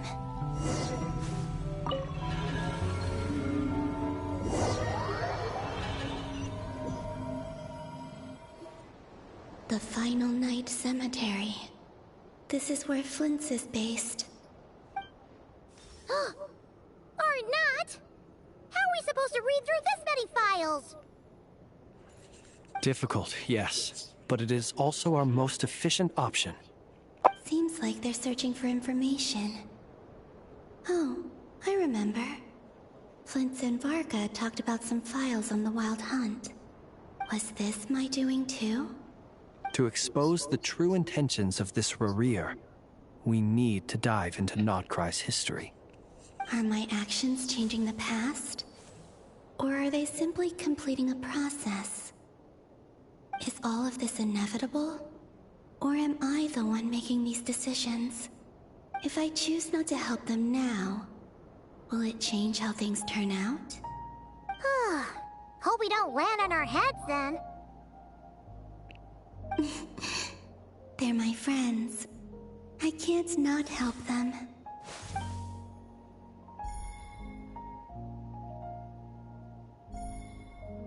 Ghost!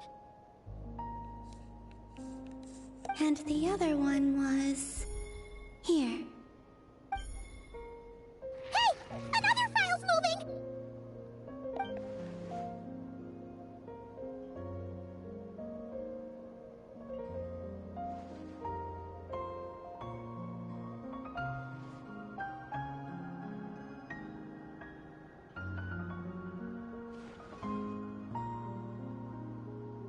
That should do it.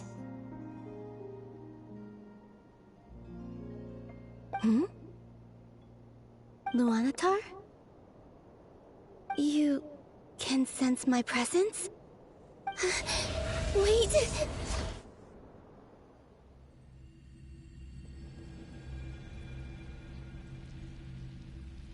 Damn. Luanatar. So she's that familiar presence I've been sensing all along. She's always been by the Traveler's side. That explains why the Traveler has been there each time I've entered the past. But why Luanatar? Is it because she has a connection to me as the Moon Goddess's familiar? If so, why not any other Kuhenki? That's...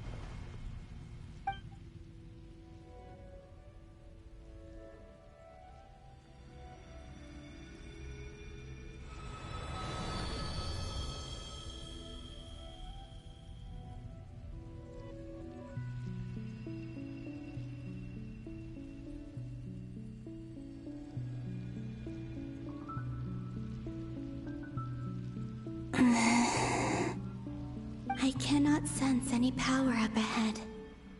Just a void, stretching out into infinity. This is likely my final chance to enter the past. It's now or never. I have to find a way back.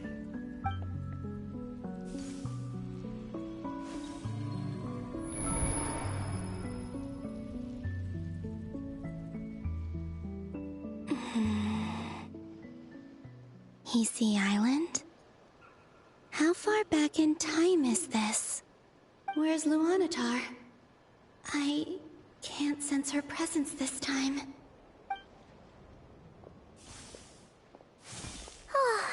Seeing Anafa and Aino reunited like that sure was heartwarming. Traveler, Paimon! No, stay calm. I don't have much power left to change things. I don't even have that much time left here. Think, Columbina. How do I find a way back? A way back... to where? Do I go back to Moon Prayer Night? Or to the future that followed? And if I return in my current state, what will become of me then? Dotori's actions that day proved that he'd been planning that for a long time. He had already seized the power of 2 moon marrows before capturing me. Even if I managed to get back, How can I fight against him when he wields the Tri-Lune authority? I can't. If I go back like this, I'll be playing right into his hands. I have to find some way of rivaling the power he has usurped. Wait. Time flowing backwards. The Tri-Lune authority. Does that mean... I think I know what the final destination of this lunar reflection might be. I know what I must do. Speaking of homes, we must already be close to where the Frost Moon Scions live. The vibe here feels different, just like the scenery. But how do I communicate my plan to my friends? Should I write it down here? No. Someone else will see it. I need something with a close connection to me. Something I can use as a medium to tell them what's happened to me in here.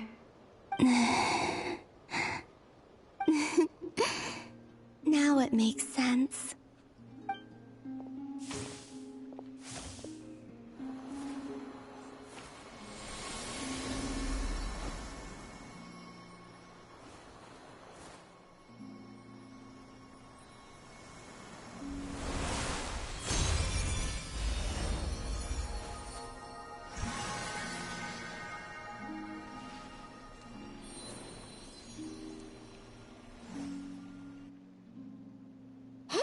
What was that? I feel like some sort of breeze blew by, and then the petals suddenly turned into... Huh? It was I who brought Luanatar into being. I gave up a piece of my own soul to create her. That's why I could sense a familiar power from the moment I entered this space. It also explains why she's been present in every past location that I've entered. Because we have a deep connection. Hey there! What's your name? And the reason why there are no more gates to the past after this point is that Luanatar hadn't been born then. No wonder I sensed the trace of a blessing when we first met. But I still didn't recognize the soul hidden within you. Back then, I was just a little lost dove. I had yet to become Columbina Hyposelenia. Go on. Go on now. We've got stuff to do. Best you find someone else to hang out with. Hey, you scared it off. I'll be counting on you. Remember to stay by the traveler's side, guide her, and help her in my stead. Oh, and bring her to the garden where the moon prayer blossoms grow. There's a little lost dove there who will need her help.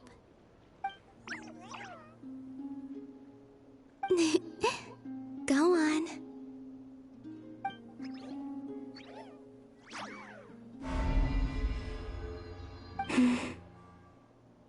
You too. Go and live your story. As for mine must go in a different direction.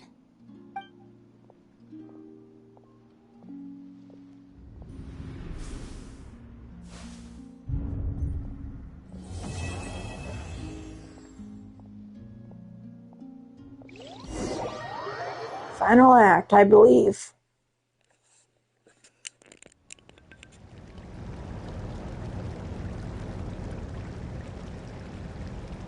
How would you like to experience the thrill of never being held accountable for your actions?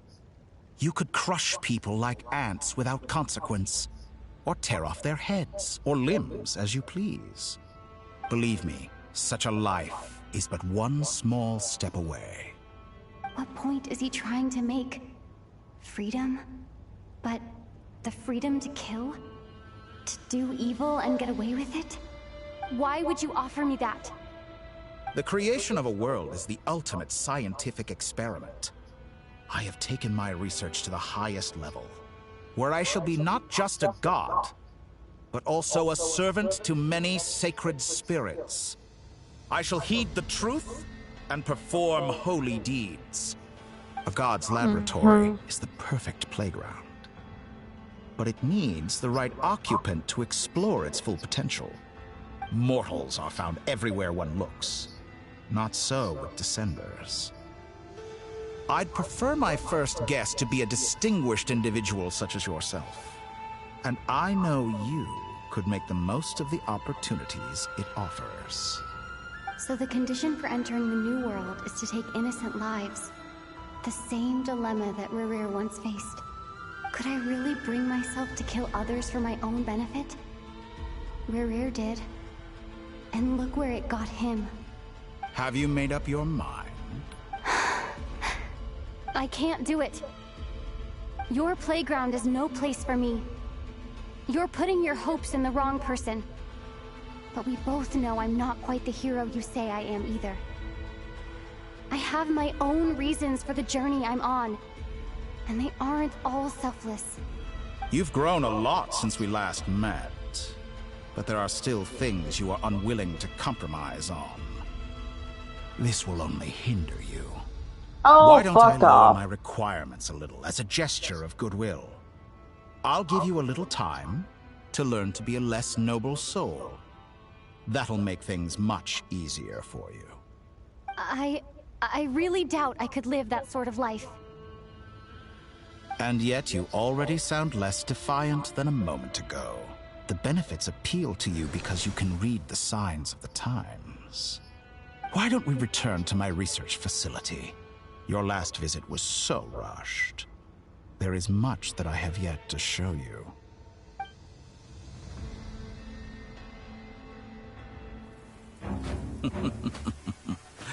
Now to that question, Heroes don't attack from behind. Guess I'm no hero. This is most disappointing.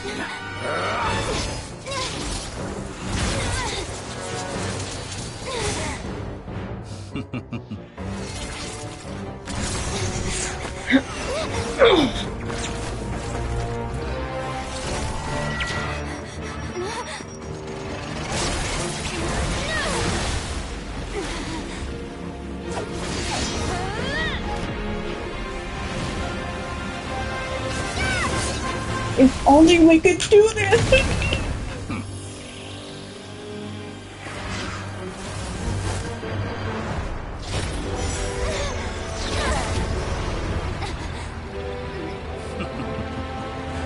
Now then.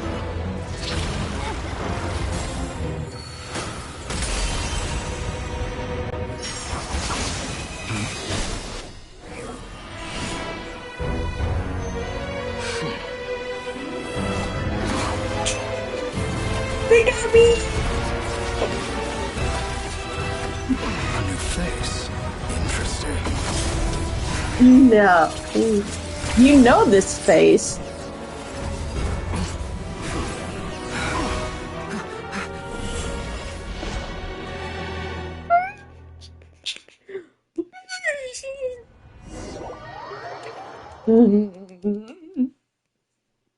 At least during all this time, I don't.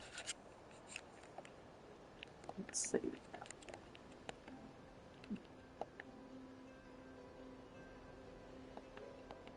You're still gonna call me Hack Guy after that, huh? I didn't see anyone else in there who needed saving.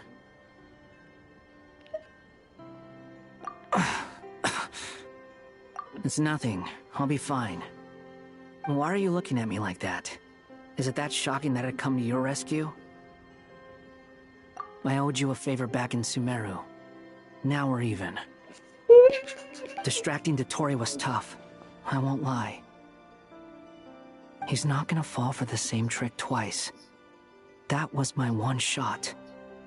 I'd hoped to use it to take him out. Ugh. I never wanted to obliterate someone more than I do right now. Dotori doesn't recognize me, but his segments were originally made based on an analysis of my operational principles. I expect it's only a matter of time before he figures out what I am. So Dotori doesn't recognize Wanderer because he deleted himself from Irminsul. Did he really miss his only chance for revenge by saving me? Why the long face? Hey, I'm not blaming you, okay? And I'm not complaining either. Rescuing you and killing Dottore are equally important goals. Everyone would be pretty stuck without you. It's best you live to fight another day. How are you holding up? Are you alright? Hat Guy said to put safety first, so we agreed to run as far away as we could after leaving the energy field, and only meet up once it was safe. You don't look injured. It seems that Dottore didn't do anything to you. Alright. Rescue operation complete. Let's head back. There's a lot more work to be done before this is over.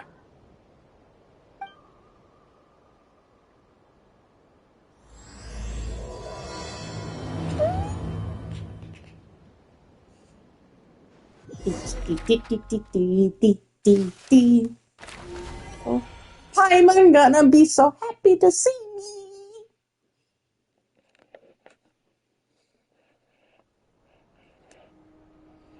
me. Understood. I will bear the Tsaritsa's decree in mind. I don't see what's so awesome about it, though. Does he really think everyone else is as immature as him? I'm not stooping to Tartaglia's level. I thought you might say that. How's your progress? Quite promising, actually. That alchemist Albedo gave me a few ideas. Remember how I asked you to look up some files for me? That stuff on the Nazi-Kreuz Institute. René de Petrichor and Jakob Ingold. Alain Guillotin despised René's theories and methods, but he never managed to come up with better alternatives either. So I adopted some of René's ideas. I thought Alain was like a father to you. He and René were mortal enemies, were they not? And what would you say if Lenny and his friends one day learned something useful from someone you utterly detested? I would applaud them for it. That would mean that they have surpassed me. For all we know, Alain Guillotin might have thought the same thing. Not that it matters, though. He's dead, and I'm alive. So it's my call to make. Once you die, it doesn't matter how great you were in life. Only the living get to decide what happens next. I got a point. Hey, come on out. They're back. Huh?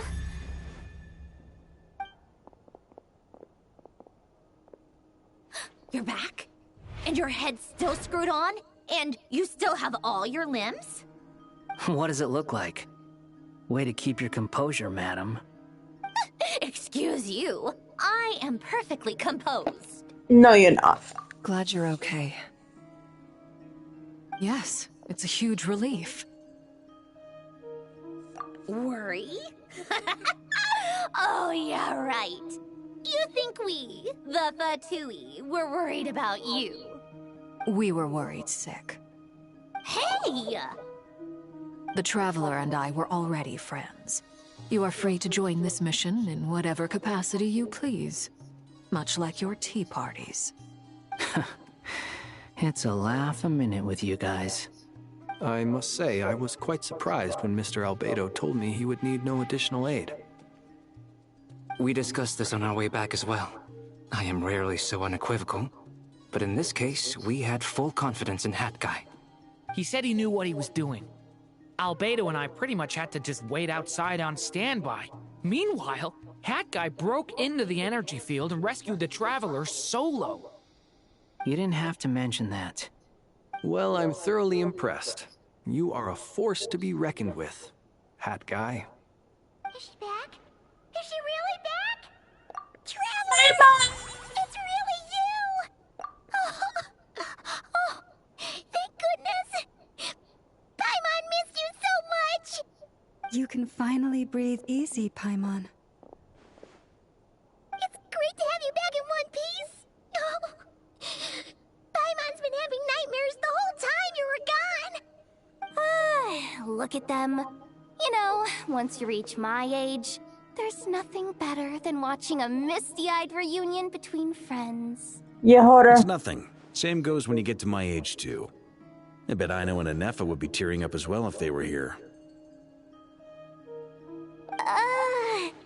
Varka, I'm not sure Anefa can cry. Oh, yeah, good point. Hey, your eyes are looking a little red and puffy. Come here, let's hug it out. What? Ew, no! No, thank you. You're not my dad, okay? Knock it off! Everyone, I'm sorry for all the trouble I caused you.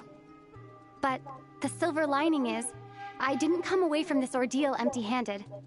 While I was being held captive, I learned a lot about Dottoro's current capabilities and what he plans to do with them. Allow me to explain.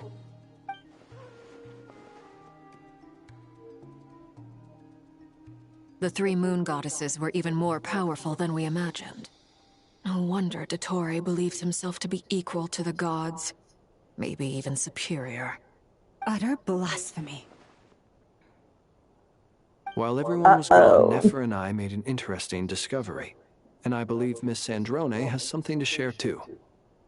Ma'am, perhaps you could do the honors? Such a gentleman. Called it. Getting rid of a pesky troublemaker like her is like trying to clean up after a crumbly cake. It always comes back to haunt you. Our next step is to find a way to bring her back. A place where time flows backwards, with no destination in sight. Surely it must have been created for a specific purpose. But I fear the answers are buried deep in Tevat's history, held by great powers beyond our reach. It sounds like she's on a specific path through time, just traveling in the opposite direction to us. The question is, where does that path lead?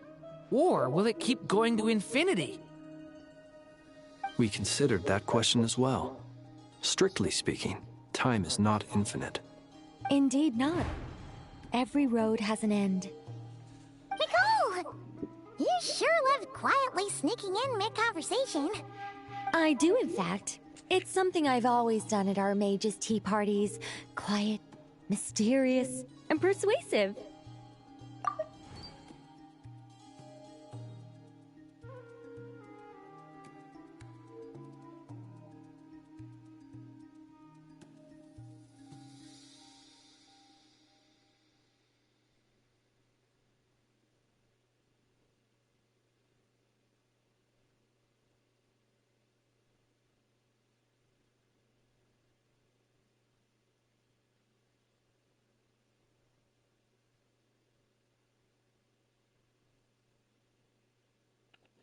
So I added text.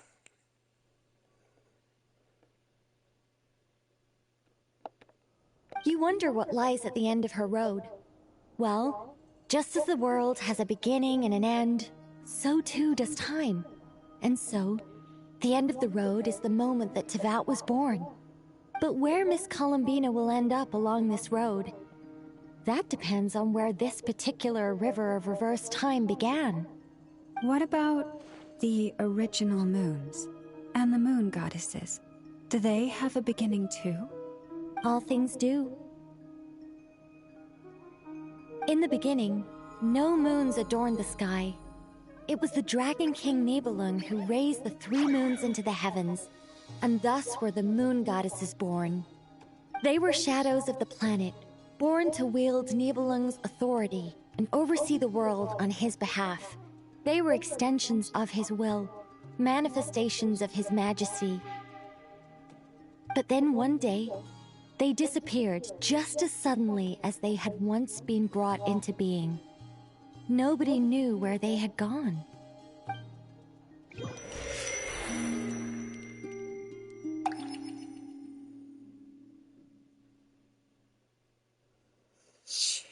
Like I thought, no more paths back to reality have emerged since. But how can I be sure that I'm going the right way without scenes from reality to keep me on track? I can't even be sure of how long I've been walking for. The further I travel, the less stable this space becomes. There are even moments where I can sense something that feels like abyssal energy. They can just materialize out of thin air. I have to keep my wits about me.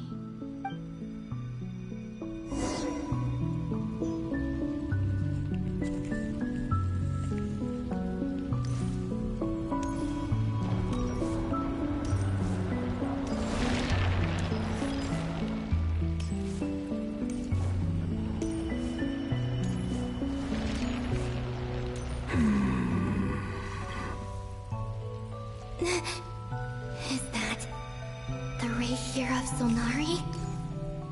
I can't believe he survived. How did he do it?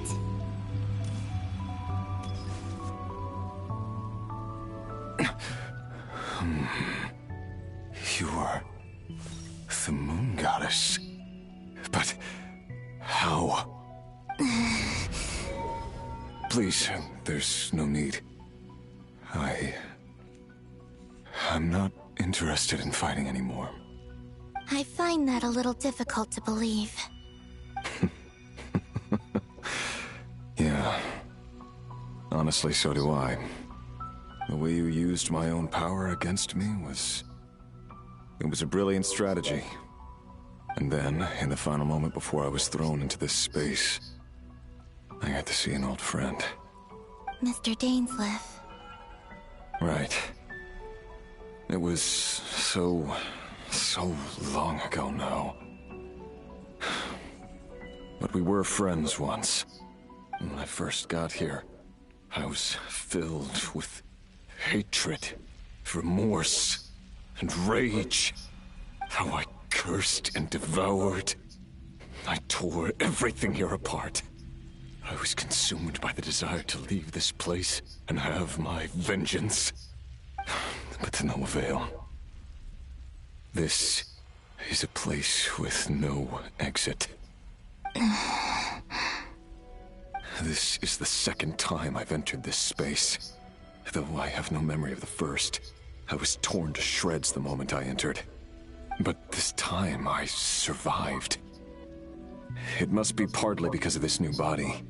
And partly because of all the Kuvaki I absorbed in Nod-krai. Are you the source of the abyssal power in here? Not all of it. Some is from when I first arrived here and tried to destroy everything. But there was already a degree of abyssal power here, before I entered. And like a venomous snake baking in the merciless sun, it tried to slither into my shadow. Tried to? So, you rejected it? Yes. Because after that, the world suddenly became silent for a moment. What do you mean? The voices in my head, they were gone. And then I saw her. Her? The Lindis. My former lover. Never mentioned that she saw a memory of the Lindis leaping into the moon's reflection. More precisely, I saw her afterimage. I'm sure the real her is long gone. She was just an ordinary Conrian.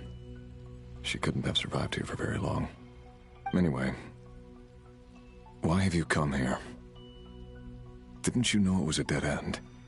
If I hadn't escaped through the moon gate, my friends would have been in far greater danger. Oh, I see. Because of your power. The power of a moon goddess. What? You'd like to know how I know, wouldn't you? The one who resurrected me said so. I could hear deep lust for power in his voice. Do you mean... Dottore? Dottore. So that's what he's called. He'd been collecting fragments of my body for a long time. All so that he could resurrect me at the moment of his choosing. I had no interest in his research. But being as corroded by the abyss as I was, we were aligned as far as hunting the moons and recovering my strength were concerned. So that's why the Wild Hunt suddenly became so active in Nod-krai. When I left the Fatui in my weakened state, Dottore must have felt that his time had come. Moon Goddess, could I ask a favor of you? What? I know this is a lot to ask, especially from someone who tried to kill you. If you refuse, I won't fight it. But this is the only thing I desire now. Nothing else matters. What do you want? I'd like you to take a message to Thelindis for me. Thelindis? But... Yes, she's dead. But like I said, I saw her after image. I can sense that some part of her soul remains here. Far, far ahead. Why don't you go and speak to her yourself? I can't. I don't know why, but I can't move freely in this space as you can. All I can see is a glimpse of her, walking away. Just like the moment when I last saw her in life. In return, I will clear these abyssal obstacles for you. No, not in return. I'll clear them for you, whether you want to help me or not. It feels like something I ought to do. Why? Yeah. Why, indeed. I've been asking myself that question a lot recently. Why did I do the things I did? I'm tired of it all. Tired of the person I became. People used me. And then I turned around and started using others. I hurt a lot of people. Death. Think I grew tired of it long ago. But I wouldn't admit it to myself. And ultimately, that's how I ended up here. What do you wish to tell her? All of it. My past. My mistakes. Everything that happened after we were separated. Is it okay if I give her the abridged version? Yeah, I'm sure there's plenty you can skip over. Just tell her the important parts. Whatever you think that means. Like the part where you relentlessly tried to kill us? It's up to you. Love demands honesty. But my relationship with Thelindis was built on lies. We hid too much from each other. But after living my whole life in the shadows, I don't want to hide anything anymore. I will do my best.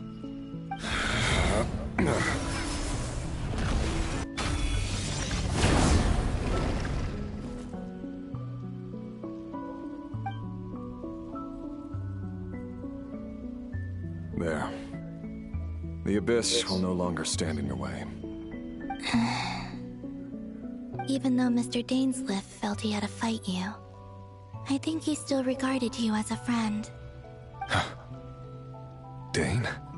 He said that you betrayed him, but he also felt great remorse at never having understood what you were truly going through.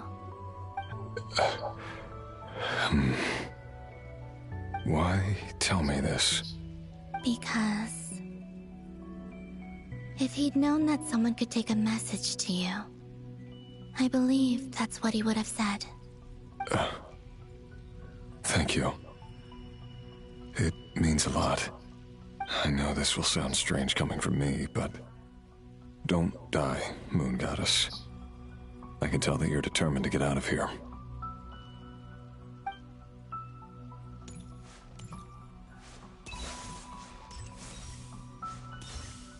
Yeah, that is quite strange coming from you. Oh.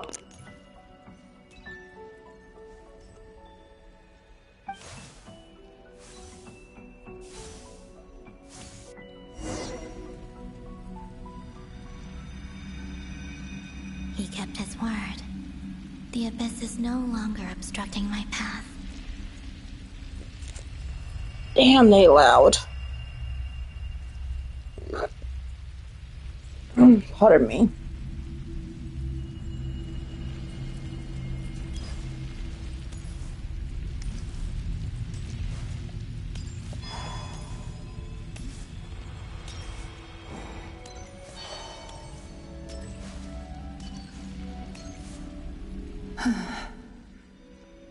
Lindis. Is that the Lindis? She wasn't far off at all. And yet, they can never meet. Hello, Miss Lindis. Who are you? How do you know my name? I've never seen anyone else here before. You can call me Columbina. I promised Rerir that I'd bring a message to you. Rerir? My Rerir? Is he well? He's doing better than he was. Better than he was, huh? Sounds like he's had a pretty rough time. Others have had a rough time on his account too. In many cases, their time ran out because of him. And I'm not just talking about the children of the Crimson Moon. So, things got worse before they got better. Could you tell me what happened, Miss Columbina? Are you sure you wish to know? Yes. This is my opportunity to learn the truth. No matter how hard it is to hear, I have to know. I admire your courage. However, time is short. I cannot stay here for long.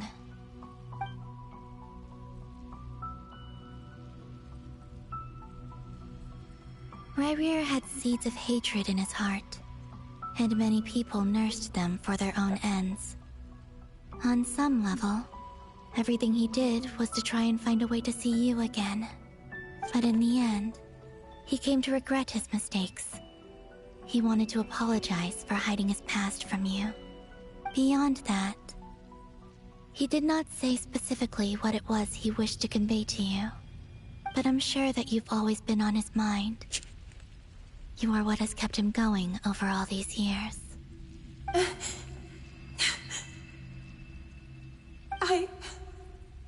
I'm sorry, Miss Columbina. This is so upsetting. I'm not sure how to put my feelings into words. It's all right. I understand. Well, that's everything from me. So, I guess I'll be... Wait. One moment. Time flows backwards here.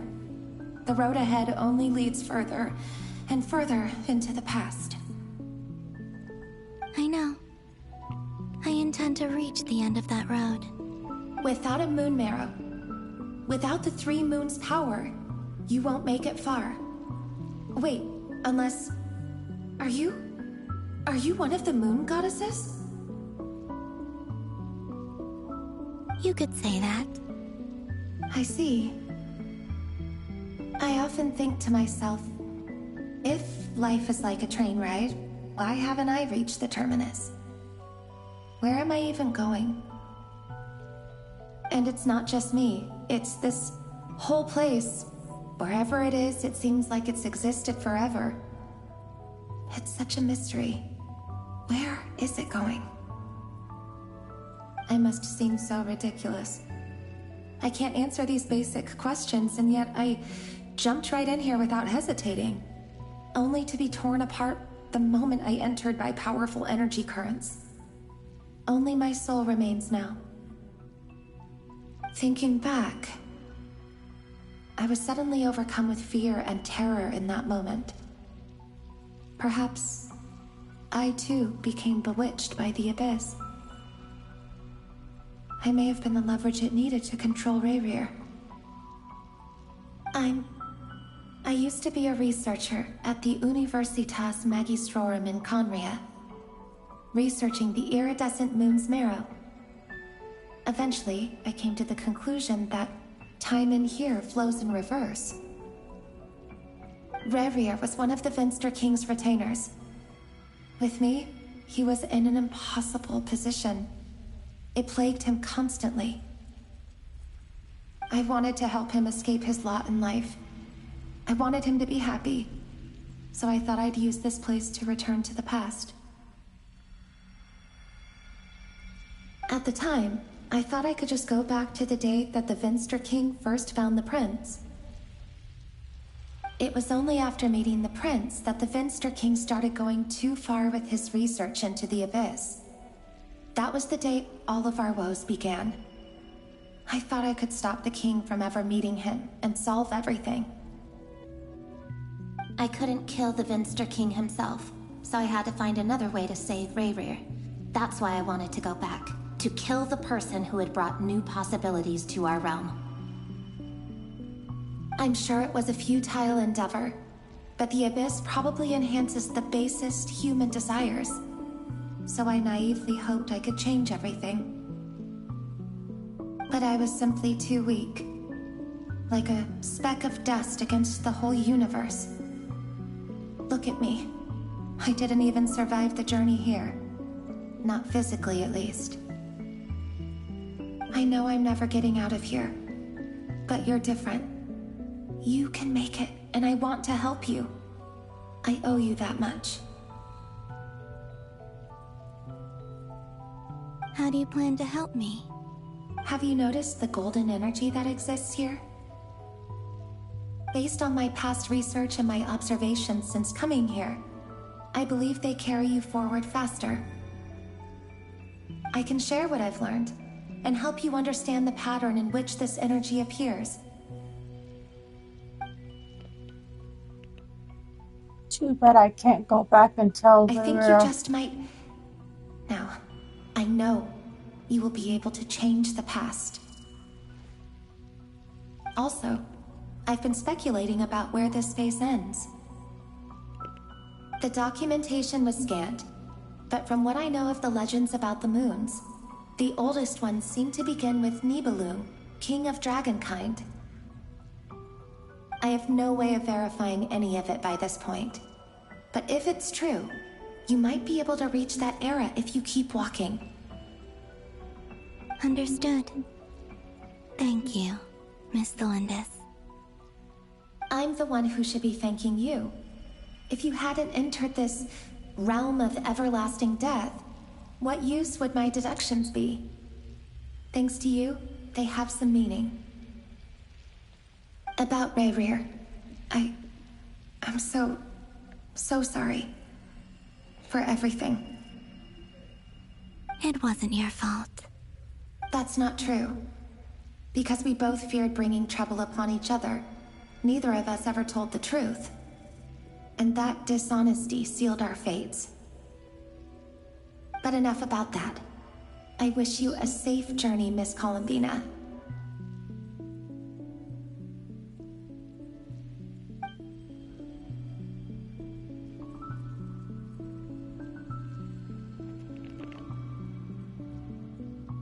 And may the outside world never have to experience pain like this again. Rerir, you're there, aren't you? I cannot see you, because you exist in the future. I expect we'll be trapped in this prison of space-time for all eternity. But please, gaze upon the past, and then sit for a while. Let's find a place to sit down together, just like we did when we first met.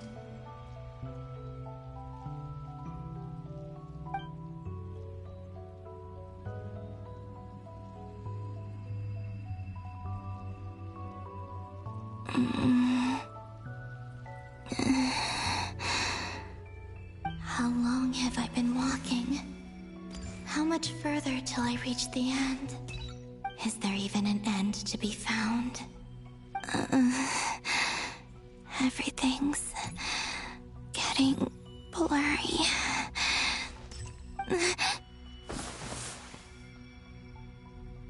Huh? you all right, little sister? Have you come from the distant future?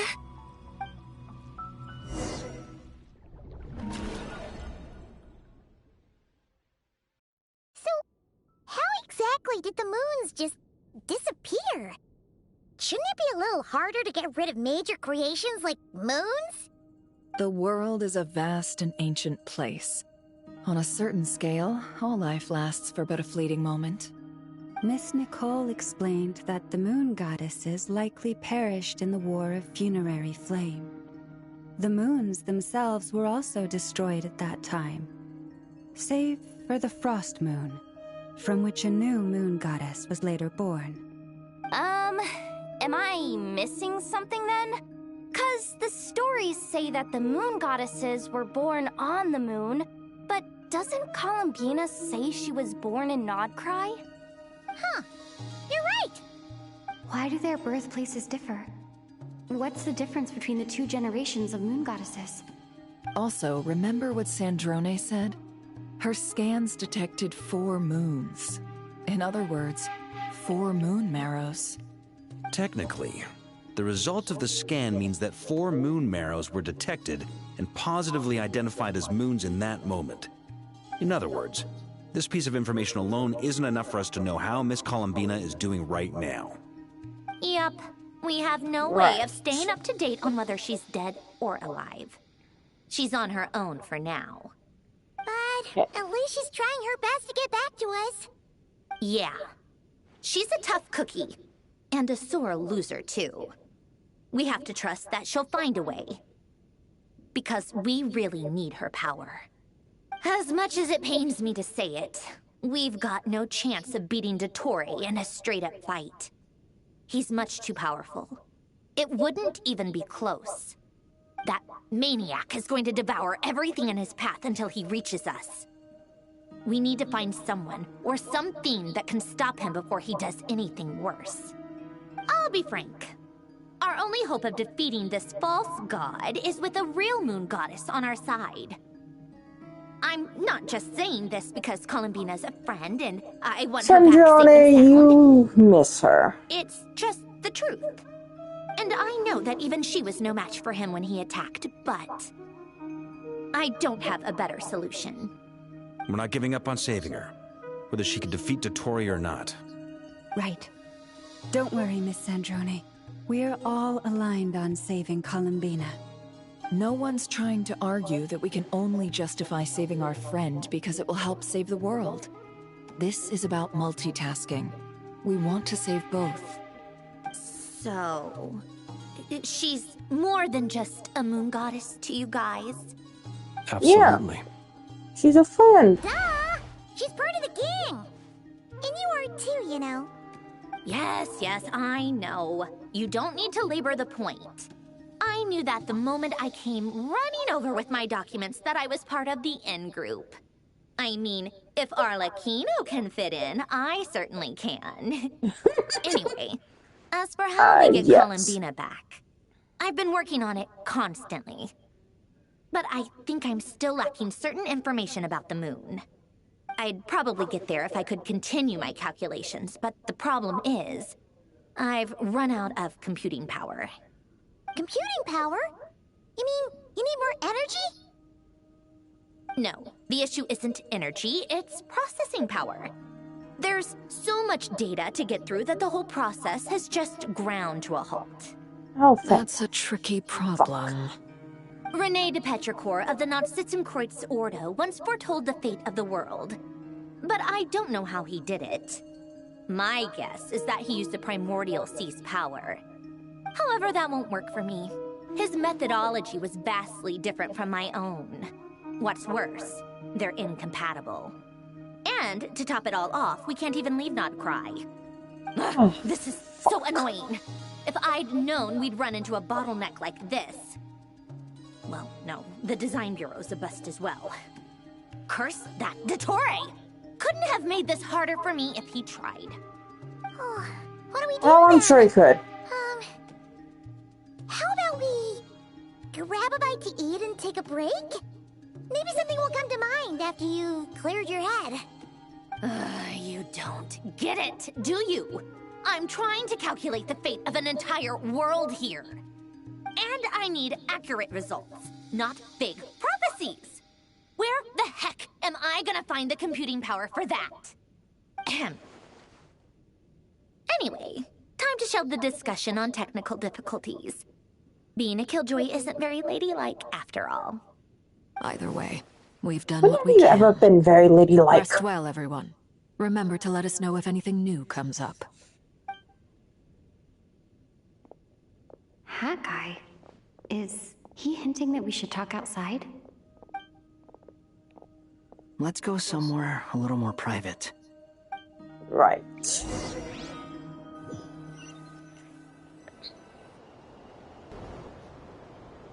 You know that Dory went back to Sumeru, right? Yeah. She mentioned she was planning to head back. Things aren't looking good for Nod-krai. She's gone to spread the word so that Sumeru has a chance to prepare for the worst. From what I know of Dottore, there are two possible reasons why he hasn't made a move yet. One is that he's still working through some kinks in his new powers. The other is, he wants to see how we're going to react. He'll easily devour everything eventually, so I guess he's in no rush to make it happen. The first false god he made was me. Now it's his turn. Even though my records were erased from Irminsul, Dottore's ideas haven't changed one bit. He once told me that becoming a god was like turning yourself into a hungry wolf or giant serpent to devour the moon. Clearly, he began studying the moon goddess's powers long before he even tried making a god. He's always wanted to get his greedy hands on divine authority one way or another. And in the end, he devoured the moon where I failed. In the desert of Sumeru, there is a chessboard built by King Deshret, also known as Al-Ahmar. I don't know if it was a real game, or if he was just trying to challenge his servants and citizens in some way. But creating games and setting rules, gods do that as a matter of course. That's the kind of power Dottore craves. Now he has the Trilunar Authority. His power is leagues beyond the common people. I don't think there's any point in other nations rushing to the front line. They're better off focusing on defense and hoping they can fend off any threats that spill out from Nod-krai. Either way, Dory will inform Lesser Lord Kusanali, and she will contact the other gods in turn. The Seven will have some recourse available. If nothing else, their protection should keep the rest of the world from descending into chaos as quickly as Nod-krai has. So on the bright side, even if Nod-krai is doomed, your friends in other nations won't be in any immediate peril. That's good to know. But I'm not ready to give up on Nod-krai yet. There's a word for people who refuse to let anything go. It's called being greedy. Maybe it sounds greedy to you, and probably naive too. But whatever you call it, that's what gives me the determination to keep fighting. Battles are fleeting, but the will to fight is a long-term commitment. Give up for even a moment, and your resolve will shatter. Why do you always feel the need to do the right thing? No one is born to be a savior. I mean, who's gonna criticize you if you fail, or give up? Don't take this the wrong way, but Dottore said something similar to me. I guess the Fatui attracts people who don't believe in saviors. Not necessarily. It's less about belief for me. I just want to know how determined you really are. After all, I don't owe anything to anyone else here. Only you. You look kinda worried.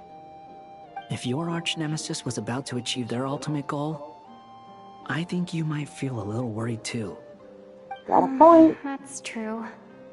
Dottore is about to become an omniscient, omnipotent deity. That's gotta be a bitter pill to swallow. Still, you're calmer than I expected. Obviously. I have to admit that my past self was a reckless fool who misunderstood not only the point of revenge, but how to achieve it. And as much as I want my vengeance, I know I'm not gonna get it by acting alone. If the world's taught me anything, it's to think before I act. Too bad it never taught me any other virtues, though. So, I am going to destroy Dottore, no matter what it takes. So, what's your plan? I'll get to that. First, tell me, what do you think of Sandrone? Just like Paimon said, she's a friend, part of the gang. How much do you trust her? This is a serious question. Think carefully before you answer. Although she's with the Fatui, she has her own values, and she's helped us a lot. If nothing else, she's clearly going the extra mile for Columbina. I see no reason not to trust her. If you say so. In that case, the three of us need to talk. I have some thoughts about her computing problem. It can be solved, but it will come with a cost. How much? If I can afford it, I'll cover it. Sometimes your heroism really backs me into a corner. You know that? Come on. Let's go talk to her. Come on, Scaramouche. Let's go do the Fandango. Oh, I can't change body. Okay. Oh, fuck. Oh, fuck.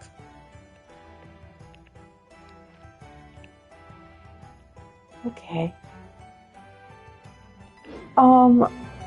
First things first.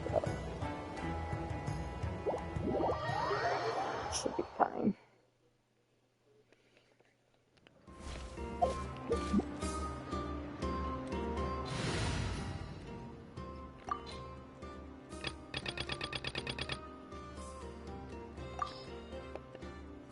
I actually want this team.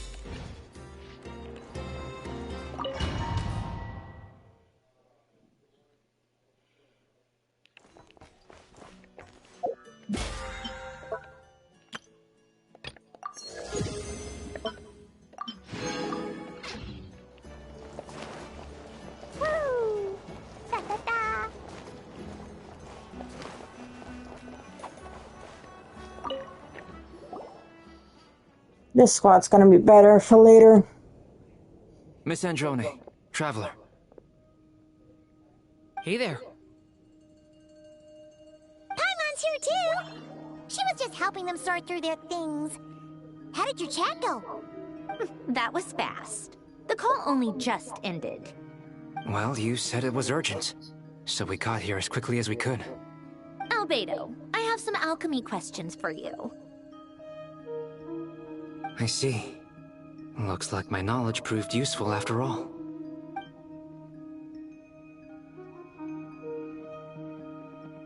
If I might ask, what is the end goal for the modified formula you'll be using?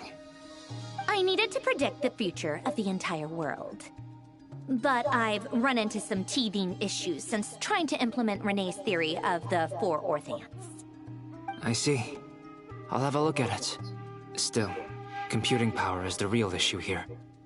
How do you plan to solve it? About that, it's been sorted.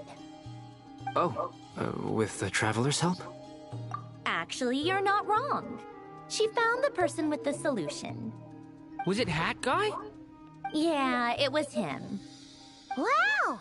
Go Hat Guy! Seems like all that time studying at the Academia is paying off big time. But where is he? Wasn't he the one who asked Albedo and I to come here? Come with me.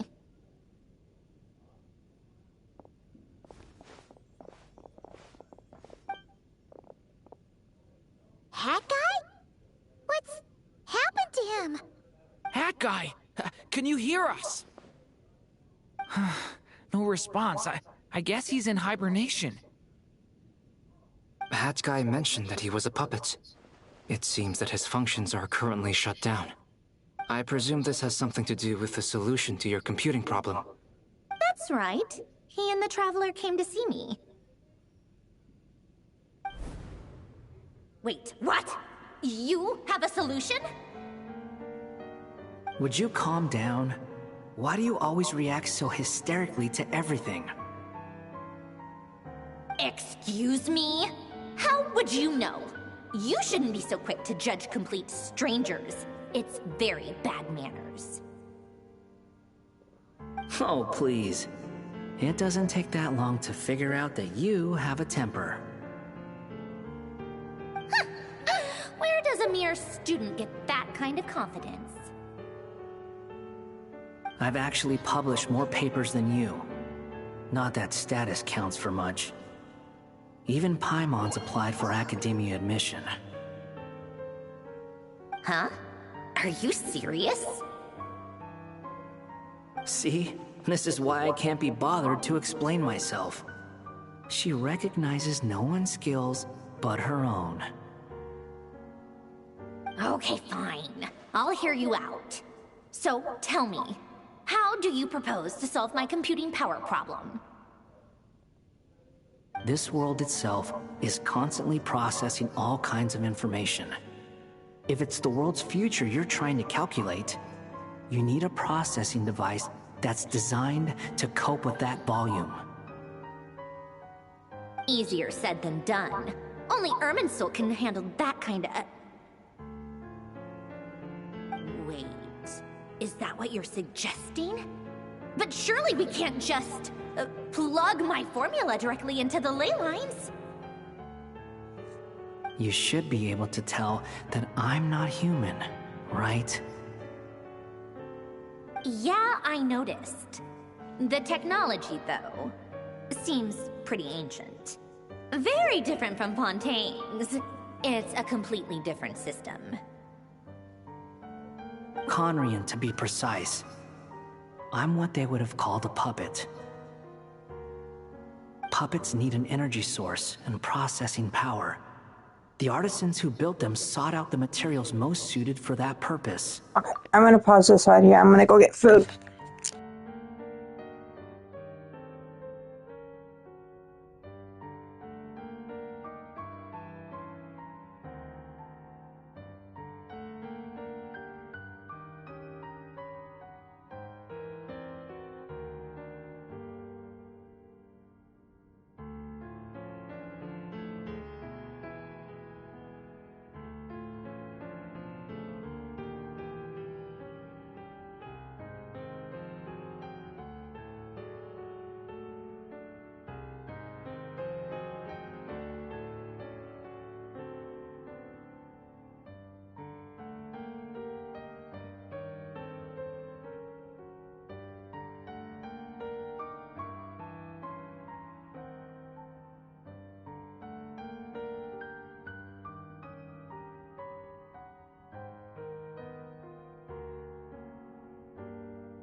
You? Do you mean... The Traveler and I have talked it over. She's willing to vouch for you. So, I'll allow you to borrow my core for your calculations. It was built using wood from a silver-white tree, which makes it a small part of Irminsul. Conrian technology and Irminsul wood. Who in the world could have built you? Are you sure about this? A puppet without its core will cease functioning completely. And if it's left in that state for too long, it might not recover. You could die if you do this. You do realize that, don't you? I can put 2 and 2 together, yes. No need to rub it in. I won't lie to you. This has never been done before. I cannot guarantee your safety. Doesn't matter. I'm prepared for the worst. Did you two actually talk this through? Is he... Are we really considering this? Yes, we discussed it. The bottom line is, he trusts me and I trust you. Let's give it a shot, shall we? Honestly, I have no clue where this kid even came from. But for whatever reason, he lent me his core to use in my formula. I'm very close to finishing my calculations now, and the core is currently in use. So I'm sorry, but I can only show you a sketch right now. This is what the core looks like. A silver-white branch. It certainly matches the legends told about Irminsul. Is Hat Guy gonna be okay? He's not gonna die, right? Right? In theory, he should be fine. As long as we put his core back in time. Beyond that, all I can say is that I'll try my best to avoid risk and make sure the core doesn't sustain any damage. I think I know why you called us here now. Someone needs to watch over his body and make sure it's protected until the process completes. Correct. He said that the only ones he trusts here are you two, and the Traveler. And the Traveler will have other work to do.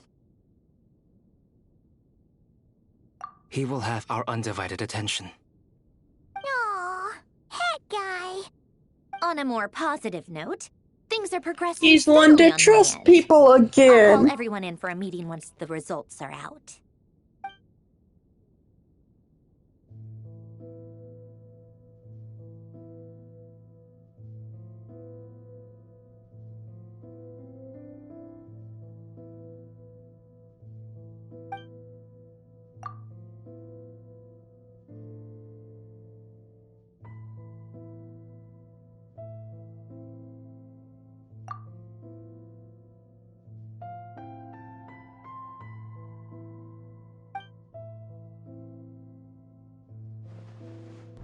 The worst case scenario with the core removal is either a system reset or a total loss of function. But I'm not afraid. A quiet death should have been my fate long ago.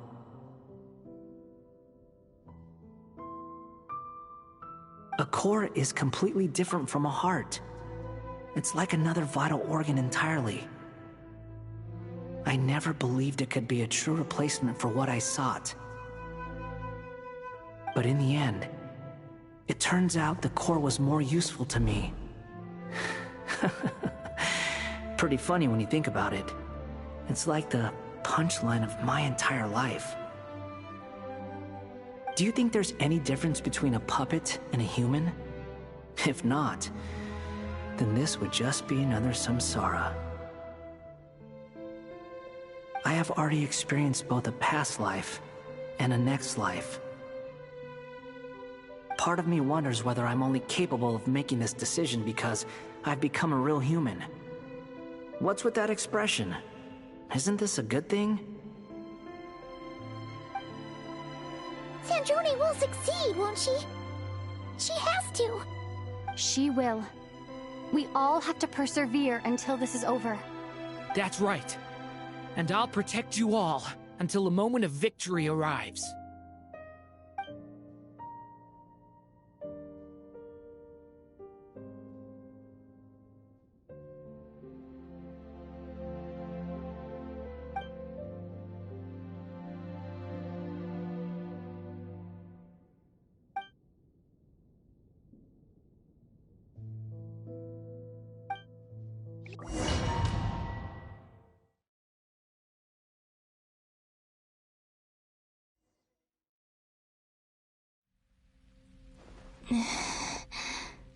Who are you?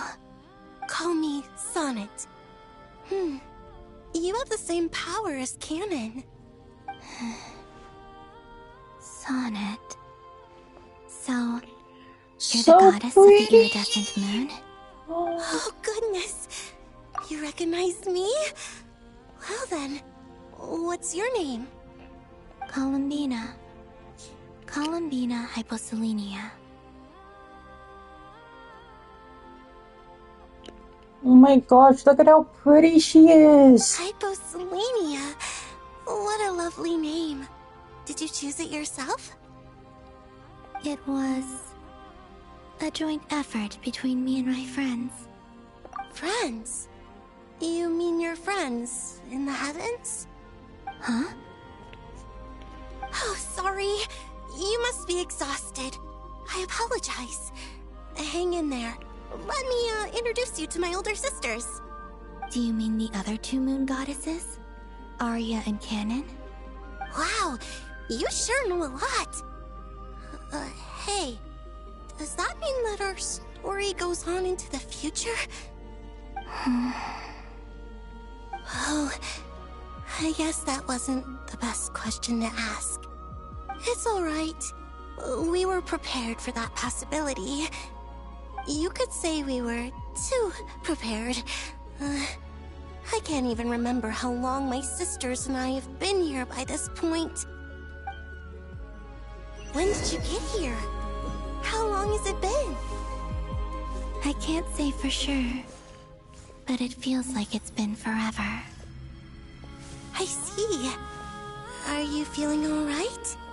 You look a little unwell. I can hold out a while longer. We don't have far to go.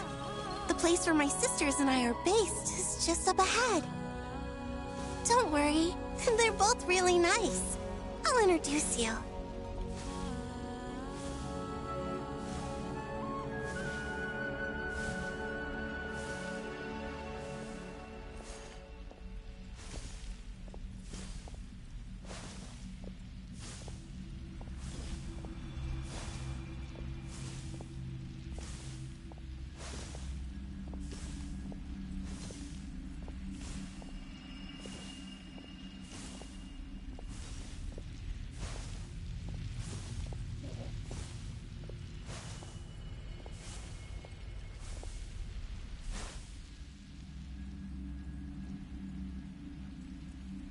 Sisters! I'm back! And look who I've brought with me!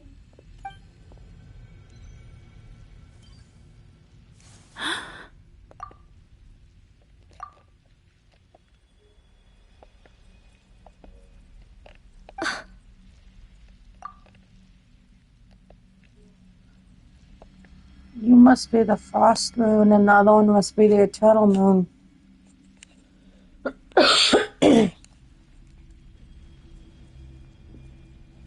You're so pretty. It's our lovely little sister, born in the far future. The pleasure is all mine.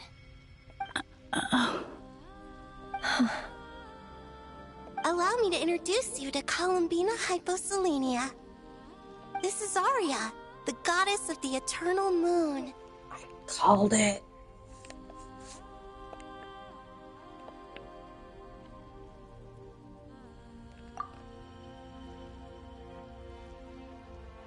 I do want a picture of that. And this is Canon, goddess of the frost moon. Canon, don't you think Hyposelenia's power is similar to yours? Hello, Columbina. I apologize for our startled reaction just now. And please, forgive our little sister if she's been annoying you. She tends to talk a lot. Oh my god, you're so sweet. It's fine. You seem shy. Don't worry, Columbina Hyposelenia. No one can hurt you here. Could you tell me where here is?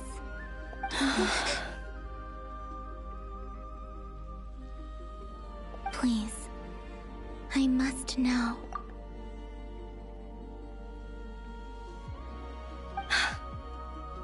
My dear sister, this is where Tevat's original ruler, the Dragon King Nibelung, imprisoned the moon goddesses. What? You're scaring her, Canon. No, I'm fine. Please, continue.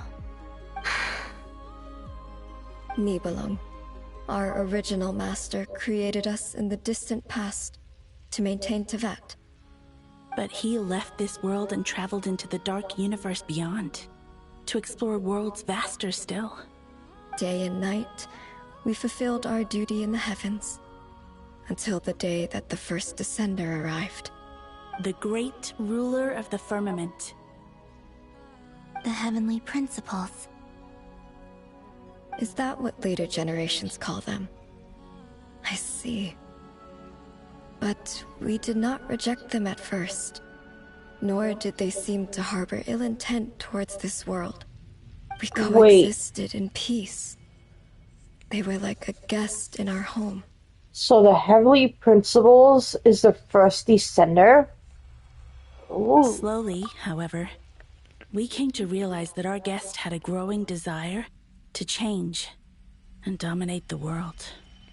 And you didn't stop it? No. There was an order to the rules they set up that Nibelung never taught us. We wanted to know if this order would bode good or ill for Tevat. All right. Canon and I wanted to know. Sonnet was against it from the outset. Later, we discovered that this great ruler of the firmament bore an almost paranoid hostility toward the desire of certain life forms to seek power. Or perhaps they feared them.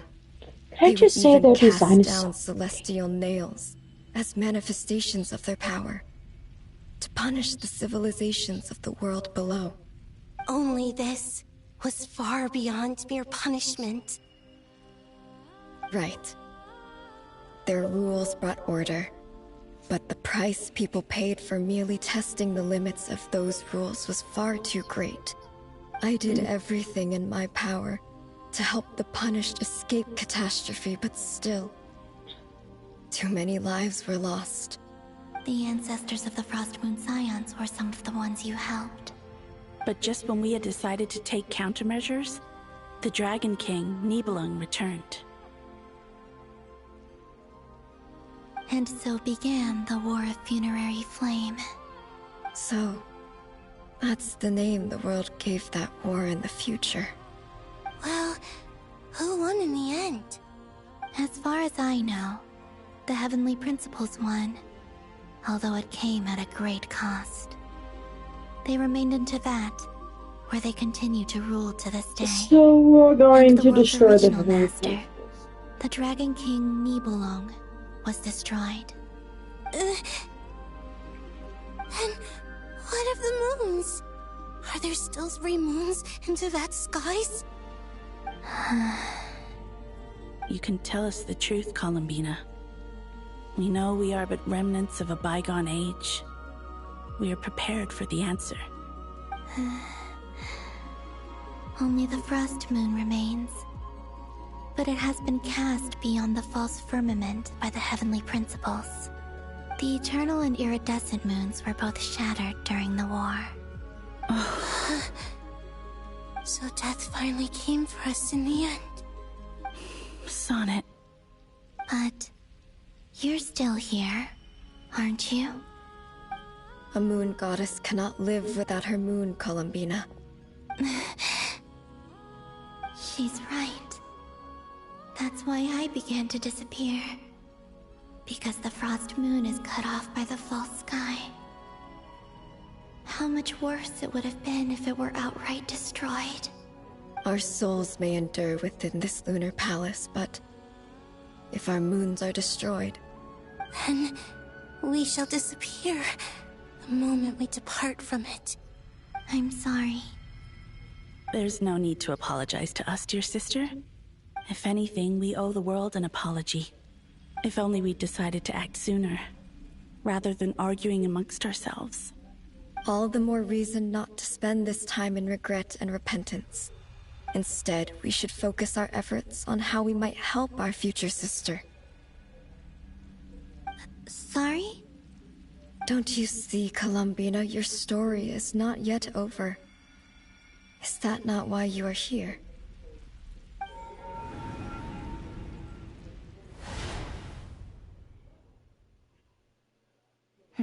It's done. Initiate numerological array. Continue running primary process. Calculate the world's fate through extrapolation. And identify nodes of potential change. Secondary process, scan for moons. Still 4. The number of moon marrows hasn't changed. Wait, let me think. Is it possible that there's something I've been misunderstanding about the moons all along? Variables. Variables in the world. I know where potential variables within the world come from. So what about the moons? Are there any variables there? Like their life or death, for instance. What if being alive or dead makes no difference to a moon? But that's so strange. Even immortal gods can die.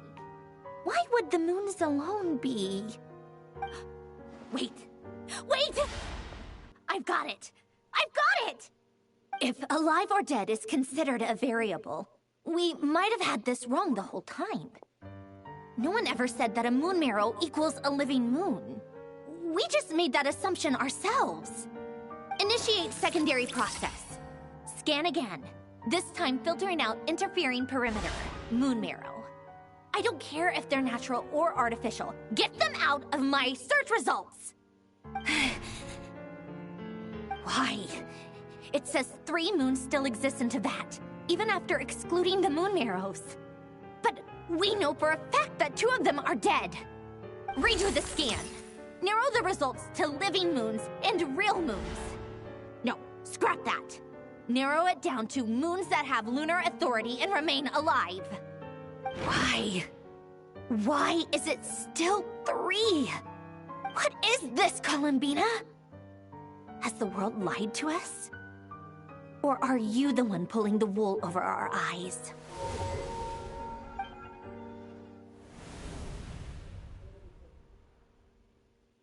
So, you think that the moon's reflection might be where Nibelung imprisoned the 3 moon sisters? Yes, it would explain a lot, such as why that space would respond to a moon goddess's power, opening the moon gate at her command. It would also explain why Miss Columbina has been unable to leave, and why time flows in reverse there. In the messages she sent, Columbina promised us she'd find a way to return, but we have no way of knowing how, when, or where this might happen. The fact that she still has yet to reappear in this world indicates that returning from that place is no easy feat. We cannot afford to simply wait for her. She's not the one pulling the rules over anyone's eyes. Just that she kind of made an... Oh, and there's that oh, there's some new things. So you're saying, if she could return by her own power alone, she would have done so long ago? Yes, she certainly wouldn't leave it to this late stage when it's so touch and go. I've been giving this some thought, and I've come to believe that Luana's heart might be an anchor that she left behind, as a sort of future waypoint. This could also explain why Luana's heart is always by the traveler's side. Sounds like a plausible theory. If that's the case, there must be some criteria we need to fulfill to allow Columbina to return to the present. The question is, what could they be?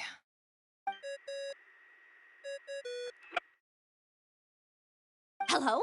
Listen up! This is extremely important!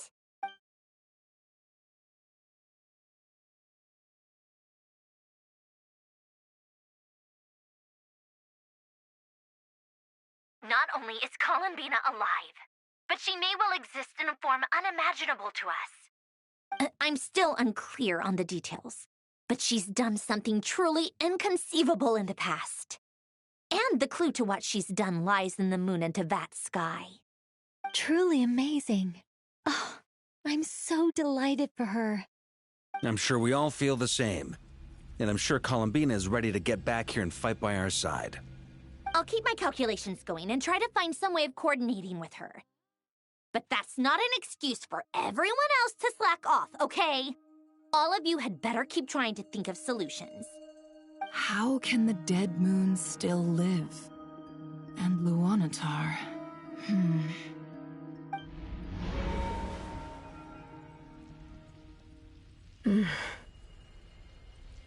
It's hard to believe that's what will happen in the distant future. Our authority is linked to the most fundamental rules of Teyvat. I suppose it's no wonder that many would covet that power. I didn't realize that when you said friends, you meant people who live down in Teyvat. That's so lovely. I always wanted to go down there and have some fun. Have you ever tried leaving this prison? Hold on, I'll be right back.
Okay, I'm back. Of course. Between us, we've tried everything. But no matter where we go, this space will eventually bring us back here. It's like the center of a whirlpool. Everything ultimately converges here, at the moment when Nibelung imprisoned us. In that case, have you tried using any of those pathways that connect this space to the real world? Sorry? What are those? They're passages through which you can make small-scale changes to reality by using Kuvaki. Or am I the only one who can use those passages? Because part of my soul remains in reality. Kuvaki. What is that? You don't know? It's a unique kind of elemental energy found only in Nod-krai, the land from which the moons arose. Oh. Well, it's true that the moons first rose up from the part of that you say is called Nod-krai. But there is no difference in the elemental energy between there and anywhere else. What? Could you show us some of this Kuvaki hyposelenia? Maybe if we see it, it'll make more sense. Okay.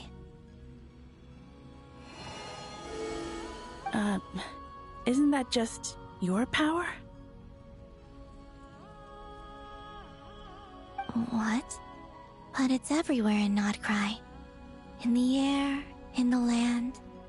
Even the creatures who live there have adapted to its influence. How curious. This Kuvaki certainly did not exist anywhere in the world before we were imprisoned. Let alone influence living creatures. So, how exactly does it affect them anyway? Can they float in the air like us? This is so strange. Why would their reality differ so much from mine? Because you You're are the looking missing for more link. than just a way out of here, aren't you? Yes. If I am to help my friends, I will need tri-lunar authority on par with that of our foe. You mean... you'll need our power? This sounds extremely risky. The three moons' powers are not mutually compatible. Concentrating them into one goddess will be a very painful process. And if anything goes wrong, it could tear you to pieces. I know. But I'm willing to take that risk. Even so, let's say we successfully transfer our authority to you. How will you take it outside this prison? Niblin constructed this realm specifically to prevent us from using our powers to interfere in his war. No moon goddess can leave this place alive. What But if Columbina I don't hasn't. leave alive? Oh. Where do we even start? How are we supposed to figure out what we're meant to do to help Columbina?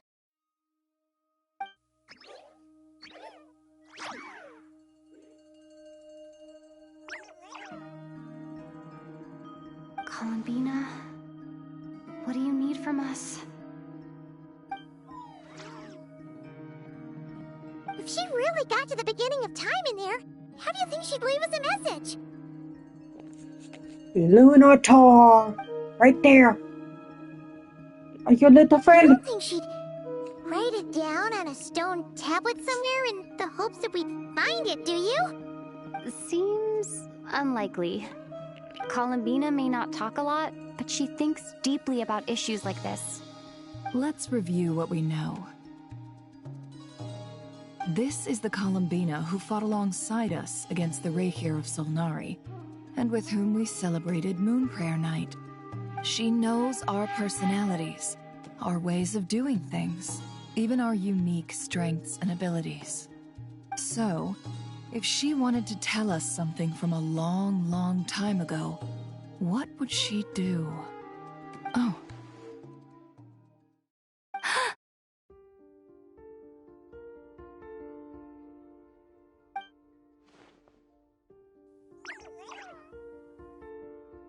Traveler, you once said that those golden ripples also appeared when Luanatar was born. What if Columbina left Luanatar here, not just as an anchor to the real world, but for some other purpose? If she is part of Columbina, and Columbina knows that I can see past events through her... Oh yeah! Like when you peeked into Riri's past through his heart. Never. Wait. If you're right about this, and you can really see past events through Luonatar, your eyes, they'll... Oh, I know. Looking at Rerir's past in Conria was already enough of a strain on my eyes. Looking this far back into the past, it'll surely blind me. But it's our only chance. This is the only way. Boss. We spoke about this once, a long time ago. Do you remember what I said, Yehoda? The day I lose my sight, the Curatorium of Secrets will be yours to run.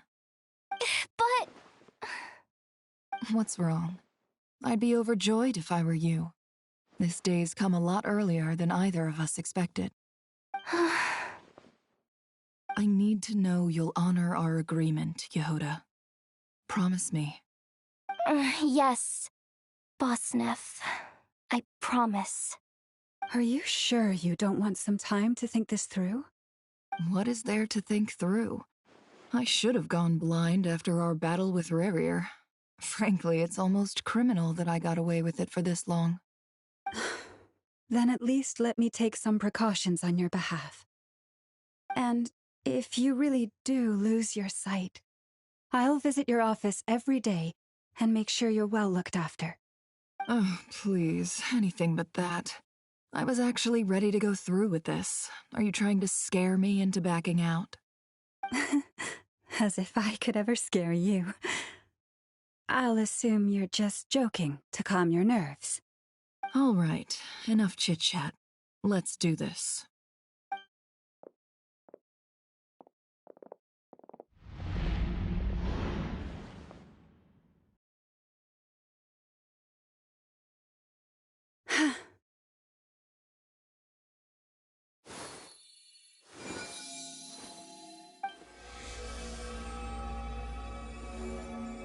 All done.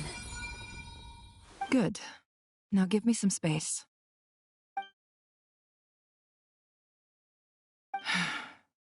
Come on then, little one. Show me what happened in the past.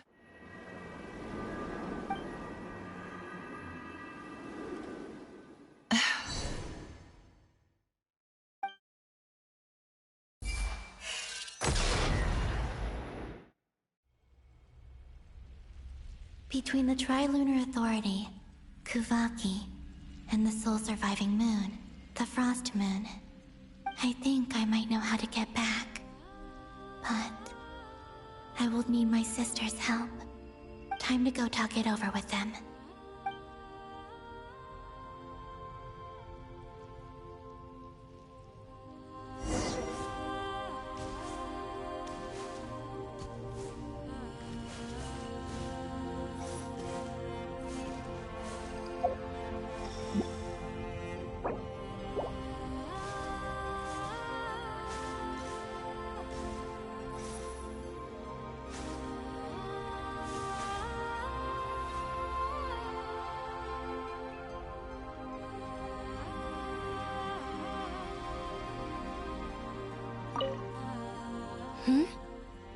Have you decided what to do?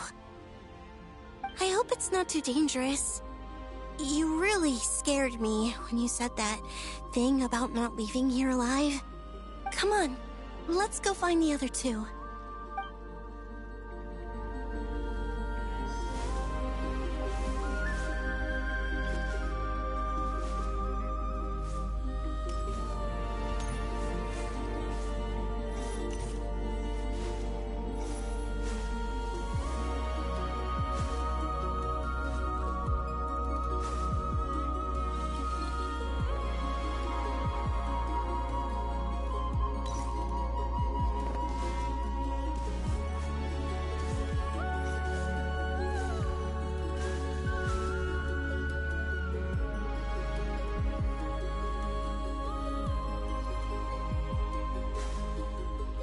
Seems you have reached a decision.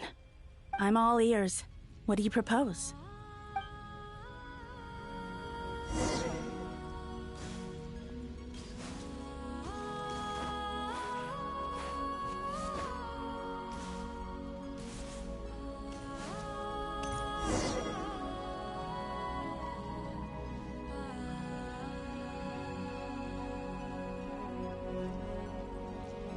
Have you figured it out, Columbina?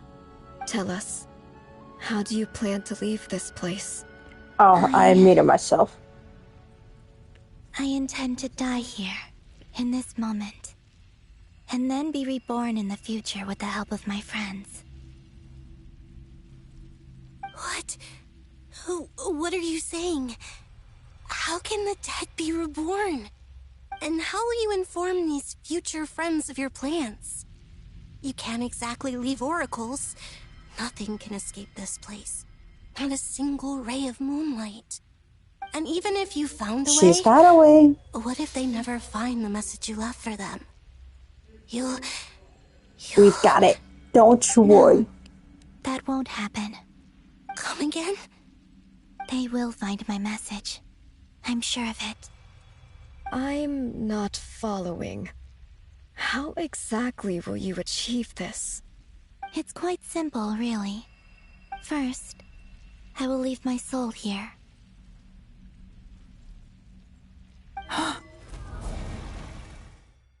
I see it. Your soul? You mean you're a divinity? Yes. I once left a portion of my soul in the future. One so small that this prison barely noticed anything. In this very moment, she can resonate with my soul across time. When the time comes, I believe that she can serve as an anchor to pull my soul from here back to the future reality. Just as gravity connects the world to the moon. Exactly. In the future, where I came from, the moon has been cast beyond the false sky, but I can still feel that it is there.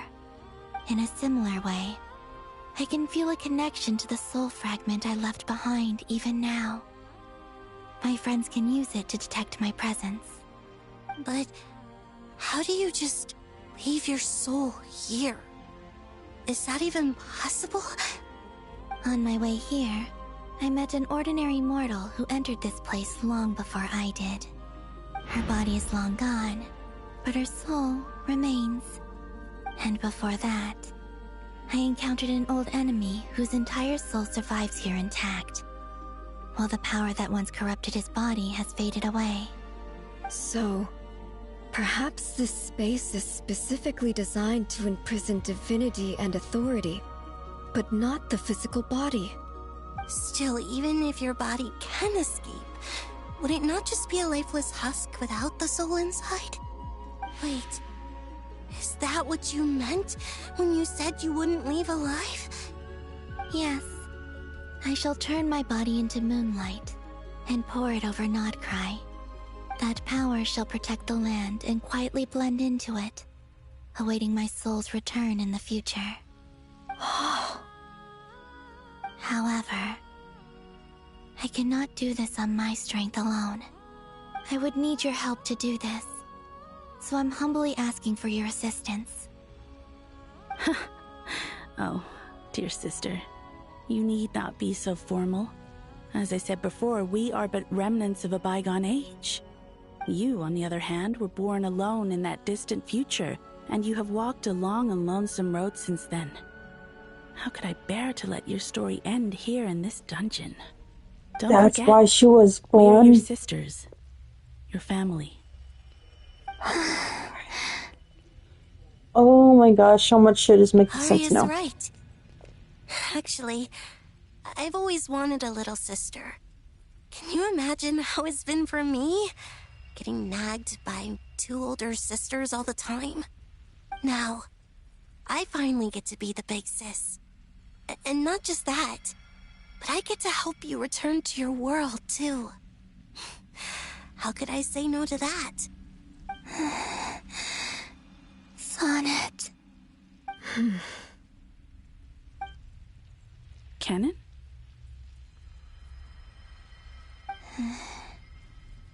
I'm sorry. I know this is a bold request. The Frost Moon is rightfully yours, and it remains intact. Oh, no, please, don't misunderstand me, Columbina. I was just thinking. back on the years that the three of us once spent together, you cannot imagine how happy I am to hear of the future world you describe. The Frost Moon Scions, your lovely, kindly friends. For the three of us, whose purpose in life was to maintain the peace in Teyvat, it is a great relief to know that the people of this world live in such an abundant future. If your plan can save them and save Nod-krai, I will gladly give you all that I can. Besides, the three of us have been together since the day we were born. I could never abandon them to live on alone without them. Canon. Still, I do have one question I would like to ask you before we proceed. Certainly. What is it? Why do you cover your eyes?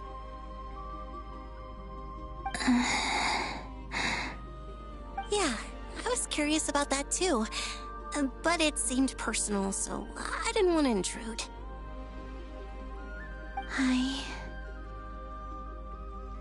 There was a time when I refused to look upon the world. I believed it was full of nothing but lies and falsehoods. I wished to hide my feelings, seal my heart, until I could return to my true home. I see. Perhaps that decision saved you from ever having to see the false sky again. But at the same time, you likely missed out on many true and precious things, like the smiles on your friends' faces. Promise me this, Columbina. When you return to the future, open your eyes, take a look at the world around you, and see your friends. I'm sure that you know this already, given that you long to return, but that is your true home. Give me your hand, Columbina. Arya, Sonnet, you too. Okay. All right.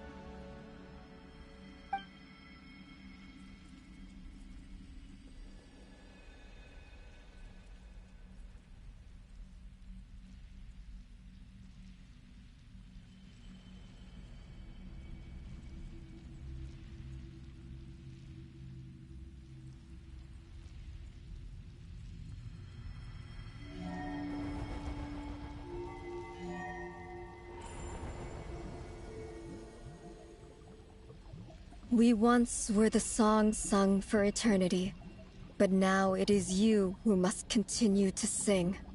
We once were the tides in the great river of time, but now we subside, and you arise. We were the messengers of madness and inspiration. But now, the lies have faded, and your truth must endure. We are souls awaiting the sun.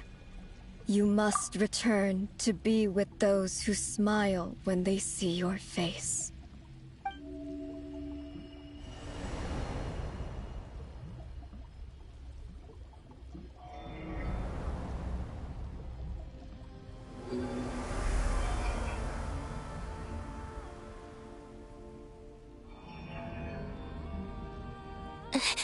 Is it done?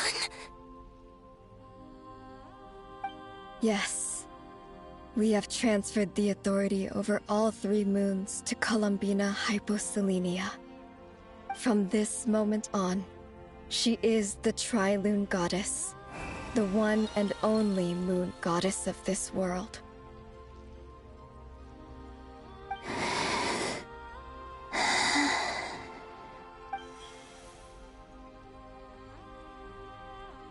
Thank you. Thank you, my sisters.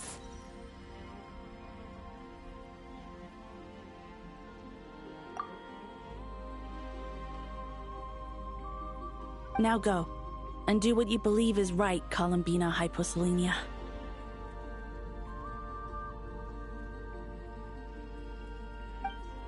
Be aware that we cannot grant you the power of the 3 moons beyond these prison walls. The conflict that arose over their remains following our disappearance will still take place. I understand. Sisters, oh, my body. It feels... Now that we have given up our power and authority, our bodies are merely mortal shells. This prison is dissolving them as we speak. It's okay, Sonnet. The end must come for every god, just as it does for every human. That's all this is. The final destination of our lives. Canon and I will be by your side the whole way. We have one final request, Columbina. Could you use the Three Moons' power to send us back into the real world?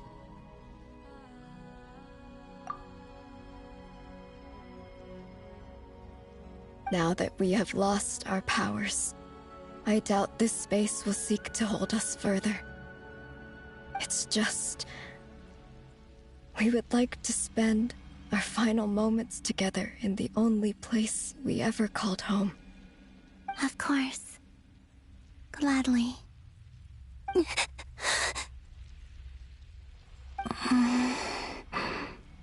Sonnet? Yes? Don't... I wish I could tell her not to give in to the abyss. Not to be afraid. But is this really what I should say at this moment? Don't forget. I'm so glad to have a big sister like you. No, Hypo. Thank you. I'm okay. I'm not afraid. As long as my sisters are with me, I won't be afraid.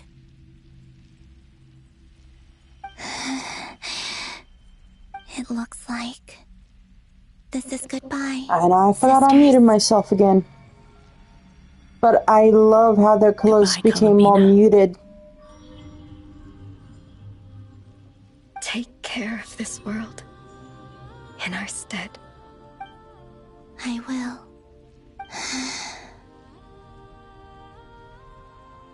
And now, it's time for me to bid farewell to my body too.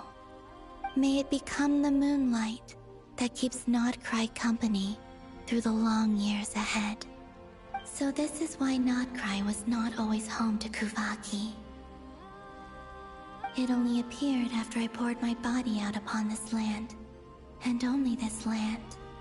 Kuvaki responds to me because it is me, my body, answering the call of my soul. And the golden energy I've encountered on my way here was, in fact, that very soul, which I am about to leave here to guide me. O power Triloon, eternal moonlight. I, Columbina Hyposelenia, lay aside my body. Let it be cast into the dark night to illuminate the future. May it be a companion to all who dwell beneath the moon.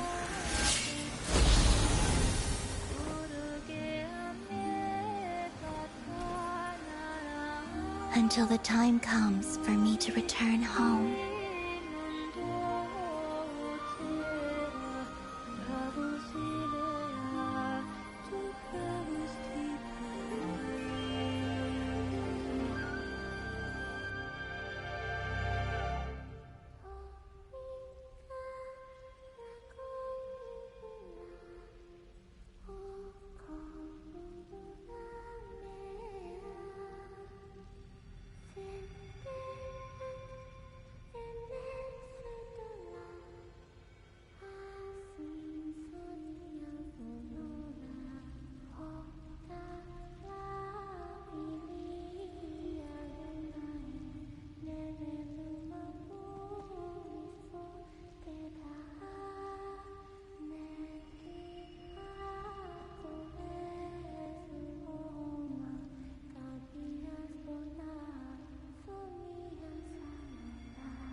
allowed to see that? Is anyone? Oh, can you still see? How many fingers am I holding up? I see 2 fingers, and a look of sheer terror on your face. Truly astounding, Miss Nefer. Your eyes have glimpsed the very ends of the world, and yet they remain as sharp as ever. Or is the credit for this miracle due to Miss Lauma? It seems that even time itself is no match for your medical skills. Surely you jest, Mr. Flint. I suspect we have Columbina to thank. She must have realized the immense toll that the ritual would take and purposely set aside some of her power in the past to protect Nefer's eyes when this moment arrived. There is always a great price to pay for witnessing the truth, but it seems that this time, Columbina has shouldered that burden on our behalf. She chose the perfect method of getting a message to us. Though her eyes were always shut, she was clearly so perceptive. She knows us well. She knew exactly how we would think and what we would try. Despite being separated by time and space, we're seeing the same possibilities and seizing the same opportunities. We still don't even know if she's okay right now. But as long as there's a chance we can do something, we'll fight to make it happen. We'll get you back somehow, Columbina.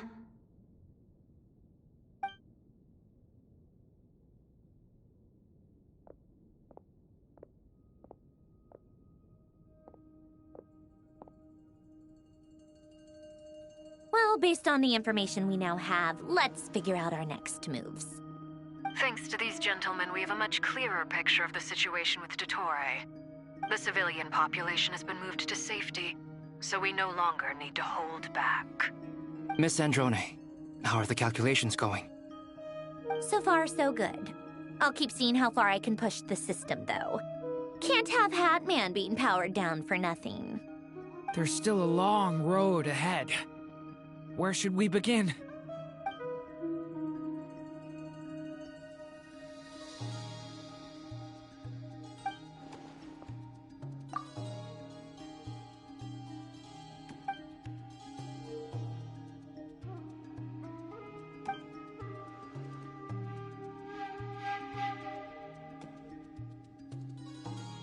Our plan is clear.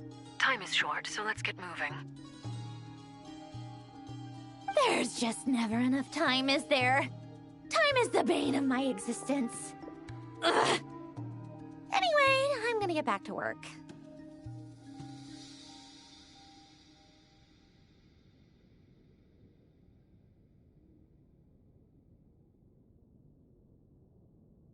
Alright, we'll do our part too.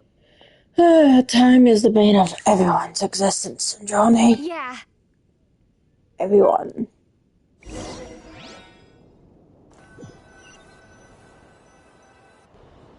Albedo's theory says that elemental energy can dilute the light realm's power, but I'm no expert in building elemental defenses.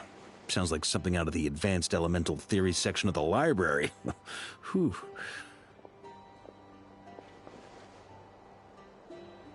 You seem quite troubled. Well, yeah. I mean, who doesn't get a little flustered when they're completely out of their depth? You were the very picture of confidence back when you approached the Hexen Circle.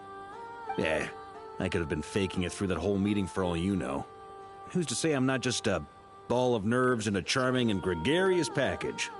Oh gosh, really? I'm so sorry, I had no idea. Well, you're all the braver for it. Still, I was much more in my comfort zone than I am here. At least in Mondstadt, you can cry for help from a cliff top and actually stand a chance of summoning Barbados himself. Things have never looked bleaker than they do now. If we don't pull this off, Tevat's doomed, isn't it? Oh, you think so? Actually, yes. Yes, it probably is. Nicole! It's a shame. Don't put too much pressure on yourself. Tevat has faced annihilation many times in the past, but it also gave us you, didn't it? Hey, don't give me that. It's not like I'm anyone special. I disagree. Every human born in this world is special. We angels have always believed that. In that case, this humble human being has a big favor to ask of you. I thought you might say that. I'm sure Alice, in her great wisdom, sent you here precisely to help us in this difficult time, yes? Well, that has less to do with her wisdom and more to do with my power. Of course, of course. Well, the thing is, these elemental defenses we're about to build, I don't think it's a question of if they'll fail, but when. Durin's findings from his patrols make it clear that Dottore is constantly expanding his territory. First it was his lab, then the design bureau, and now this. It's not realistic to completely stop him encroaching on the rest of Nod-krai. Rather, our goal should be to stall him for as long as possible. If Miss Sandroni's calculations are correct, well, they're the closest thing to certainty we have in this situation, so let's assume they are. Anyway, her calculations suggest that our best hope for victory lies in Miss Columbina's return. It's up to us to slow Dottore's advance and buy time for her to make a return. Are you asking me to help you with building the defenses? No. I'd like you to prepare for what comes next. When he eventually reaches us, we will have to fight him. You were an angel once and a mage now. I'm asking you to lend us your protection. Oh. Can I take it that you're triggering the terms you fought for during our three-way talks? Well, technically those terms were about protecting Mondstadt. But if you're happy to agree to the change in location, then yes, let's do that. You're cashing in on this much sooner than I'd imagined. Well, yeah. The way things are going, I might not get another chance. Very well. The mages have heard the knight's plea, and we will respond. To tell the truth, Alice and I had already discussed how we might help you all, so I didn't come empty-handed. I always like to be prepared.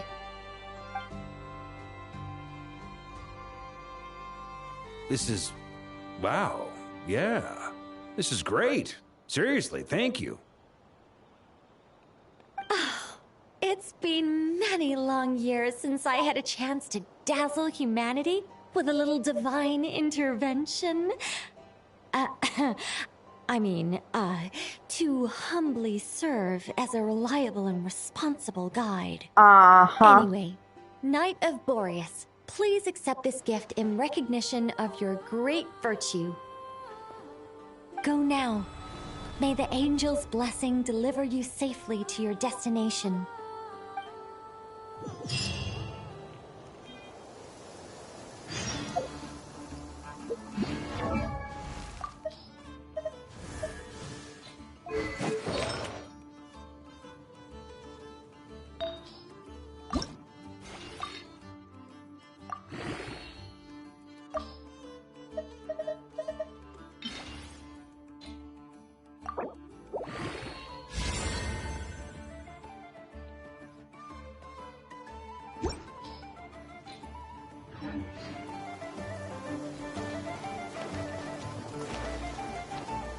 La la la.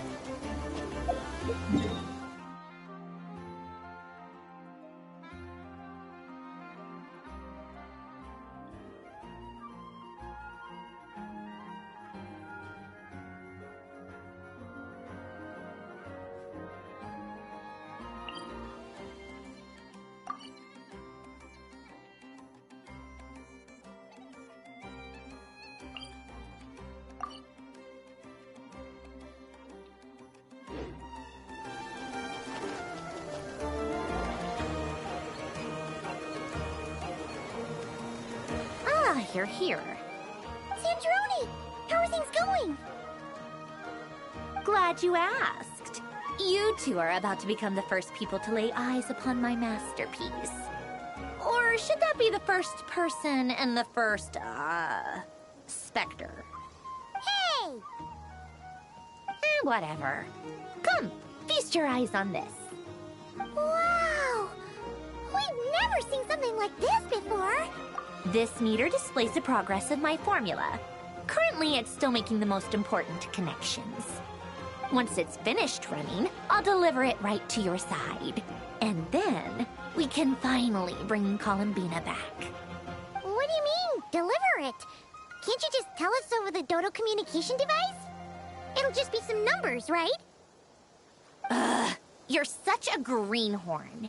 This isn't the kind of formula you solve in math class. It's a highly complex algorithm capable of constructing a framework of rules. Ugh, whatever. We'll be here all day if I start trying to explain it. All you need to know is the formula must be completed before we can bring Columbina back. I'll share the data with you. Nicole's agreed to let me use her information channel, so we just need to use the Dodo communication device like so. And... there. Now you can check in on my progress. Wow! Look at that! You're amazing, Sandrone. About time you recognized my genius. Took you long enough. Anyway, that's all for me. You should check on the others if you have time. Make sure we don't have any weak links in the chain. That might sound harsh to you, but close supervision is a common practice in a Fatui. Not looking to catch anyone out. I just care about everything going smoothly. That's all. I'm kinda stuck here while the formula's running, so I need you to be my second pair of eyes in the meantime.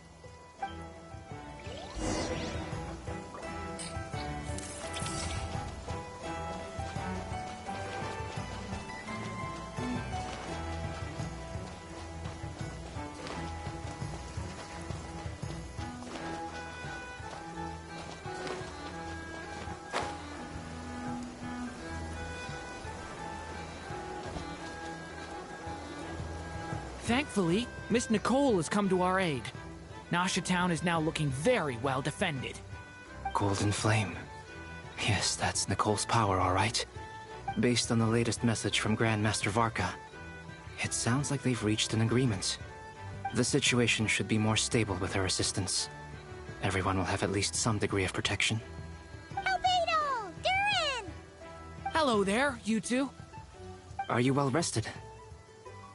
That's good to hear. As per the plan, Albedo and I will be in charge of Nasha Town. As Dotori's energy field expands, it's creeping ever closer in that direction. But we will do our best to hold our position. We fought side by side many times before, and always with great success. I believe this time will be no different. So don't worry about us. Focus on fighting Dotori. As Dotori's energy field expands... We fought side by side. I believe this time will be no...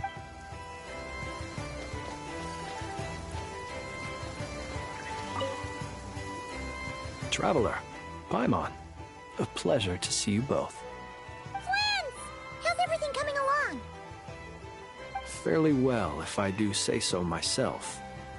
Personally, I am ready to confront Dottore head-on. Ooh, you sound much more serious than usual. To be honest, I am not usually fond of exercising my full strength. For one thing, it's hardly conducive to maintaining a low profile. Besides, I believe one should have the right to choose when to show their hand. I am conserving my strength until the moment of battle is upon us. Anything to boost our chances of victory. Seeing you get into the zone like this really puts Paimon at ease. Huh, Traveler? I consider it an honor to have your trust. Rest well. I look forward to seeing you both in your element during the battle. I can't wait.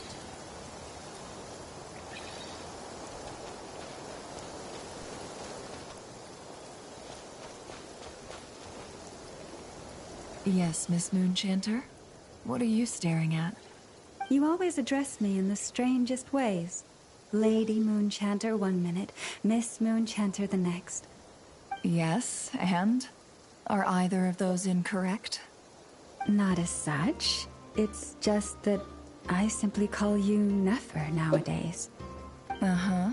That's my name. What's your point? The point is I don't add any honorifics or titles.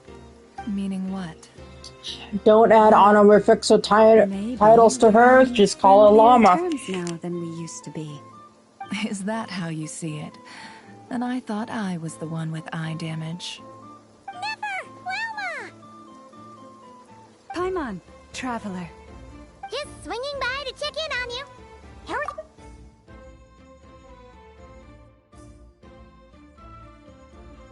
Don't worry about me. I won't slow us down. And I give my all to ensure our victory. Ah, yes. Allow me to give you two a quick checkup. All done. You're both in good shape. You're welcome. You'll have your work cut out for you in this battle against Dottore, so make sure to get some rest in first. Paimon will keep an eye on her. Don't you worry. I'm glad to hear it. Take good care of yourself, too, Paimon. Yeah, Paimon will make sure we get plenty of food and rest. She's not the world's best travel guide for nothing.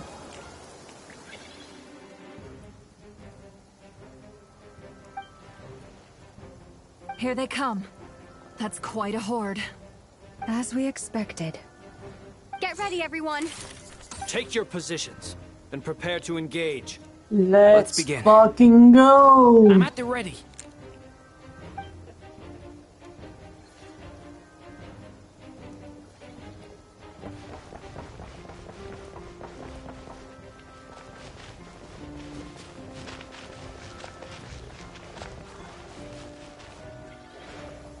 Please let me use my squad. Nope. Okay.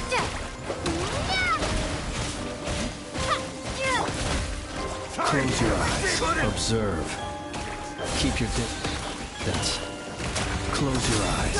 Night falls. Another one. You're pretty spy. Water jet!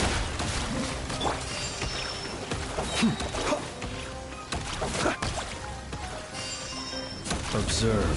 Be silent. Wipe out!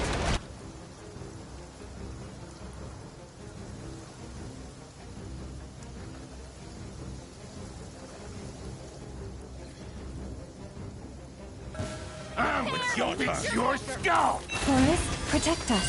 For the everlasting forest. These creatures cannot stand against us. Oh, fighting talk. Just don't let your guard down. Well, that was fast.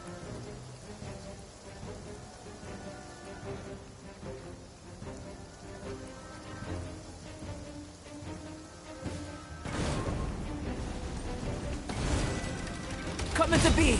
Moment of birth. A turning point in fate. Thunder. That was easier than I thought. Naturally. What do you mean? Is it because as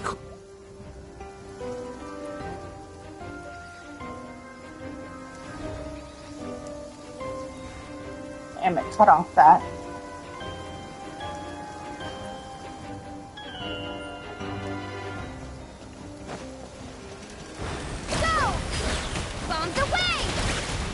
Observe. Be silent. To dust.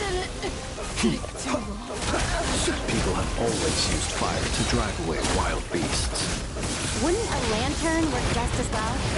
You read my mind, my dear friend. I was just about to say that. All right then, dear friend. Bring the light.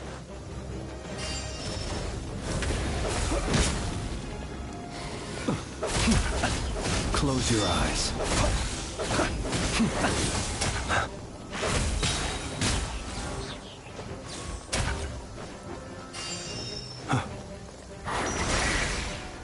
Observe. Close your eyes. Do you fear the dark? That one was a little bit of a bitch.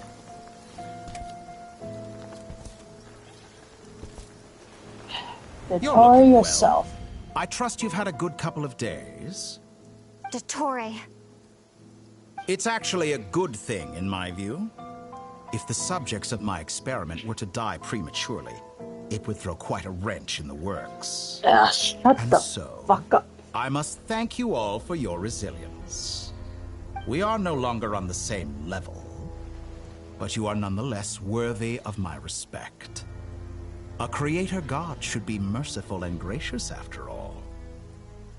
And in any case, it is only right that before I end your lives, the world is informed of the arrival of their new god. Yeah. Sure.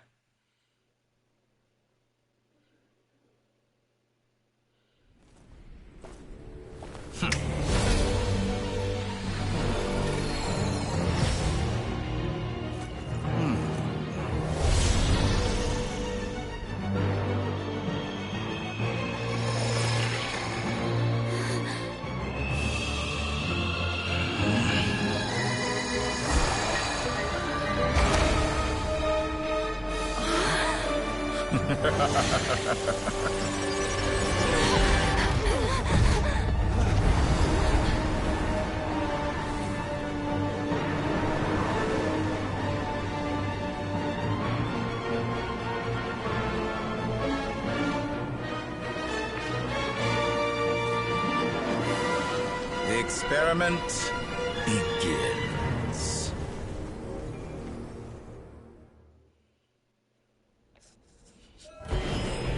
With the marrow of the 3 moons in my hand, behold the false moons fall!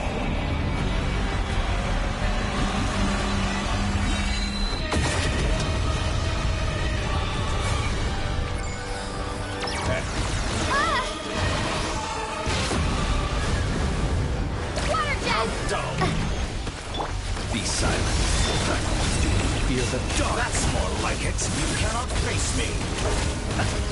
Found.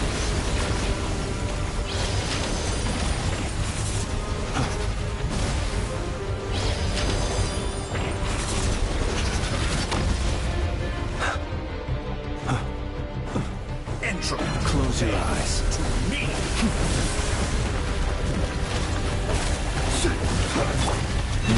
Oh, it sucks that I don't get used. Pathetic.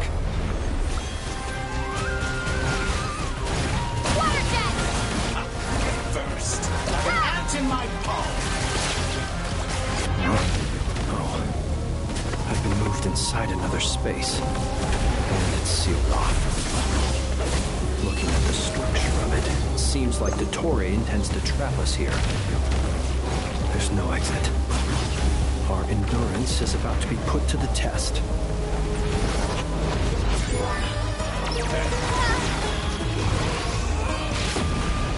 You got this, Flans.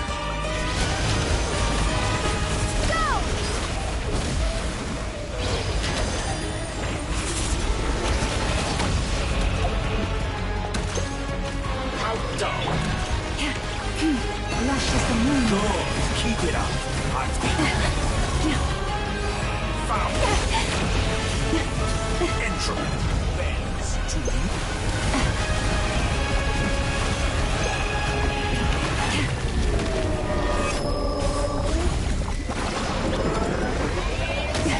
A grave transgression. Did you honestly think Branch I would into hit me? song.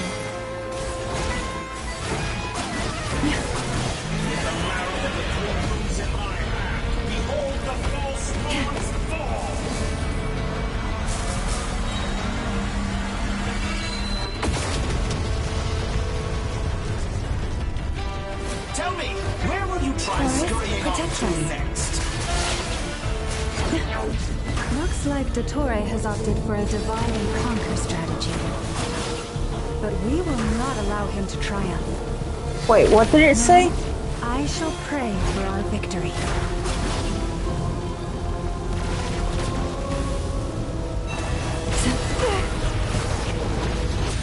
Entry bends to me.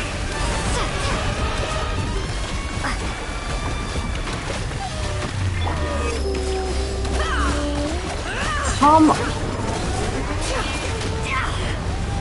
No more love. I thought you dodged that. Did you honestly think that would hit me?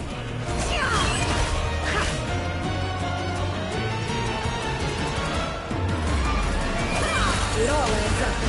Seek within.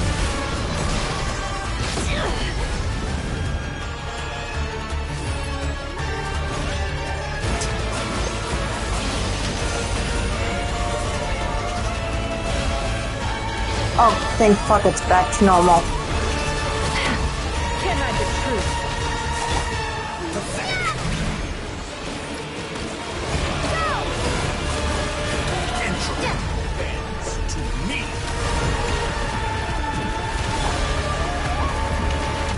No more lies.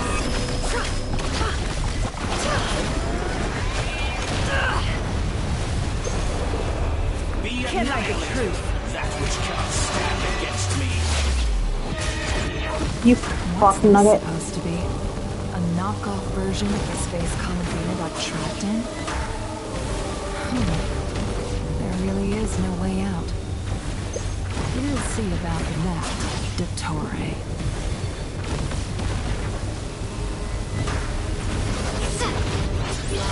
My apologies. I had not intended to take your teammates from you. But you have a choice. Obey, and I can release them. An excellent deal, if you ask me. Don't you consider it?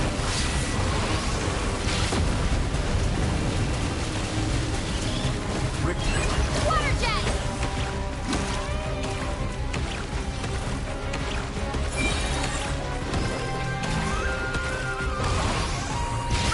Simple attack, and you're all...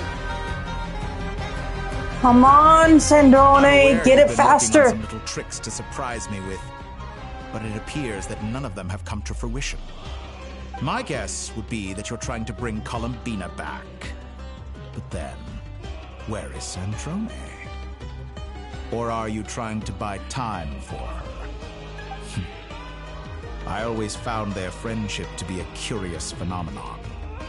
Two highly incongruent personalities, and yet they share a deep connection. Come on, Sandrone, do it Speaking of faster. Columbina, I once saw her as like a younger sister. We got along quite amicably while she was with the Fatui. But then one day she suddenly decided she would refuse to take part in any further experiments. To this day, I truly don't understand what I could have done to upset her so much. It's such a pity. I could have had a sister, a family. But alas, she grew to dislike me. You're not fit to be family to her. That I can't deny. So many people, all obsessed with playing out the same tired old dramas. This world is rotten to the core. And then there's you. You had every opportunity to reach the right conclusion. The thought of killing you off like this? But I maintain that I approached you in good faith, so I will offer you another chance. Will you work with me? You have until I count to 10 to make your choice. 1, 2, 3. Not in a million years.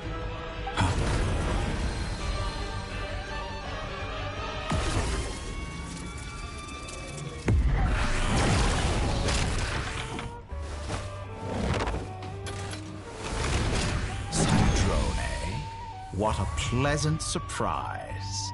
I didn't think you'd join us all the way up here. You're as sick and twisted as ever. Don't fool yourself into thinking anyone's grateful for the chances you're offering them. Sandrone, the formula hasn't finished running yet. Funnily enough, I was just discussing a collaboration opportunity with the Traveler, and then I see you, who I must say is a good example of an opportunity gone to waste. Gone to waste? I said that everyone would get one chance, and you've used yours to march right back into the lion's den. So yes, it's an utterly wasted opportunity. And what makes you think I believe a word that comes out of your mouth? I was planning on disposing of your little formula after wrapping up more urgent business here. But since you've taken the trouble of serving it to me on a silver platter, I can simply bring it forward in the schedule.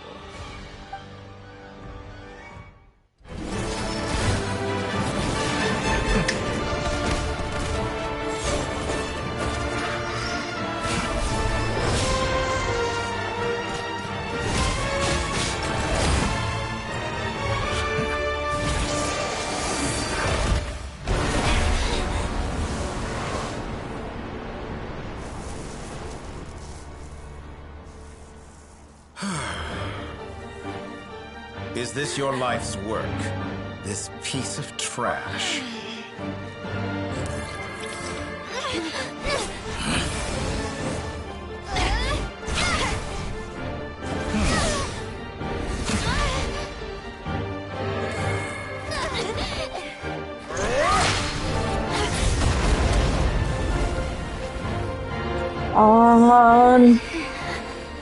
Your formula runs too slowly, Sandrone. You put your hope for success on others instead of fighting dirty. That is why you have failed. Don't you dare touch her. Now, whom should I slay first? Any volunteers?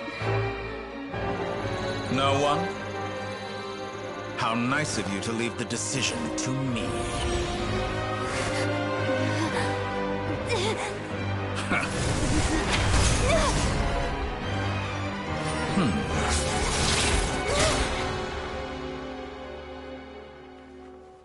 No.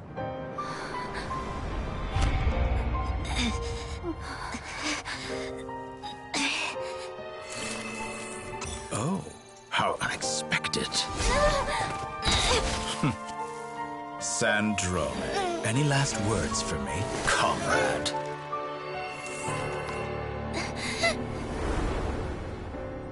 Is there anything you wish for? Not really. But I've always known what I don't want. Go to hell, Dottore.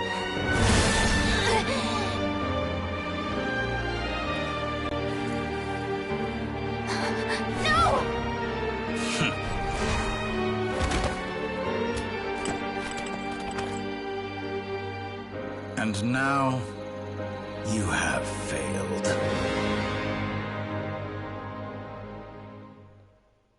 Fuck.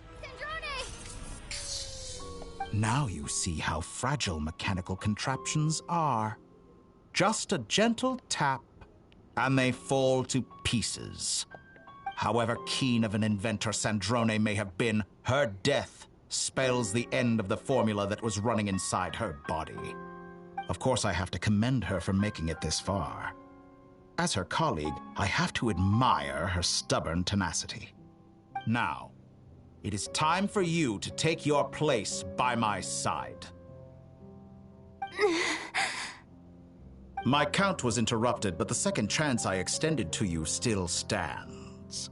Once again, you are welcome to join me. By now, I'm sure you have gained a greater appreciation for the power and authority I wield. What is stopping you from embracing a new world of endless possibilities? Not in the mood to talk? As you wish. You seem less talkative than usual today. I'll change the topic to something more apropos. Sandrone was always like this, never trusting anyone. Always so reluctant to share her research with them. Objectively speaking, she had her strengths. It is remarkable how she extracted and even optimized the world formula from so much data. But her inability to trust was her undoing. Had she allowed someone else to monitor or run the formula for her, you might still have a chance at victory even now. But regrettably, she was a stubborn fool. As much as it pains me, she had to go. Dottore. Maybe this is news to you, but people can change. Columbina surprised you when she escaped, and I think Sandrone would surprise you too. Change? You can twist the truth however you want, but I see it clear as day. You're the one who can't trust other people. Is that how you see me? By this point, what can you hope to do about it?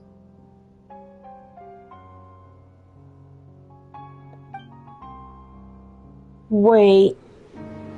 It is pointless to fight on. You've already lost. Wrong. You can't win this, Dottore.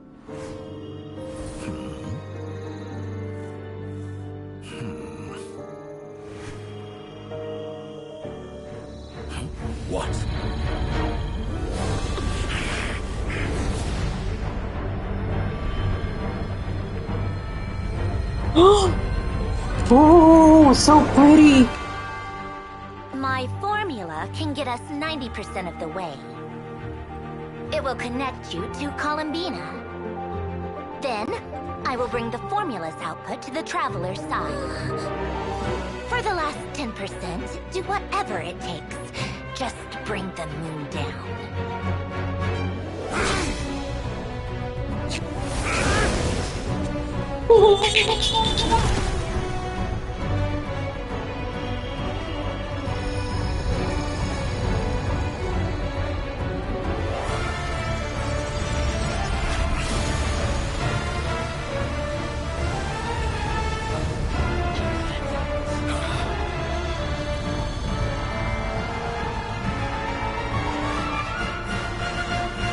No!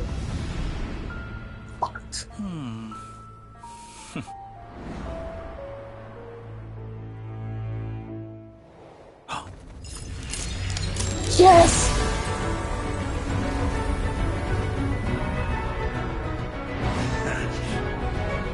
The moon will never be yours.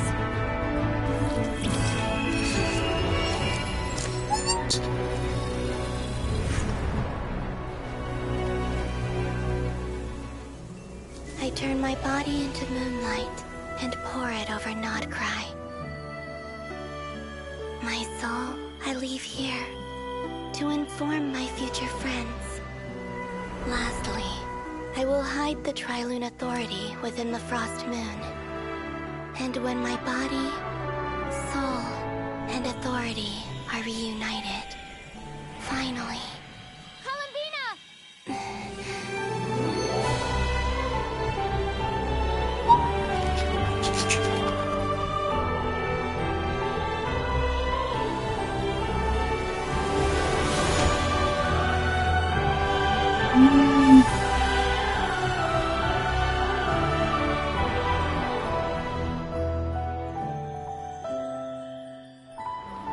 So pretty.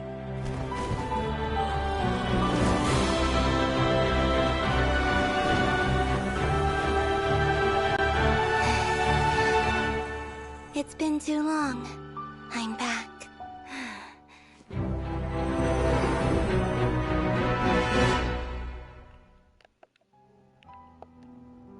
Stay focused on the battle, Traveler. What a touching reunion. Though I personally find myself repulsed by the sight of weaklings huddled together for war. Now, if you're quite finished patting yourselves on the back, show me how long you can struggle before you drown. Watch out, Columbina! Face itself! I know. Wait for the right moment. We'll strike together.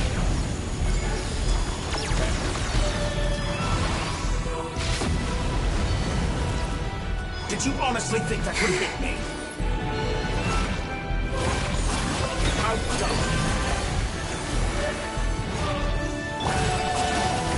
Entrance bends to me.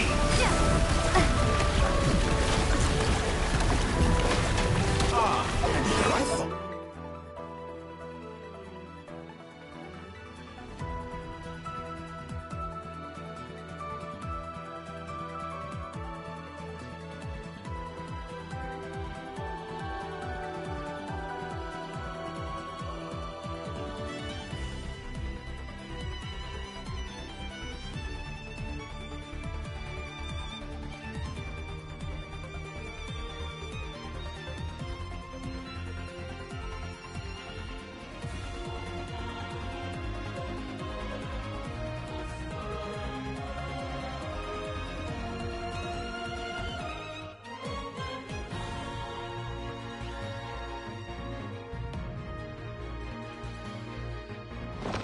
Dodge that.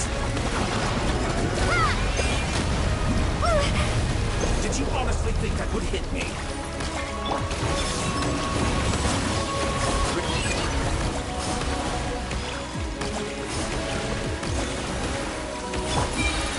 Enough!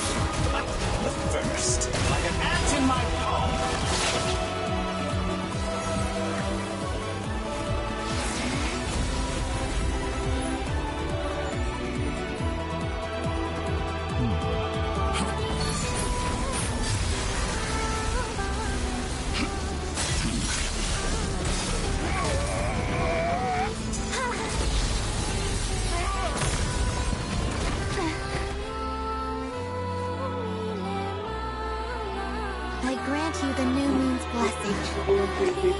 The new moon shines upon you. I am growing weary of your stubborn resistance. It's over, Dottore!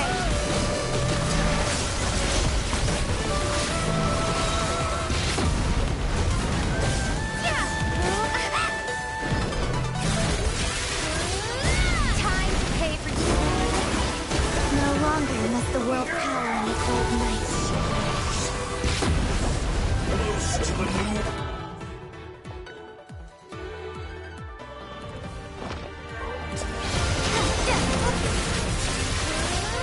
Our future is not yours to command! Let the moonlight dispel the darkness. Rotten, decaying world!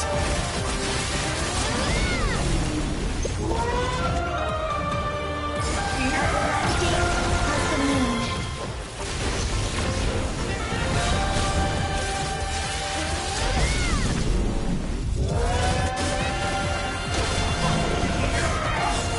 So close.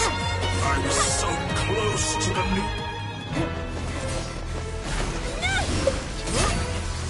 Willfully blind. How can you be so satisfied with your Your tribunal power is no match for the real deal. Get 'em, girls!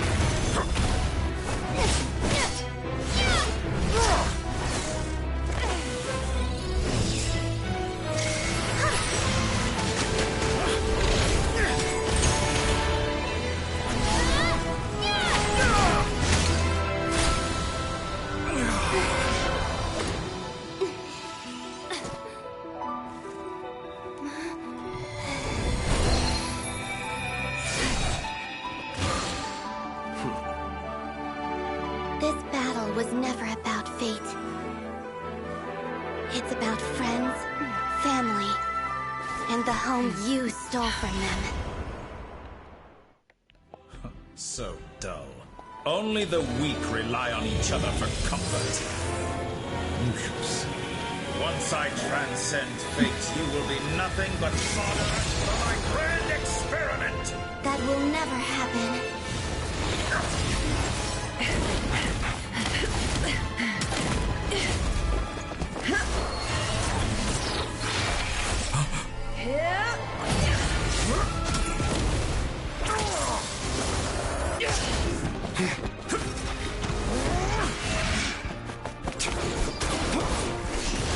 Get 'em, friends!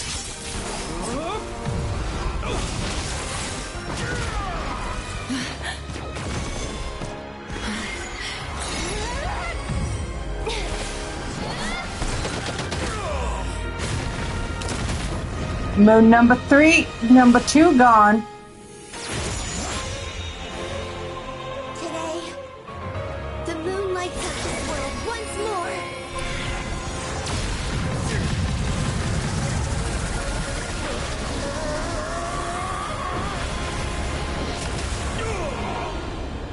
This loathsome world.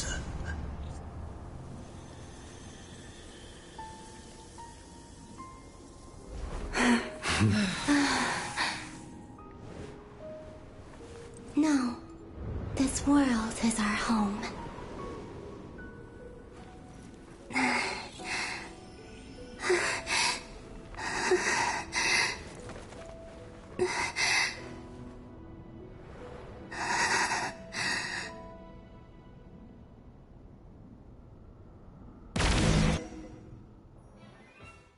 Can we bring her back?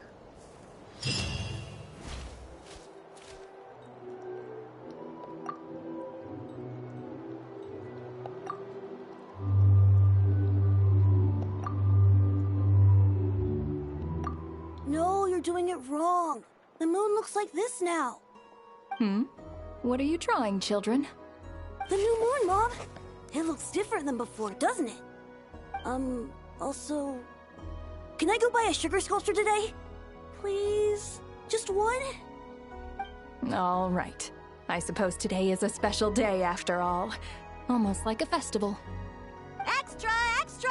Get the latest Nasha Express here! Post-disaster report! Nasha Town reborn beneath a new moon.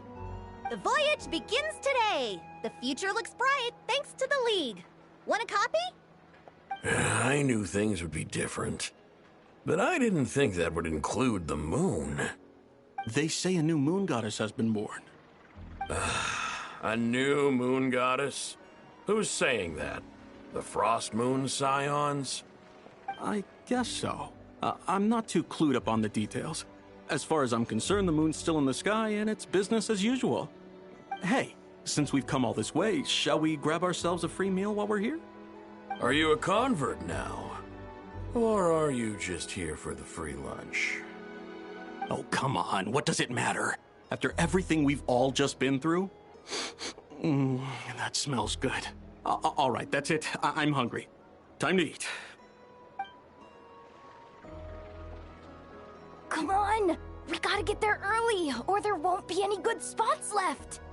Shh, keep it down. This is a residential area. What if people are still sleeping?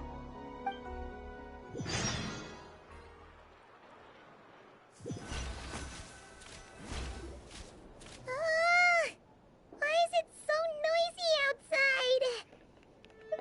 It's okay.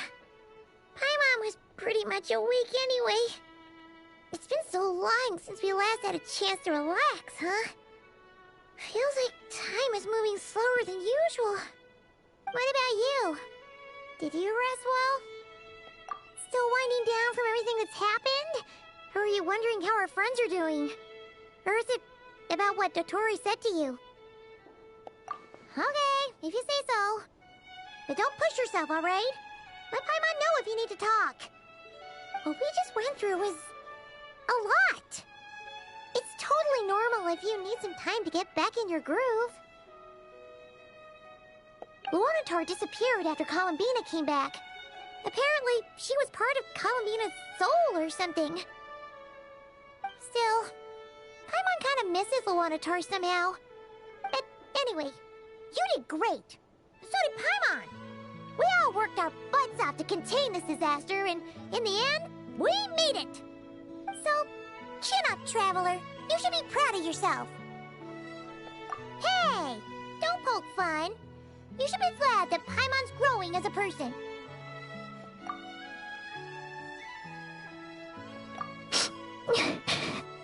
Paimon didn't think you'd mention it. You have no idea how anxious Paimon was. She was worried sick about you.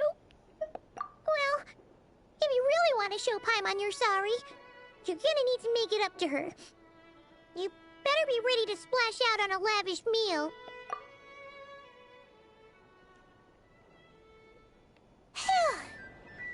Okay.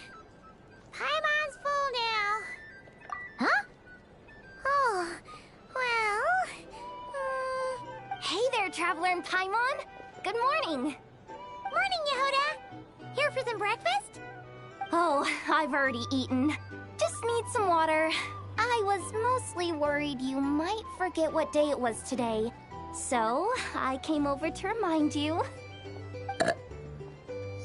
Paimon! Careful there, Paimon. Too much food will make you drowsy. Don't let anyone catch you hiding at the back and nodding off during the League meeting. You should probably be saying that to Aino. She's the baby of the group, if anyone. True. You know, I'm surprised that all these competing groups are actually coming together to try to solve things together. Definitely a first for Nod-krai. Well, nothing like a region-wide calamity to bring people together. After that, surely even the most self-interested people have to realize that going it alone isn't worth the risk, right? Try telling Boss Neff that. She's not exactly convinced that people are gonna get with the program. Really? But if she's so pessimistic about it, why'd she agree to be the Curatorium's representative in the League? Probably 'cause even though unity sounds like a pretty far-fetched idea, the benefits it would bring make it worth a shot. I think things will work out, though. I swear, Nod-krai feels like one big family now with everything that's happened. More than it used to, anyway. Paimon's with you on that one. And it seems like plenty of other people agree too. Just listen to the bustling streets. All right. Everyone's been rebuilding these last 2 weeks, and the evacuees have been coming back in droves. Life's slowly returning back to normal. Which means my workload's probably gonna shoot back up. Were you about to head out? There's still some time before the ceremony begins, you know. Yeah, we were gonna take a stroll around the square and say hi to some friends first. Sounds good. See you later then.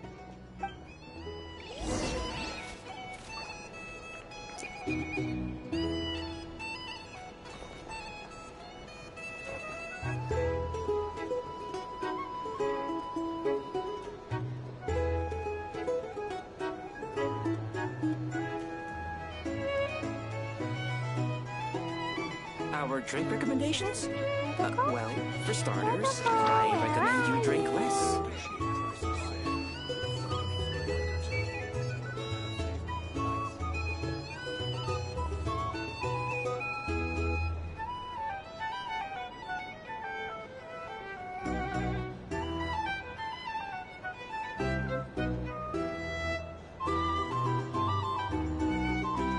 Explosion inside City Hall. Grounded be thy woe. Explosions can hurt people. Gin can be dreadful. Mondstadt be bombed. Klee be doomed. Those are the survival rules that the Knights of Favonius gave me. Dodoko? Dodoko, where are you? Here's the thing. You can't live life without a little spice. A drink? Or our drink recommendations? Either way. Well, for starters, I recommend you drink less. Oops.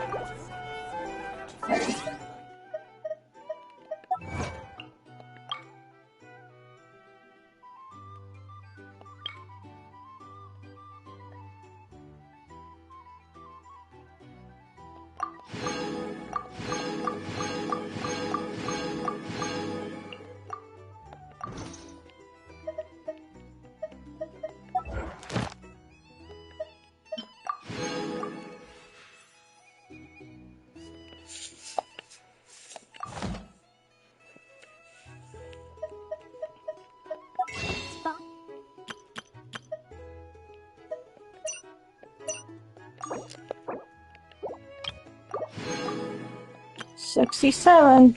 So heavy.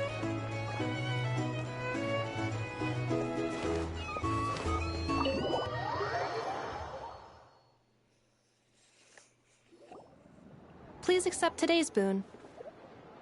Have a nice day. Are Paimon's eyes deceiving her? Or is that Inefa handing out food for the Frost Moon Scions? Hello there.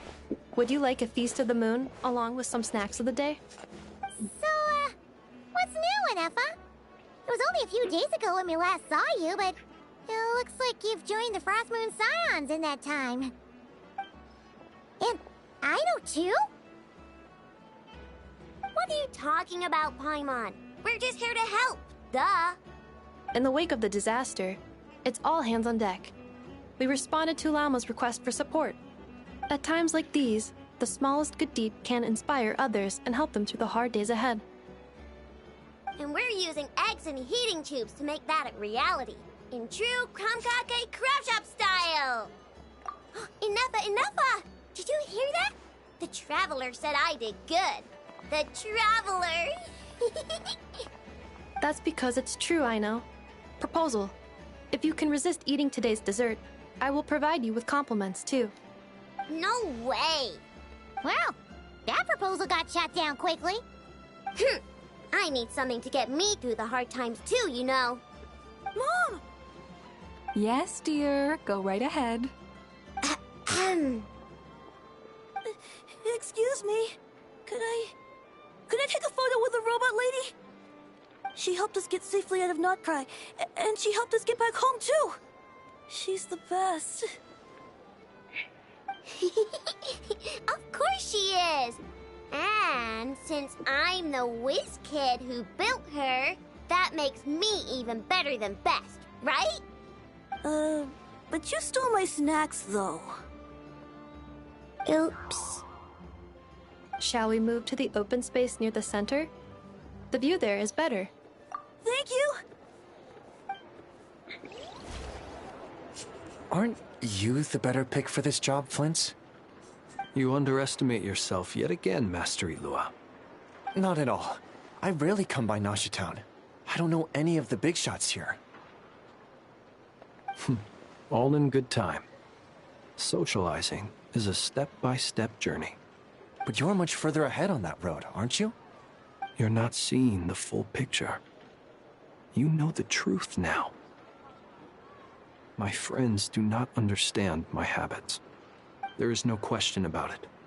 The Lightkeepers need a representative in the League. Someone who is upright, cares about other people, and can realize their self-worth through group action. You say it like you wouldn't make the cut. I am most flattered that you think I would. Sigh a little less, Master Ilua, and have more faith in yourself. All the Lightkeepers agree that you're a very promising young man. That is precisely why Starshina and Nikita felt safe delegating such important work to you. I'm sure we all also agree that we would sooner die of dehydration than manage to wrangle anything out of you in a discussion. My apologies. I am not in the habit of bringing water with me when I go out. Whatever. I'll take the job. By the way, who else is part of this? Oh, it's quite the who's who of Nod-krai. There's the Moon Chanter of the Frost Moon Scions, the boss of the Curatorium of Secrets, a representative of the Voynich Guild, and even someone from the adorable Kromkake craft shop. I'm sure you will find speaking with them to be a genuine pleasure. If you say so. I've never done this work before, so I'm honestly a little scared of making mistakes. But I'll do it. Not only is it our duty as Lightkeepers, but because I want to make Nod-krai a more welcoming place. An admirable attitude to take. The beacons are lit, Ilua. We're but one step away from breaking through the blizzard. We have the chance to band together and build our shared homeland into an Elysium. This is unprecedented for Nod-krai. An opportunity not to be missed. Yeah. You're right. I'll do my best. Quite a few familiar faces have arrived. Let's go, shall we?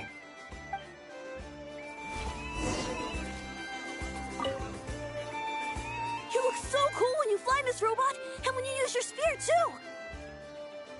And even though you took my snacks, it's pretty cool that you can build stuff like this. You've got so many inventions. It's amazing!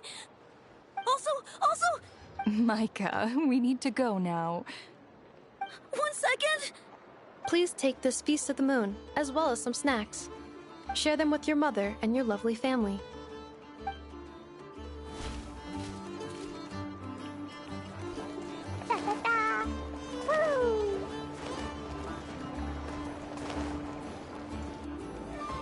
I'm a little sad that I didn't get to use my team, but oh well. Everyone's here! You seem well rested. I know no one's asked, but I'm sure you all want to know, so let me just say, we're doing great. Thanks. Well, great, but not perfect. Starting to lose my mind from boredom. Can't drink a drop of alcohol while I'm waiting for my wounds to heal. I'm sure you had a sneaky swig or two. Wait, how'd you find out? You're from Mondstadt. How do you think? I'm sure you must be missing Mondstadt after all these years away, Grandmaster. Yeah, you could say that again. Every time I get news from Mondstadt, it makes me want to go back and see the place for myself. Honestly, once things are wrapped up here, I think it'll be time to head back home. Hey, looks like someone's taking the stage. Can everyone see okay? Anyone need a boost? I'll just listen from the back. It's fine. You're taking this pretty seriously, huh, Durin? Well, it's not every day that I get the chance to see how people speak in official settings. Soak it up like a sponge. I'll make sure you get a chance to practice for yourself later down the line. Actually, I know just the thing. You can debrief the Knights of Favonius for me. Mr. Varka, are you forgetting that I'm not a Knight of Favonius? I can knight you. Any particular title you'd like? He just made your night. Is he joking? I No, really he's can't being tell. serious. You'll have to figure this one out for yourself. It'll be a good learning experience. It is my honor to host the opening ceremony for the League, and to have this opportunity to speak to you all in my capacity as Voynich Guild representative. Could this person also have been pushed onto the big stage by the real big shots? Guess I'm not the only one then. We come here today, having weathered the trials and hardships of yesterday, and having learned from them the importance of unity and cooperation. All right, here we go. Uh-oh, looks like Aino's off in Dreamland already. Wait, Boss is looking kinda drowsy too. What's up with her? Come on, get this speech over with already. Nod-krai is our home, the land we rely on for survival. And as we chart a course for the future, may we persevere through the storms ahead as we sail towards a new era of prosperity, freedom, and hope.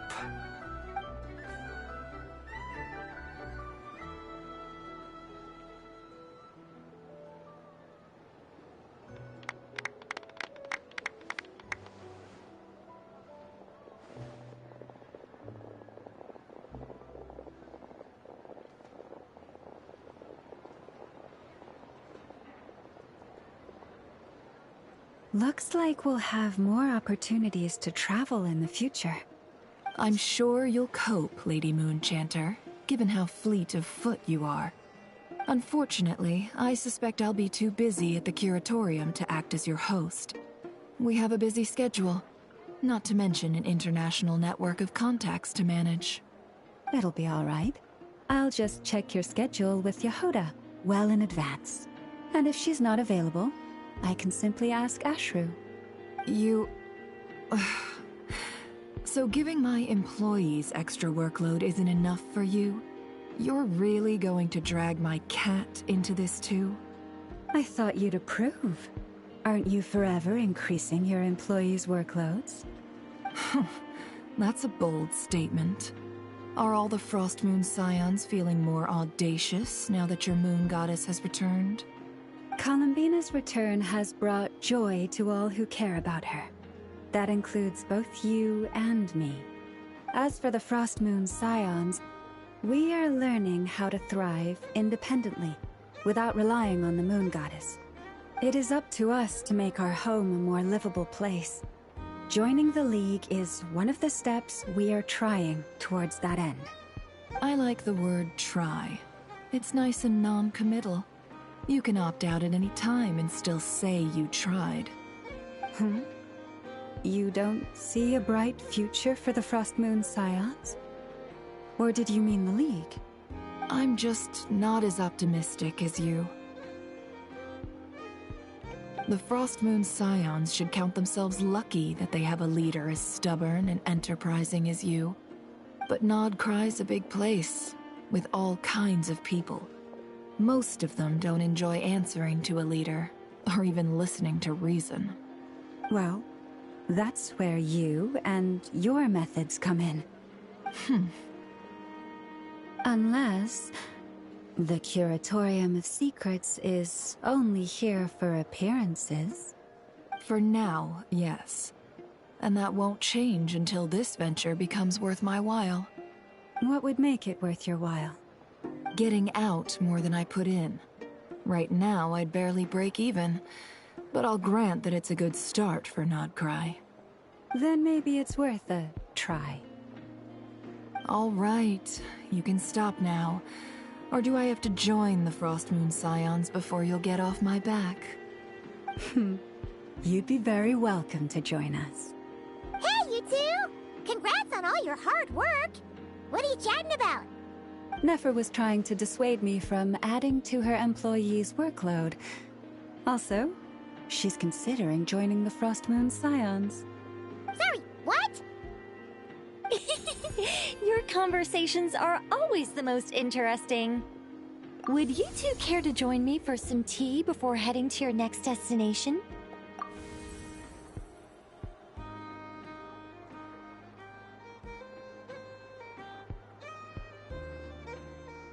Nicole? Wait, where are you? Aren't you gonna show up today? Sadly not. I'm otherwise occupied right now. I'm sorry, Paimon. I can hear how disappointed you are. If it's any consolation, let me say that how things appear on the surface is a far cry from what they are at their core. Perhaps you'll feel better if you focus on the fact you have a special line of communication with the great mage herself. Okay? Has something happened? No, or not yet, anyway. Well, that's not ominous at all. Not for the time being. Just think of this as a general check-in to make sure this communication system is still running smoothly. Besides, it's good to chat once in a while if we want to maintain our friendship. You could have just said so. Paimon got all worked up for nothing. Still, the best friendships are built through face-to-face interaction, you know? It's never gonna stop being weird having tea with you when you're not there and just talking to thin air. All right, fair point. I'll bear that in mind for next time. Yeah. Any update on that crisis at the world's borders? Alice just informed me that they had their work cut out for them. And now everyone's thoroughly exhausted. But they did finally get things back under control. Still, we can't let our guard down yet. The disruption caused by this disaster has made Teyvat easier to detect from the outside universe. She plans to wait for things to stabilize, then reschedule her Mondstadt vacation plans. As for me, I agree with Hat Guy's perspective. This is a time when many new variables are emerging, and the situation is changing constantly. Plus, most of this change is for the worse. We have to remain vigilant and ensure that the embers of chaos are not rekindled. I did notice that the energy in Nod-krai changed somewhat after the War of Funerary Flame, but since it was still aligned with the Light Realm, I never gave it a second thought. It looks like I'll have to examine the connections between phenomena I observe more closely in the future. Just doing my duty. It's more or less second nature by now. Of course. To give you the full picture, I'd have to start with the substance from which angels were formed. Never mind. Paimon's right. Showing off my knowledge would be much more satisfying in person. By the way, you did receive the gifts from the Hexen Circle, yes? I'm not trying to claim credit or anything, but my pride demands that I at least mention it. They're quite similar to the protective talisman that Alice gave Dory, but with some very special enhancements. Oh! So that's what kept our friends safe when Dory trapped them. Indeed. We went to great lengths to make sure they were invisible to his eyes. I'm so happy they came in handy. Still, not fishing for gratitude, by the way. I just want you to be aware that sometimes your friends may be protecting you in ways you cannot perceive. Anyway, I'll contact you if anything else crops up. If not, you know what they say, no news is good news. Oh, my angelic instincts are tingling. They say you should head to the docks next. Your friends are about to board their ship home.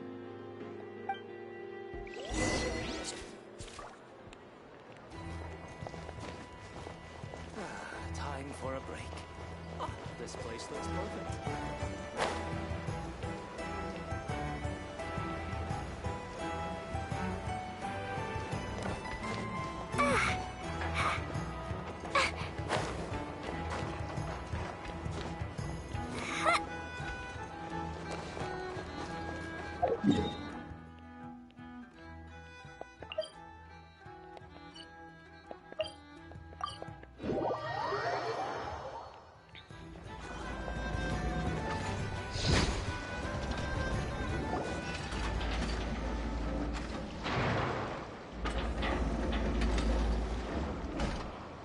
you're here.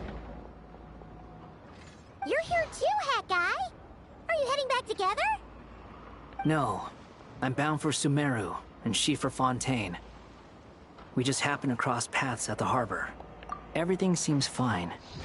Sandrone may have an abominable temper, but she's always been very responsible with important calculations, and things entrusted to her by valued friends. You always speak as if you know us inside out, Mr. Hat Guy. Maybe I'm just a good judge of character. I certainly hope that's all there is to it. Regardless, you have been a significant help in this matter. For that, you have my gratitude. I didn't do anything special.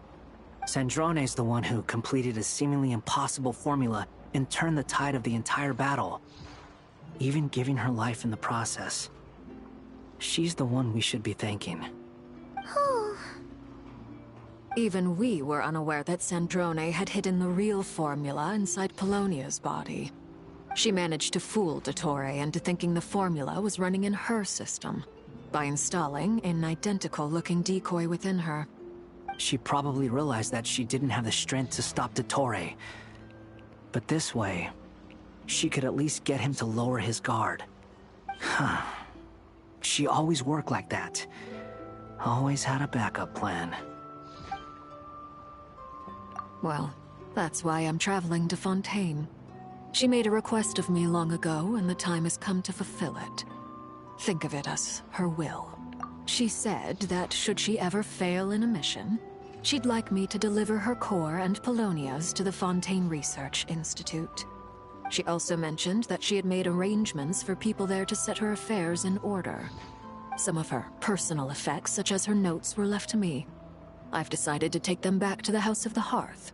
For safekeeping, primarily, but also as mementos, I suppose. However, there is one book among them that I'd like to leave in your care.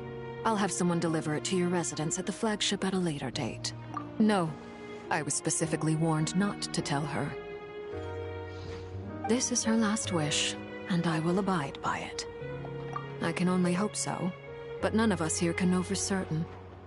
I bade farewell to Columbina earlier today. As promised, she turned the iridescent moon's marrow over to me. She spent a long time with Sandrone's body, saying her goodbyes. Oh, is she alright? Sandrone's passing has left a great wound in all of our hearts. It will take time to heal, but Columbina surprised me. She offered me some words of comfort before I departed. Despite being grief-stricken herself, she showed an awareness of the feelings of others around her. She never used to act like this. Clearly, she has grown. And I suspect that we have you to thank for much of the change we are seeing in her. After these recent events, the Tsaritsa has revoked the Pale Star Edict. Snezhnaya now realizes that the arrest warrant for Columbina was just a ploy by Dottore, who coveted her powers. I shall return to Nod-krai to see her as soon as I find the time. I hope that from now on, she too will explore more of the world. Columbina Hyposelenia's journey is only beginning. My ship is here. Traveler, Paimon, we shall meet again. You too, Hat Guy. What are you still bumming around for? Isn't Columbina waiting for you? I thought today was the day you'd agreed with her to go find out the truth about your sibling. You're afraid you won't like the truth when you see it. Well, this is new. I was starting to think that nothing could scare you. Don't say that! Wouldn't you be if you were in this situation? Fair point. But I'd say I have more experience facing up to unpleasant truths than the Traveler. They say blood's thicker than water. I know how much you need your family back. More than you need any of your friends. And I'm sure that all your real friends understand that too. No matter what the truth turns out to be, they will stick by you and support you, whatever decision you make. Finding the truth is important. But more important still is what you choose to do once you've found it. At least, That's the life lesson I've learned from my experience. Grappling with the truth. What? Now that Dotori's dead and gone? A little, I guess. But it hasn't solved everything. Maybe I regret not getting to end his life with my own hands. Or maybe it's something else. But for whatever reason, I still feel like I have a chip on my shoulder. Either way, I'm going back to Sumeru. Lesser Lord Kusanali is gonna need help dealing with all the chaos Dotori left in his wake. Not just from this incident, but everything he did in the past, too. You should continue with your journey, as you've always done. Who knows? Maybe we'll meet again someplace else. Hi, Hat Guy. So, what should we do now? If you want to explore a bit more to steady those nerves, Paimon's game. After all, when Columbina said she knew where your ship was hidden, Paimon promised to give you two some alone time with the truth. It hasn't been all that long since we were last apart, sure, but with Columbina there, Paimon's sure things will be just dandy. Ain't no biggie. Paimon might be all about that food and fun, but she knows how to do right by people. Paimon's sure you'd prefer to digest the news about your brother in peace. But, no matter what you see, just know you can share it with Paimon. Of course, as long as it's not super private. If you can't make sense of something, let's give it some thought together. And even if we both can't figure it out, Paimon can at least treat you to a nice meal. Glad to hear it. Feel better now? Alrighty. Next up, time to meet with Columbina.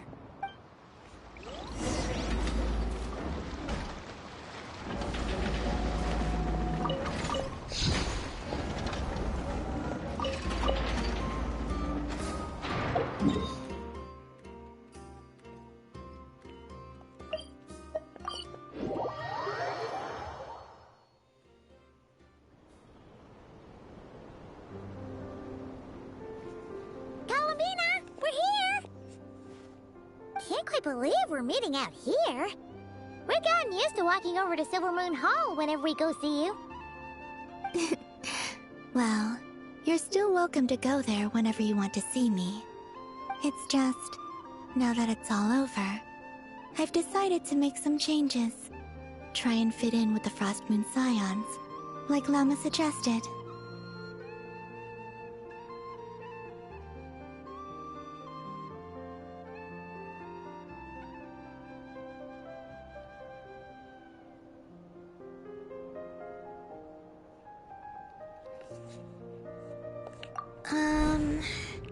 The older generation are still timid around me.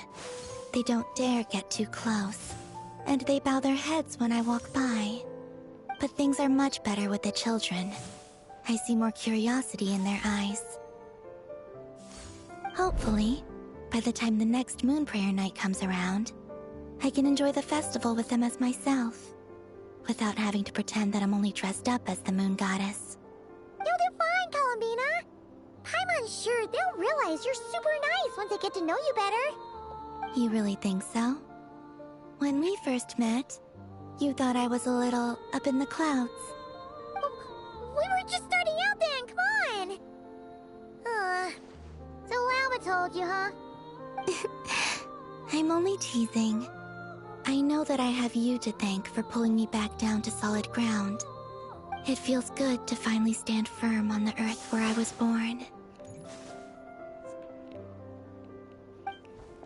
Oh, that's great!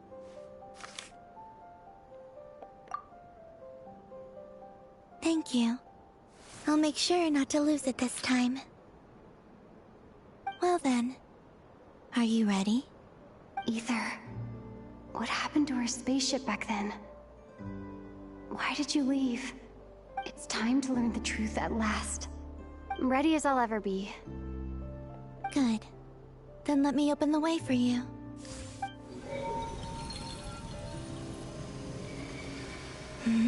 Where does this lead? To our shared destination. Huh? Do you remember me telling you about my missing prologue back when we just met? I said that my story began on the moon.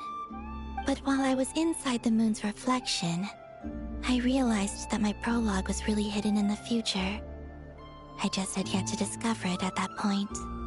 The story of the time before I was born was in fact the story of my distant future. It's truly fascinating. But when I obtained the Trilunar Authority and returned to our present reality, I sensed something I hadn't expected. Your prologue. So you mean... Yes, your spaceship. All this time, it has been hidden on the Frost Moon, which lay beyond the sky. The great ruler of the firmament. The heavenly principles. Wait, them? Why would they do that? I don't know.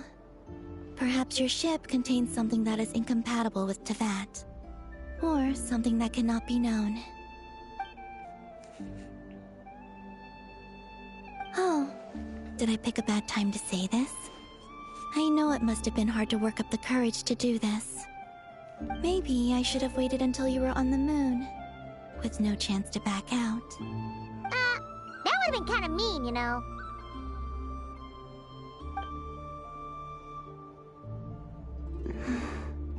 Take me there.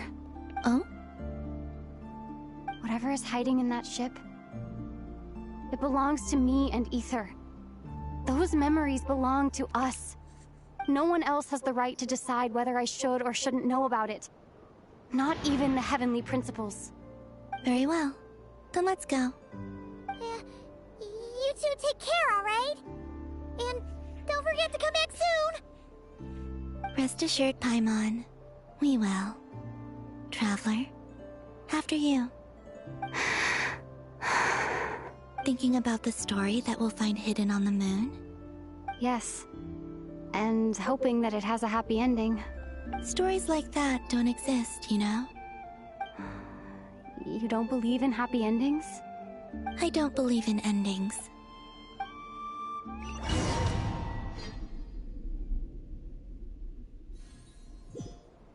Where am I? This is the pathway I built between Teyvat and the Frost Moon. The moon is very far away from us, so it could be a long journey.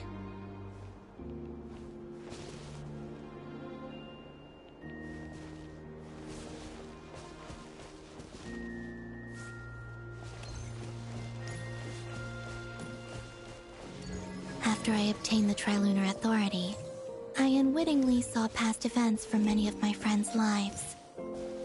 One was Lauma. She was so young when they chose her to be the Moon Chanter.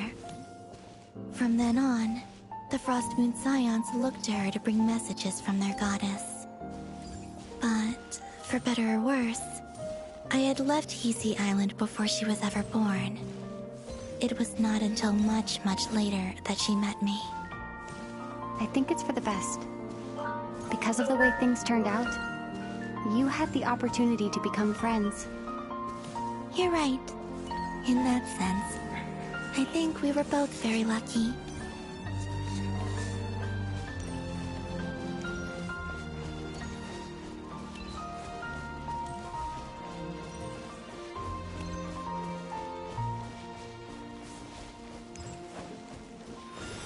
Oh, and about that mage, Nicole.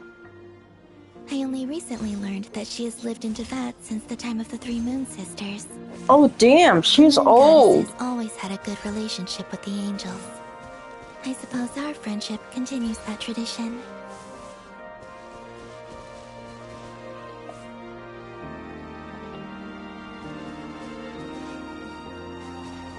I wonder if I can go back and see that.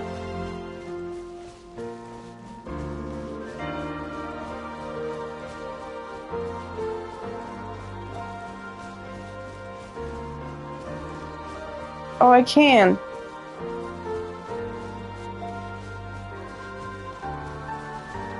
Little llama. Okay.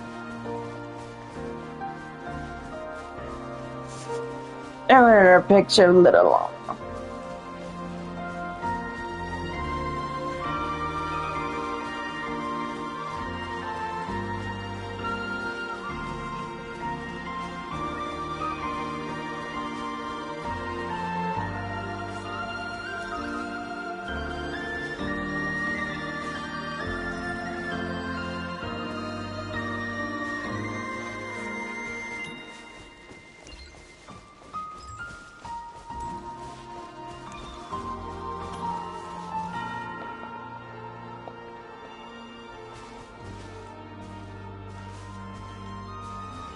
And then, there's Sandrone.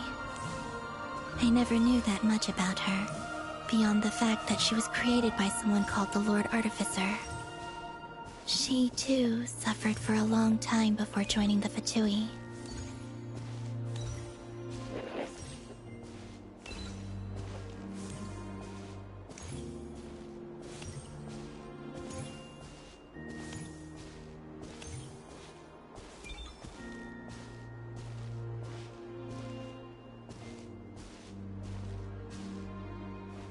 How I wish I could talk to her again. Even if only to hear her say nasty things to me.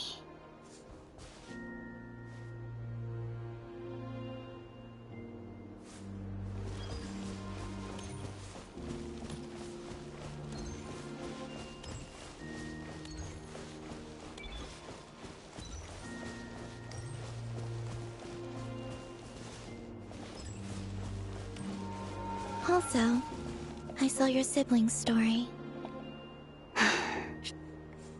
I'm afraid I didn't see much. It seems that he rarely came to the surface, where the moonlight shines. But I did notice that back when you first set out on your journey, he would often appear nearby, gazing at you from afar with a guilty look in his eyes. Ether. Let us speak no more of the past. I probably shouldn't reveal so much about my friends. It's not my place. Let the moonlight carry us forth. We are very close now.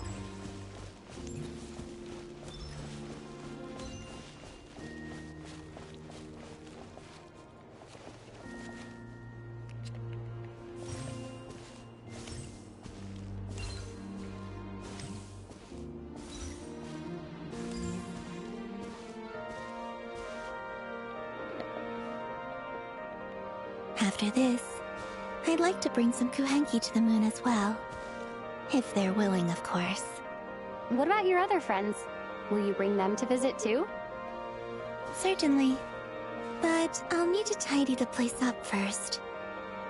This home hasn't received any guests in a long, long time.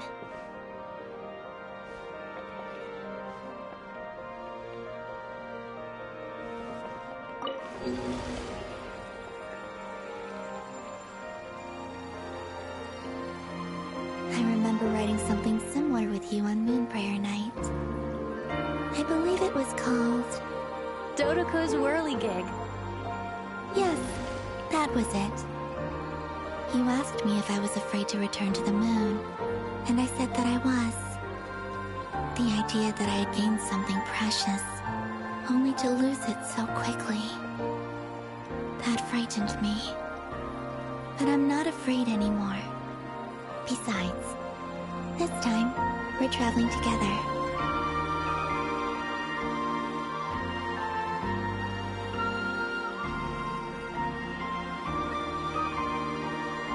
Lots of screenshots doing this.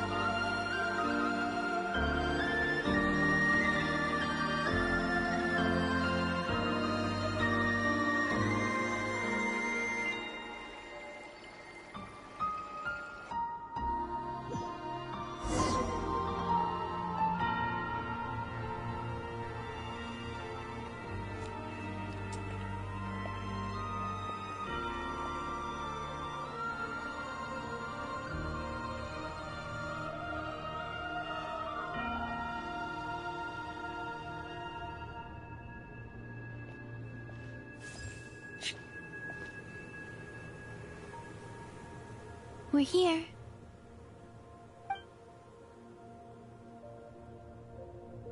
Over there.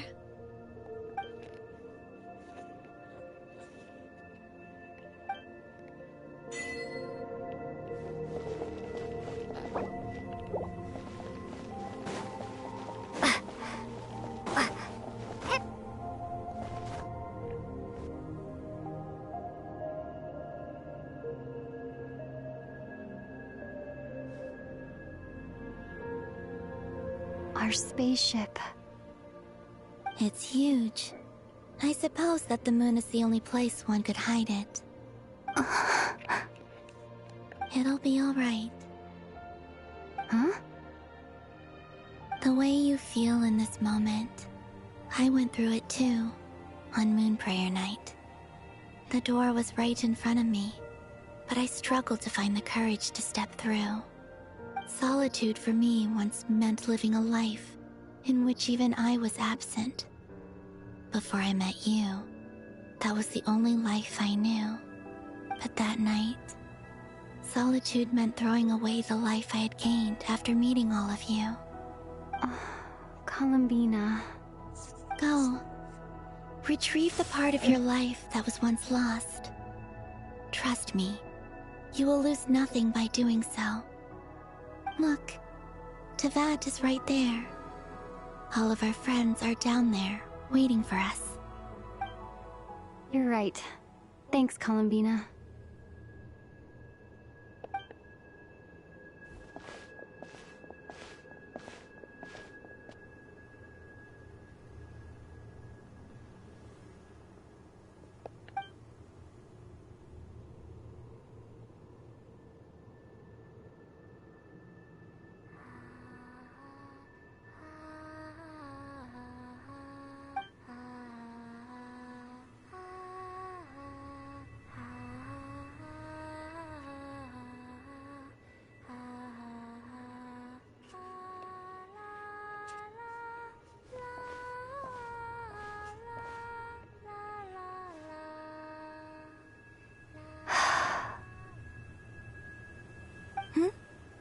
Finished?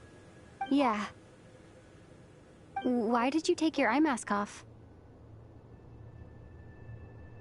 Well, since my return, I've decided to take more opportunities to see the world with my own eyes. Besides, I've always wondered how Teyvat looks from the moon.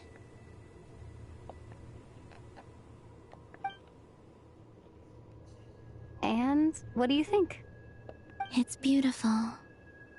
I could spend a whole day here just gazing at it. What about you? What do you think of the truth you found? I haven't looked at another person's expression in a long time, but I think yours is saying it was neither good nor bad. Keep this up, and it won't be long before you give Nefer a run for her money. Oh, I don't think that's going to happen. I'm much more used to sensing what's going on around me with Kuvaki. I think I'll save my eyes for seeing special moments I really want to remember. I read the spaceship's flight logs. I always assumed that this was my first time in Teyvat. I thought that Ether and I must have been hibernating in space for centuries on end, but the logs show that our spaceship flew over the skies of Teyvat once before. A long, long time ago. Flew over? So you didn't land? No. The ship barely came to a stop before flying on again. After that, it continued traveling through space for a long time. Some of the data is corrupted, but I suspect that it kept flying for thousands of years. It was only after that that the ship made a forced landing in Nod-krai. When Ether found me, he came from outside the ship. Could this mean that he left the ship long before I did? Maybe even during our first pass over Teyvat? Are you alright? That would explain why she's so I can ingrained. feel that the truth is coming together, one small piece at a time. I remember Ether telling me that when he first arrived in Conria, he could not recall the past. So this might be something that even he doesn't know. Here, I made some space for you. Your mind must be racing, and this seems like the perfect place to relax and clear your head. Oh, wait, there's one more thing. What is it? Wait here a moment.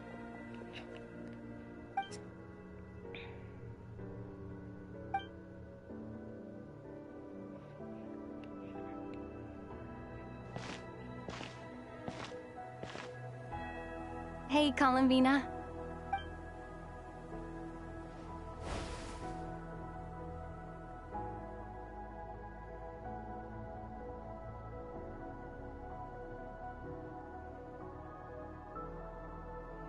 The outfit! Is that a new outfit? An old one, technically. It's been in a cabinet inside the ship this whole time. It's a matching pair with Ether's. He always liked this set more.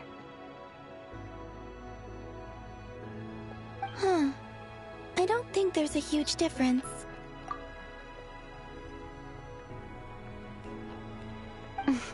Really?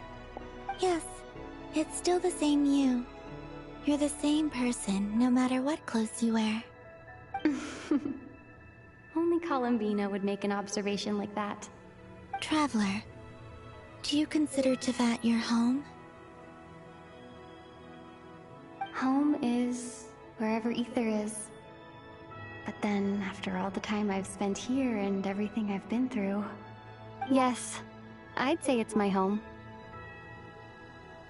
Would you change your answer if Tevat changed appearance? I mean, if the truth about Tevat turned out to be different than what you thought. I don't know. But I don't think so. The truth is not what matters most to me about Tevat.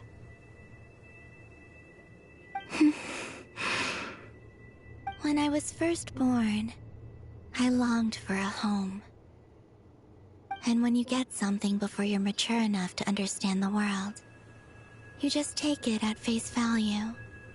I thought that a home was a transaction. You give me what I want, and I'll do the same for you. But you and your friends taught me what a true home should look like. You never asked for anything, yet you gave so generously to me. That's because your friendship matters to us. It was worth it. In the past, I thought that my birth in Nod-krai must have been a mistake. But after journeying to the distant past where the story began, I realized that it was I who chose Nod-krai to be my future home. Now, I am glad that I made that choice. I'm sure your friends are just as glad. In fact, I intend to make the same choice today as I did back then. What do you mean? Well, I've given the Eternal Moon's marrow to Lauma, and the Iridescent Moon's marrow to Arlecchino. And now, I shall return my Kuvaki to Nod-krai again, that it may continue to protect my chosen home. Wait, but what about your body? Oh, are you worried that I'll disappear again? I won't. Not this time. The Frost Moon has now entered the fall sky, and I am the Tri-Lune goddess. I am only returning to Nod-krai the part of me that it needs. I am giving what I can, because my home is worth it. Oh, and I have something for you, too. For me? Yes. Come closer.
Wait, does that mean that we have access to all of this at once?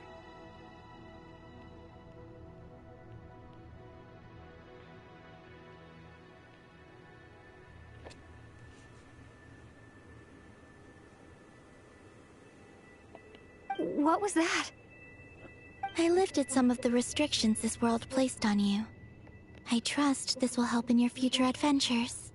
My power. It feels like it's grown. I can use the elements more freely now. Thank you. This will be a great help. You're welcome. I see you as family, and after everything you've done for me, In fact, no. It's not because I owe you. It's because you're worth it. Here, this flower is for you.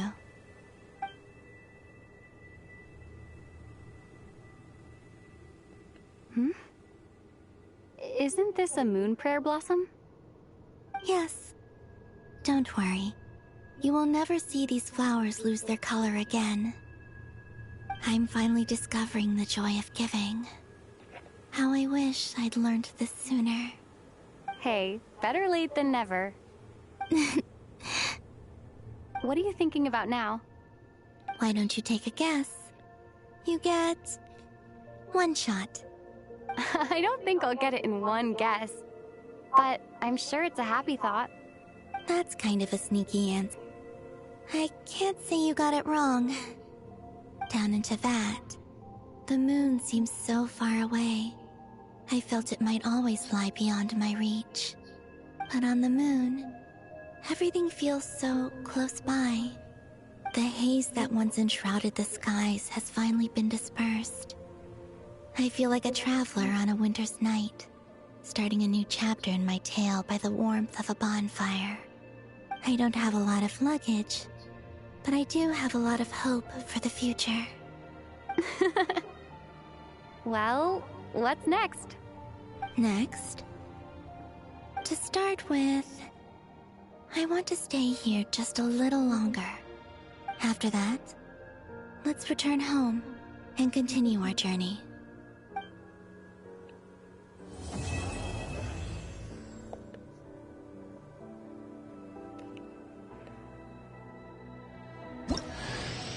These clothes bring back so many memories.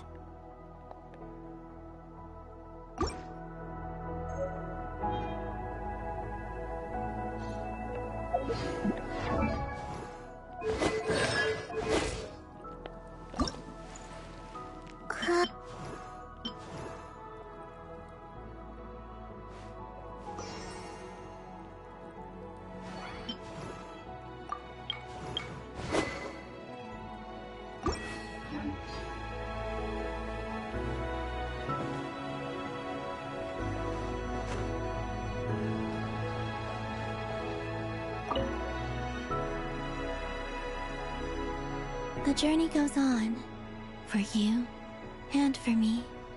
Like I said, this is not the end. I don't believe there has to be an ending. Oh, is that your next destination? Most people would probably tell you to pack some warm clothes. But I experience things differently than most people, so I can't know how cold it is. In fact, it is home to quite a wondrous heat source. I think they call it Kreshnik's torch. Every city in Snezhnaya is built around one of those. Every city? I sensed the energy it gave off as I was passing by on a railway train. It felt grand and distant.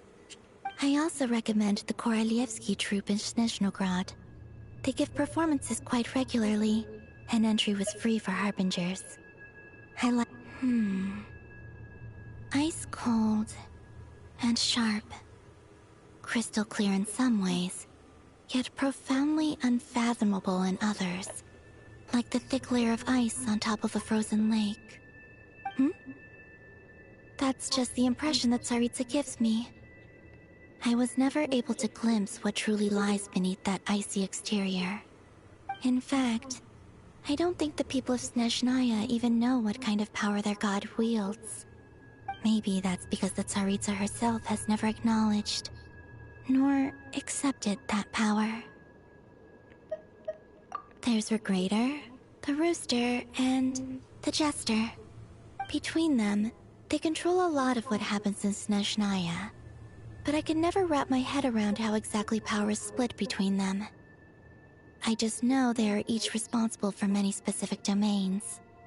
I noticed that the Rooster and Regrator often appeared to get along on the surface, while working against each other in secret. And theirs is not a friendly rivalry. But I wasn't particularly interested, so I tended to keep my distance. Now that I think about it, the term Mistelton often seemed to come up in connection with Project Stuja. Once things settle down in Nod-krai, I'd like to explore the world beyond Snezhnaya. You've told me so many stories about the other places you've been to, and all the friends you've made there. I'm curious to visit those nations and see them for myself. It would also help me learn more about the journey that has made you into the person you are today. Okay. As you continue on your journey, don't forget to gaze up at the moon once in a while. It is, after all, no longer an illusion. It shall cast down its true moonlight, connecting us in truth.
I just don't have, cryo now.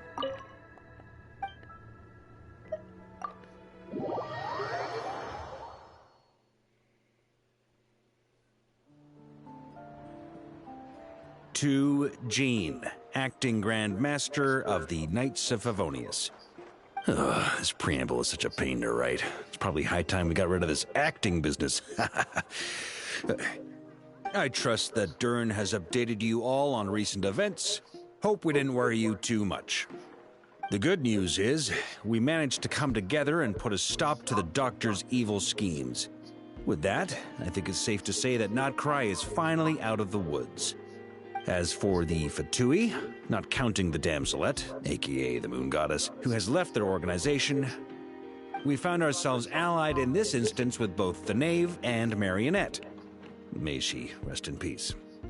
As ever, we find ourselves better off for making friends rather than enemies. But until we can ascertain the Tsaritsa's true intentions, the future remains uncertain.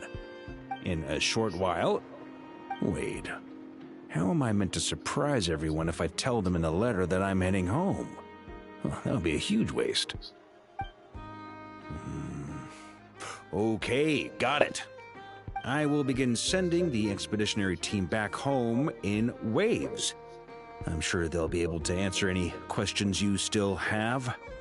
I hope they won't gloss over the details of my many heroic deeds. But if they do, I'm sure it'll be because they're just too exhausted from the long journey. I think of Mondstadt daily. Please give everyone my best regards. P.S. The honorary knight went above and beyond this time. Are there any other honors we can give her? I'll leave it with you. P.P.S. Please be extra nice to Klee for the foreseeable future. I cashed in on the last favor that the Hexen Circle owed us, so we need to earn some more goodwill. If there's any serious problems, feel free to stick me in solitary confinement when I get back. I'll do the time for her. Whew. And that, as they say, is all she wrote. End of an era. And with the moon shining down brighter than ever, I think everyone is going to sleep well tonight.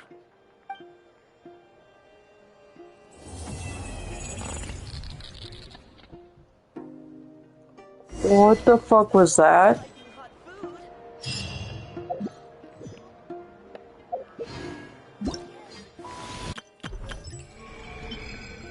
Oh, hey.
And that gives me 70. She's a brave girl today. And with that, I found a I'm gonna really end stream. weird-looking lizard. Want me to show it to you? Let's see. These bombs, so heavy. I feel much better these days. Let's go raid a friend out there. He seems to be playing a new game, so I'm gonna end stream here. Get ready for bed, because I've got work tomorrow. Today, whatever. Night.